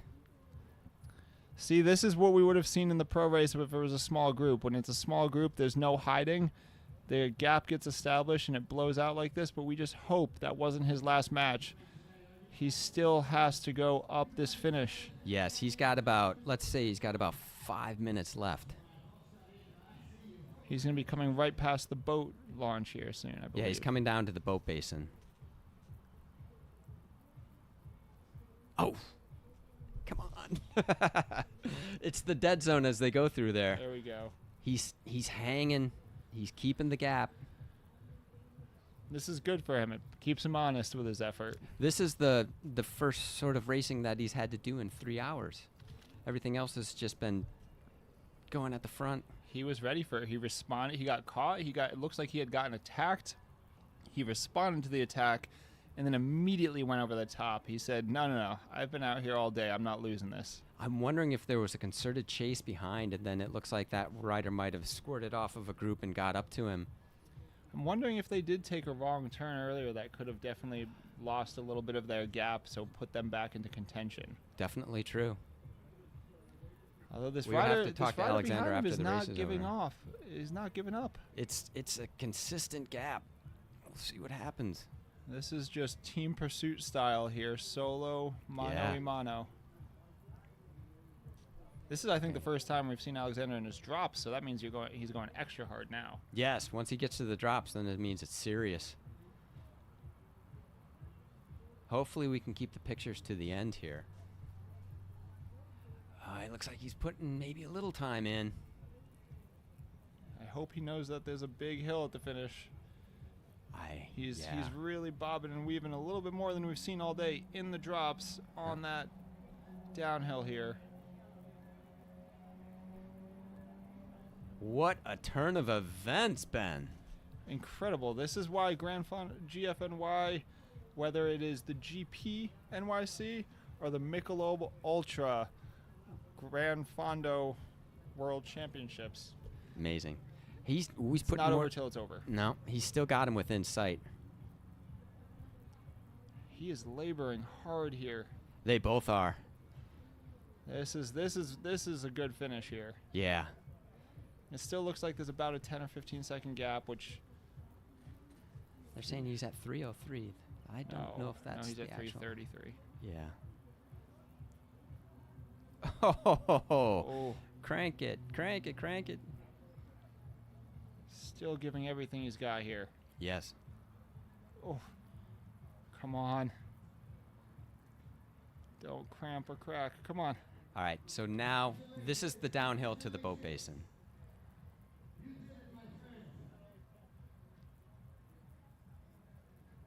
He's probably going to sneak a peek back to see where the other rider's at. So This is he'll his hold chance. the gap on the downhill. Yeah, this is his chance to breathe. Take a few, just reset for that last bit. He put a big effort in on that hill, and it looks like it's paid off for him. See if we can see the rider behind. No, not even on the descent yet. Nope. Look at Away that for 80 mouth miles and open, still though. has the juice to be able to put in an attack on that hill. Wow. Okay, this is the part where our picture usually cuts out, so hopefully we'll be able to see what goes on here. You can see he's going to go under the George Washington Bridge up there. And after that, it's a kilometer. A very hard kilometer. Yes, it is a very hard kilometer. It's going to be a hard kilometer for both of these racers. And the racer that came up upon him seemed to come out of nowhere. And I thought I saw someone else behind him. So there was like maybe 2 riders that made it up.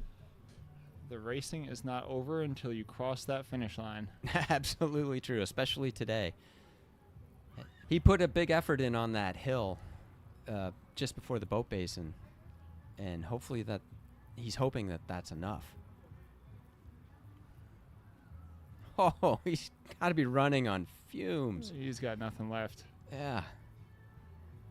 When you're Come on, Alexander. Yeah, that's the body language of a tired bike rider. Yeah, you can almost feel everybody willing him to get back there. I know we sure are. Yeah, up at that top of that hill is where he's going to take the right turn to the steep part. To the steep part of the hill, Yeah. where he hopes he has a half a match left. Yeah. He's going to try to drag himself out of the saddle. Okay. Get a little roller coaster ride there with the camera.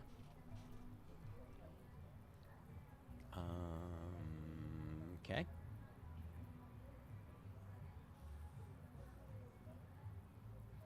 Still Alexander. Number 115. That is not Alexander's number. He is number 91.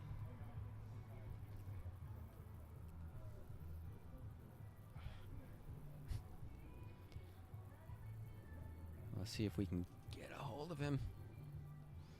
Kind of got the Bigfoot cam here, but we got him. We got him. That would have been, if it's 115, that's Federico Borella from Italy. Who would Okay. have caught him. Who is we have- 10 years Alexander's senior. Ah. So a little, maybe some experience played in there Yeah, for to sure. make that catch. Federico Borea. Let's see if he's able to catch. Man, if you could just turn that camera around just a little bit. I think our moto cameraman is feeling the fatigue of the day also. I mean, they don't have an easy job either. No. Standing on the back of the moto all day with a camera on your shoulder, Yeah, that's not easy. Cameras don't weigh especially on nothing. these twisty, turny roads. Yeah, That's a good core workout for the day. it is. All right, we're seeing what I'm assuming is still going to be Alexander Wordsdale at the front of the race. Okay. There we go. It's getting close.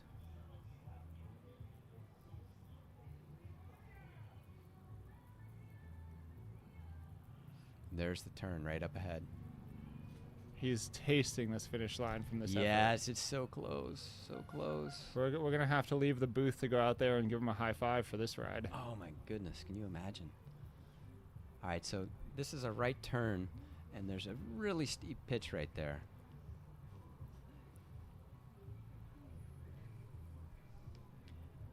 And I'm assuming we're seeing pros finish here.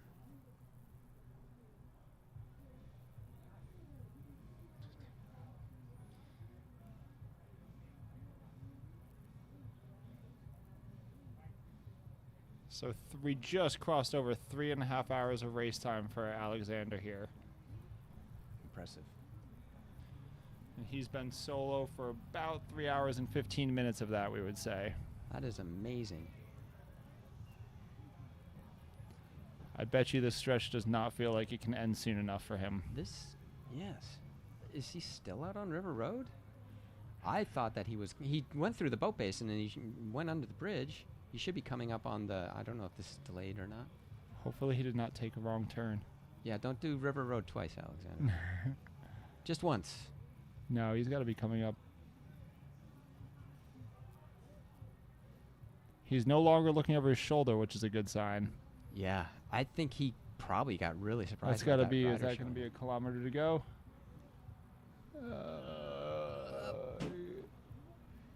I can't see. I think so. I think that was 1K. I think. 1K or 1 mile. Yeah. But he is certainly throwing his entire body into those pedals at this moment. Yeah, His he is. side to side rock.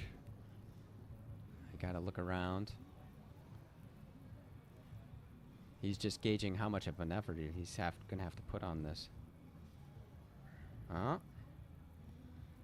I hope he saved enough. I know that's a couple looks there. Yeah, those are.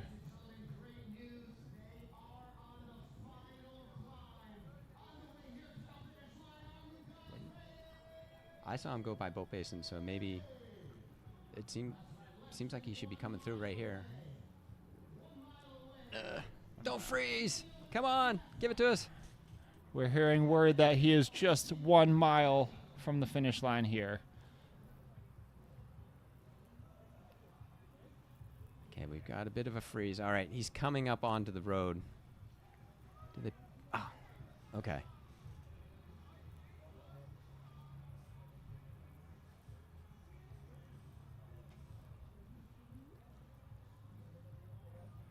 This seems like it's taking forever. I can only imagine what it must feel like for him. Put yourself in Alexander's shoes. So, oh, he's on the Look steep at part of the that climb. It's steep just part of the uphill. so. And if you can see here from those cones, that's how narrow this was for the UCI race finish. So that's 40 dudes fighting for spots here. Yeah.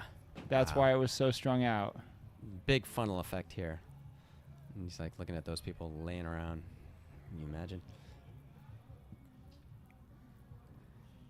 It would be great to have that camera turn around and just see if that other rider is still within sight. 1K to the finish. 1K. And if it is Borea. He hasn't looked over his shoulder, so Yeah, bring it home, Alexander. we're cheering you on. You deserve this one. Come on. Let's get it. There is no argument about who rode the hardest today. He's probably going to get most aggressive, right? I would hope so. Yeah, I would give it to him. Out of both races, in all honesty. Like, if there was just a master award Yes. for best ride of the day, Yeah. I would vote He gets Alexander all for the sure. red numbers, painted red, and whatever they're going to do. And never gets to do this again because he showed all his cards today. Yeah. Yeah, you can't fool him twice with this. All Here he right. goes, 500. It's close. All right, we're not seeing any, but boy, he just put that rider to the Yep. sword. It just took all of the effort for that rider to get up to him, and then Alexander was just like, well, guess what? I'm gone again. Yeah. I hope he takes some time to cherish this last couple hundred meters. Yeah. There's nobody in sight. I mean, he's so close. There you go. There's a little sit-up. Yeah. Still goes uphill, though, so you can't totally sit up. Nope. It's that little slight uphill. Here we go. There Here's he the is. celebration. Alexander Much Wurzdale. deserved. That's incredible. Ride 80 of the miles. day. 80 miles, gets away on River Road, and then just Gets almost caught again loses- on River Road. I know. The other side of River Road. He's only seen other riders on River Road in the beginning and at the end, and he still held it. And he's going to win by like 30 seconds More than ish. that. Incredible Boy, ride. that other rider got up to him, and he just put the hammer down. He's like, guess what? Well, I will gladly confirm that I think he ate and drank enough to produce that effort. He might have been sneaking it in between shots, but he definitely ate enough. Yep. He's not hungry. Oh, There was no bonk going on there, was there? He's certainly going to be ready for changing out of that kit and getting some real food, though. I'm sure he's. Yeah. Michelob Ultra time there, and Alexander. Alexander Wurzdale is your winner of the GFNY amateur race, the World Championship. And amateur no longer in this race. Once you win, you get bumped up to the pros. So if you come back, Alexander, get ready. You'll be on the GFNY team. I'm wondering if we're seeing the second place racer. And I believe he had white shorts. There he is. Yep. Louis Lamus. I was teammates with him like 10 Wow. years ago. There you go. That's a good ride. Wow, that was a great ride. Lewis has done this race multiple times, and he's always been a fast finisher. If I had known that was Lewis getting up to Alexander, I would have thought that Lewis would be able to hang on. I would have agreed. Wow, Alexander He's Wurzdale. former elite Mexican national road race champ. Yes. He's Lewis, serious racer, very talented. Alexander saw him come up, and on that climb, just put the hammer down and dropped Lewis. Amazing. Absolutely amazing.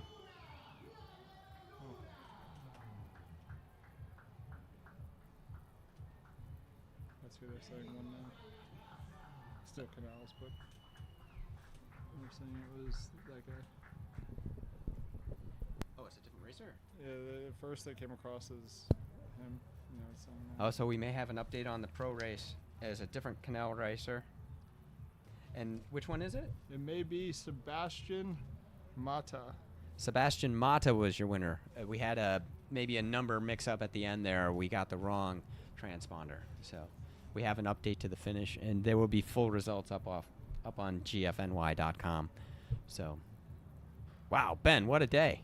Fantastic. This was everything we had hoped from a good hard race along the Hudson Valley. 2 races, completely different outcomes, different styles or manners of racing, but just an incredible day of racing out there. I mean, Alexander Wurzdale, just so impressive, able to get away, and then able to drop Luis Lemos after Luis comes up to him. Look at this wheelie across the finish line. Ha! Solid work. That must be one of the pro racers enjoying his day out. I mean, had no doubt in our minds that Alexander had the ride of the day. I mean, Luis getting across him, I'd love to know what happened. Yes. To see, like, did Alexander take a wrong turn and that closed the gap a little bit so Luis could get there, but then that was all he had? We'll find out later. Yeah, that's incredible. All right, we'll leave you for the moment. We may be back, but if not, thank you for joining us this morning to enjoy the racing with the GFNY World Championship presented by Michelob Ultra. And we'd like to thank all of our sponsors today. Let me just locate that. And it's just been an incredible day of racing, so much going on. And please, if you want to do this event, sign up and go to gfny.com because the sign up is open right now. It's available. So you can get your sign up done right away because the prices go up. It's going to be May 16th next year, 2027. So event partners are Michelob Ultra, Never Second, Bowley, New Jersey Tourism, and the Borough of Fort Lee. We'd like to thank all of those sponsors for making the GFNY World Championship happen and bringing this exciting race to the East Coast. And thank you very much, and enjoy the rest of your day, everyone.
Congratulations, guys. Enjoy the victory. Thanks.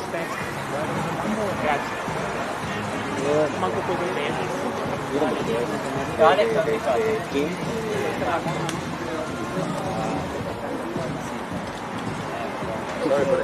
How was the stream? I think it was good. As far as I heard, it was good. Good, guys. Thank you. The signal, how was it? As far as I know, it was good. Just phone signal was bad for me.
No, è la seconda volta che vengo a New York, anche lo scorso anno ho partecipato alla Gran Fondo, ma purtroppo ho avuto un incidente lungo il percorso, ho rotto il ginocchione e quindi quest'anno sono venuta apposta per cercare di riprovarci e vincere la gara. Your team has won many times in the men and the women side, so you had all the pressure. What was the strategy for today to win?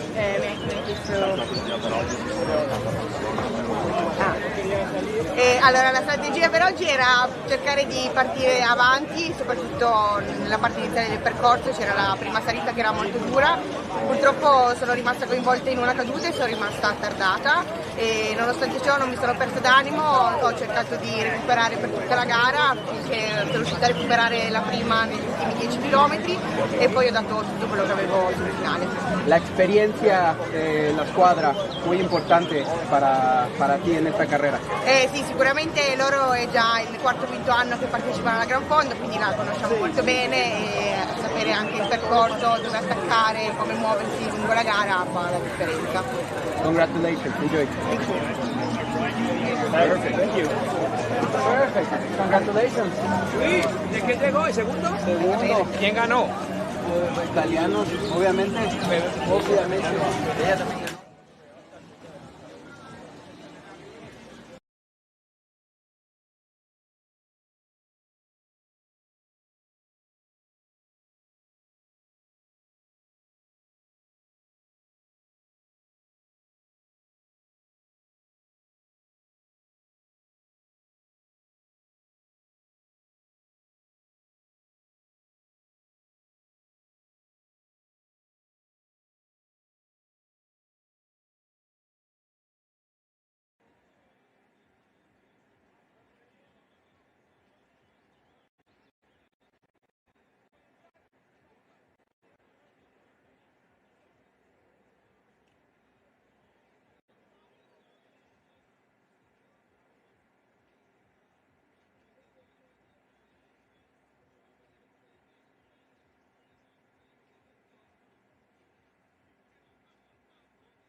Bustier, the streamer. What's up again?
I got you.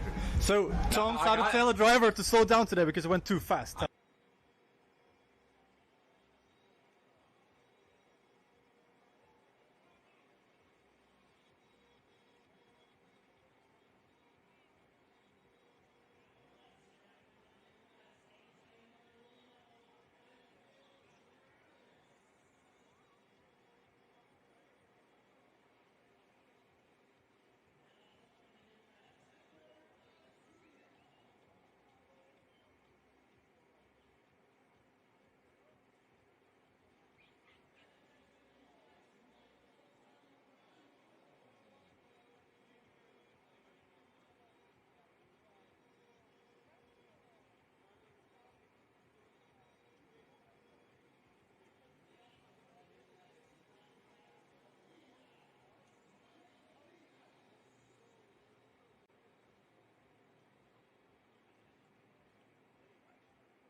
El podium, la premiación de la carrera UCI, el Gran Premio de la Ciudad de Nueva York.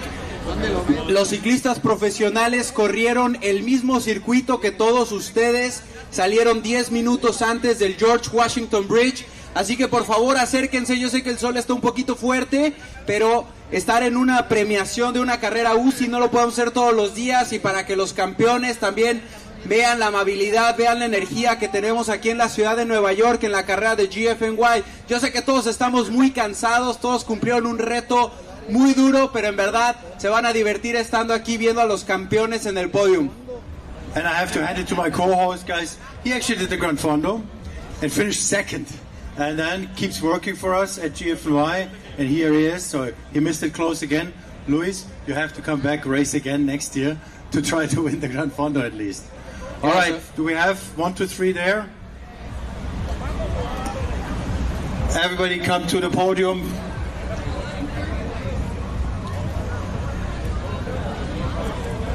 In third place, we have Wilmar Andres Paredes Zapata from Team Medellin EPM.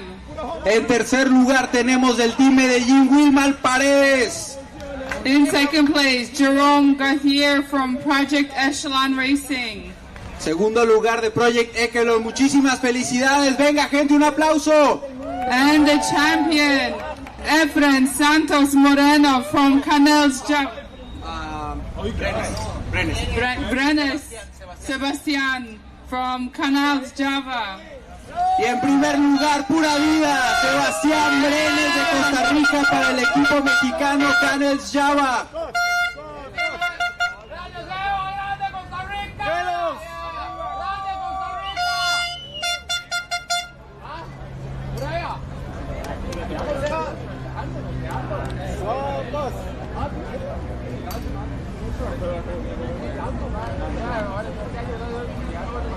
Ok, vamos a pedir unas palabras al campeón. Por favor, ¿qué te pareció la carrera? Cuéntanos cómo estuvo el día de hoy. Bueno, saludos a todos. Una carrera súper bonita, súper dura. La verdad que es un recorrido súper quiebrapiernas. Habían corredores de muy alto nivel y muy contento de haber obtenido la victoria el día de hoy aquí en la capital del mundo, que no siempre se puede ganar en Nueva York.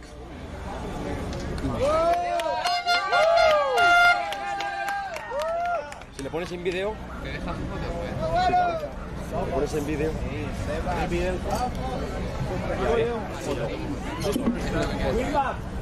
Mójala, mójala. A la orilla. Ah, güey, puto. ¡Grande Costa Rica, grande!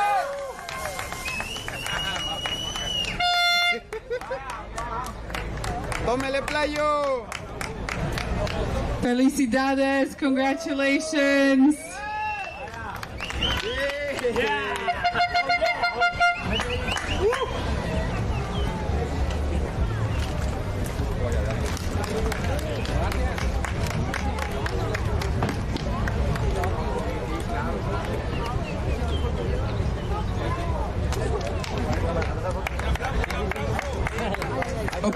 Un aplauso fuerte para los ganadores del Gran Premio en Nueva York. Es la tercera edición. Estados Unidos, Colombia, Costa Rica, México representados. Que se oiga fuerte el aplauso.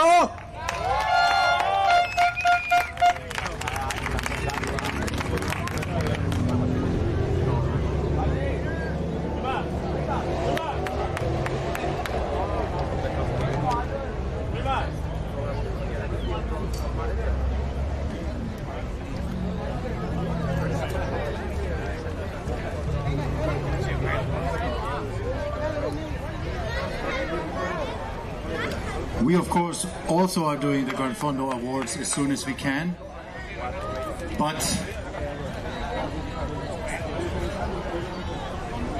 they are scheduled for 1 p.m., so in 50 minutes. And if we change it now, what happens? Someone went to change and comes back. So we don't do that. But multi-finisher medal, Lydia, let's do now.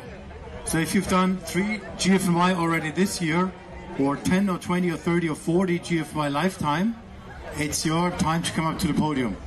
Lydia is looking for the list. Por favor, todos los corredores del Gran Fondo del GFNY que estén cerca. Vamos a comenzar con la ceremonia de premiación. Vamos a comenzar con las medallas de multifinishers. Todas las personas que ya han hecho 3 GFNYs en este año calendario, o sea, 3 GFNYs durante el 2026. Recuerden que reciben una súper especial medalla que es bastante más grande que todas las grandes medallas que estamos recibiendo. Todavía tenemos bastante tiempo. Entonces, cuando ustedes cumplen 3 GFNYs durante un año, reciben esta medalla especial. Y ahorita ya tenemos bastantes personas que han hecho carreras en México, en Miami, en Uruguay, en Francia, y que han estado aquí y que también ya cumplen su tercer carrera de este año. Entonces vamos a estarlos premiando a ellos, al igual que cuando ustedes de por vida juntan 10, 20, 30 y 40 carreras, reciben una medalla especial que van juntando las letras GFNY. Entonces estas son de por vida, estas no importa cuándo las hayas hecho, son 10, 20, 30, 40 carreras, y aquí también vamos a estar premiando a esos corredores que el día de hoy cumplen esta medalla.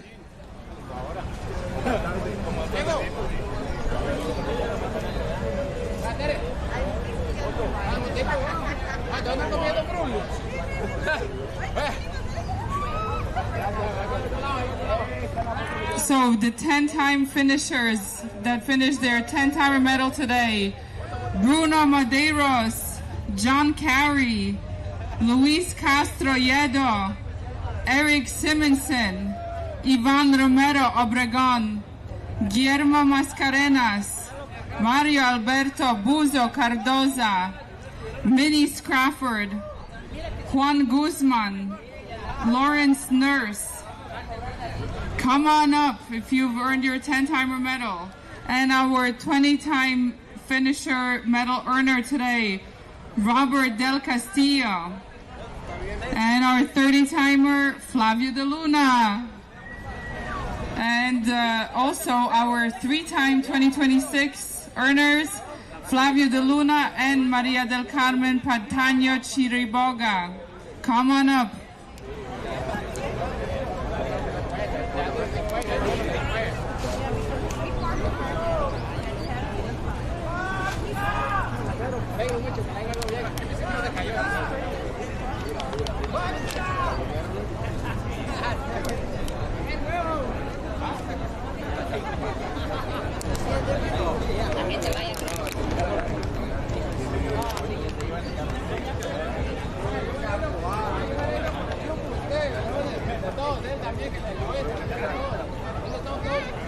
Por favor, si escuchan su nombre, acérquense al podium. Tenemos bastantes medallas especiales.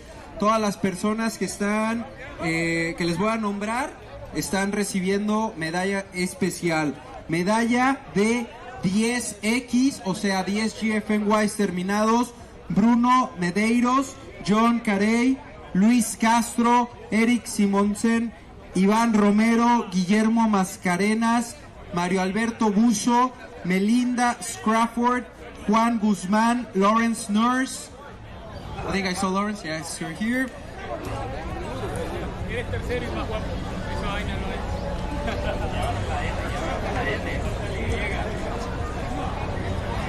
Three races this year. Roberto del M. Castillo, Flavio de Luna, and also 30 times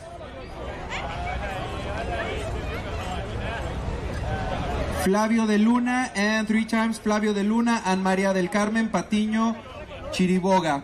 Ella ha hecho GFNY Salinas, GFNY Miami y el día de hoy GFNY Nueva York.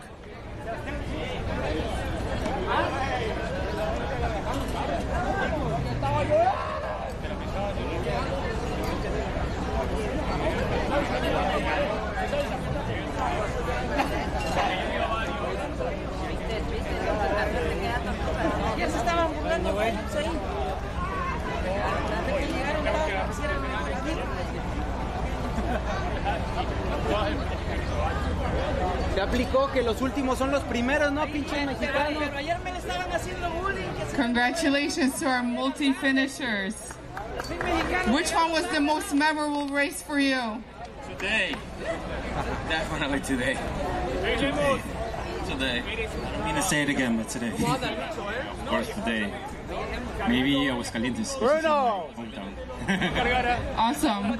What made it so memorable today? No, they are so fast.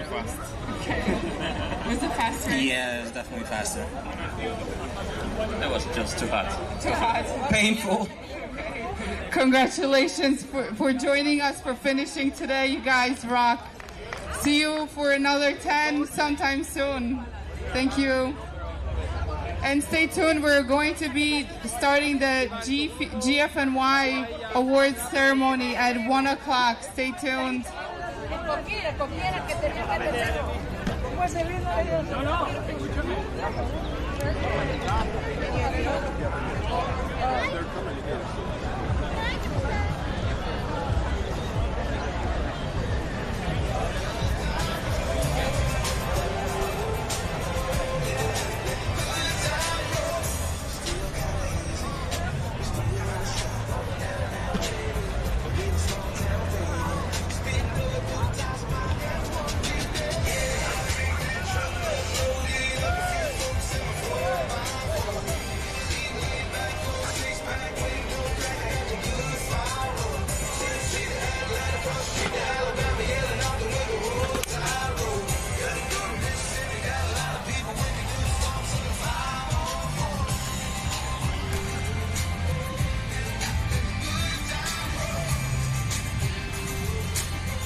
We'll do the age groups. We'll do him and her awards and the team awards as well at the conclusion of that. And then the multi-finisher awards ceremony at the conclusion of the team awards. So without further ado, in third place overall in the female race, back at the third place overall last year and this year, Flor Espiritu Santo from Santo Domingo in 4 hours. In second place, Anna Celoni from Cigliano, Italy in 3:45:28. And our champion, Martina Cavallo from Rivarogo Cavarese from Italy in 3:45:01. Congratulations, come on up.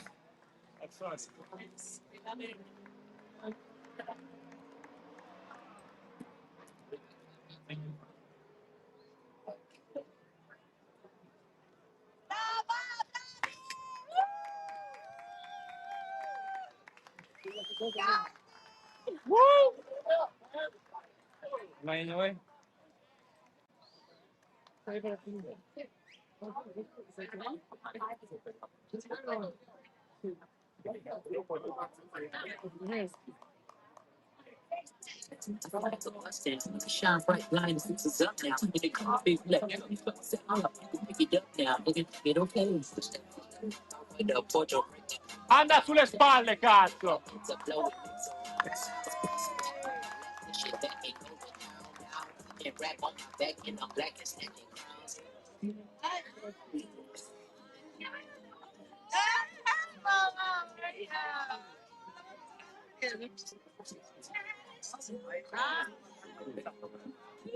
Damn, my money is like supposed to be. I get a clutch and it keeps close to me. I've been the top one supposed to be. Yeah. I didn't coach me on the rest. But it should be with me when I'm in traffic. It's always with me. Oh, poi Pino si incazza, non si può. Put my hands down. Jump in the box. It's not to the other side. Try to make one get down. Giving out smoke so long that I don't even want to talk no more. Just right now. Don't like those I serve with. Got spit you like with a pop. Che gambette che c'ha questa. In the die investment. Fast forward now, I'm investing. Put it on that. Like, because I'm very invested. Paura!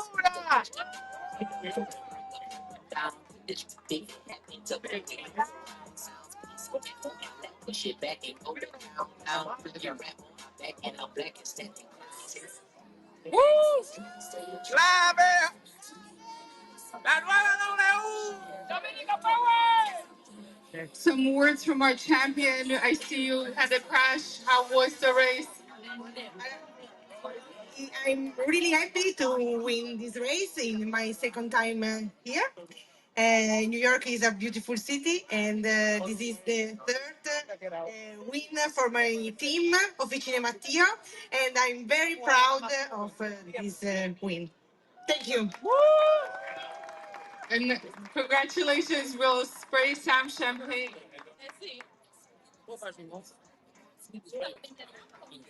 Ashley dallo shampoo. Sto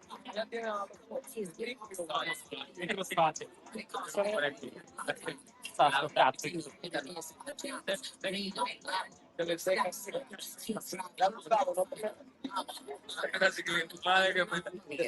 Che passei. Vedete, passei, ma non ti sa.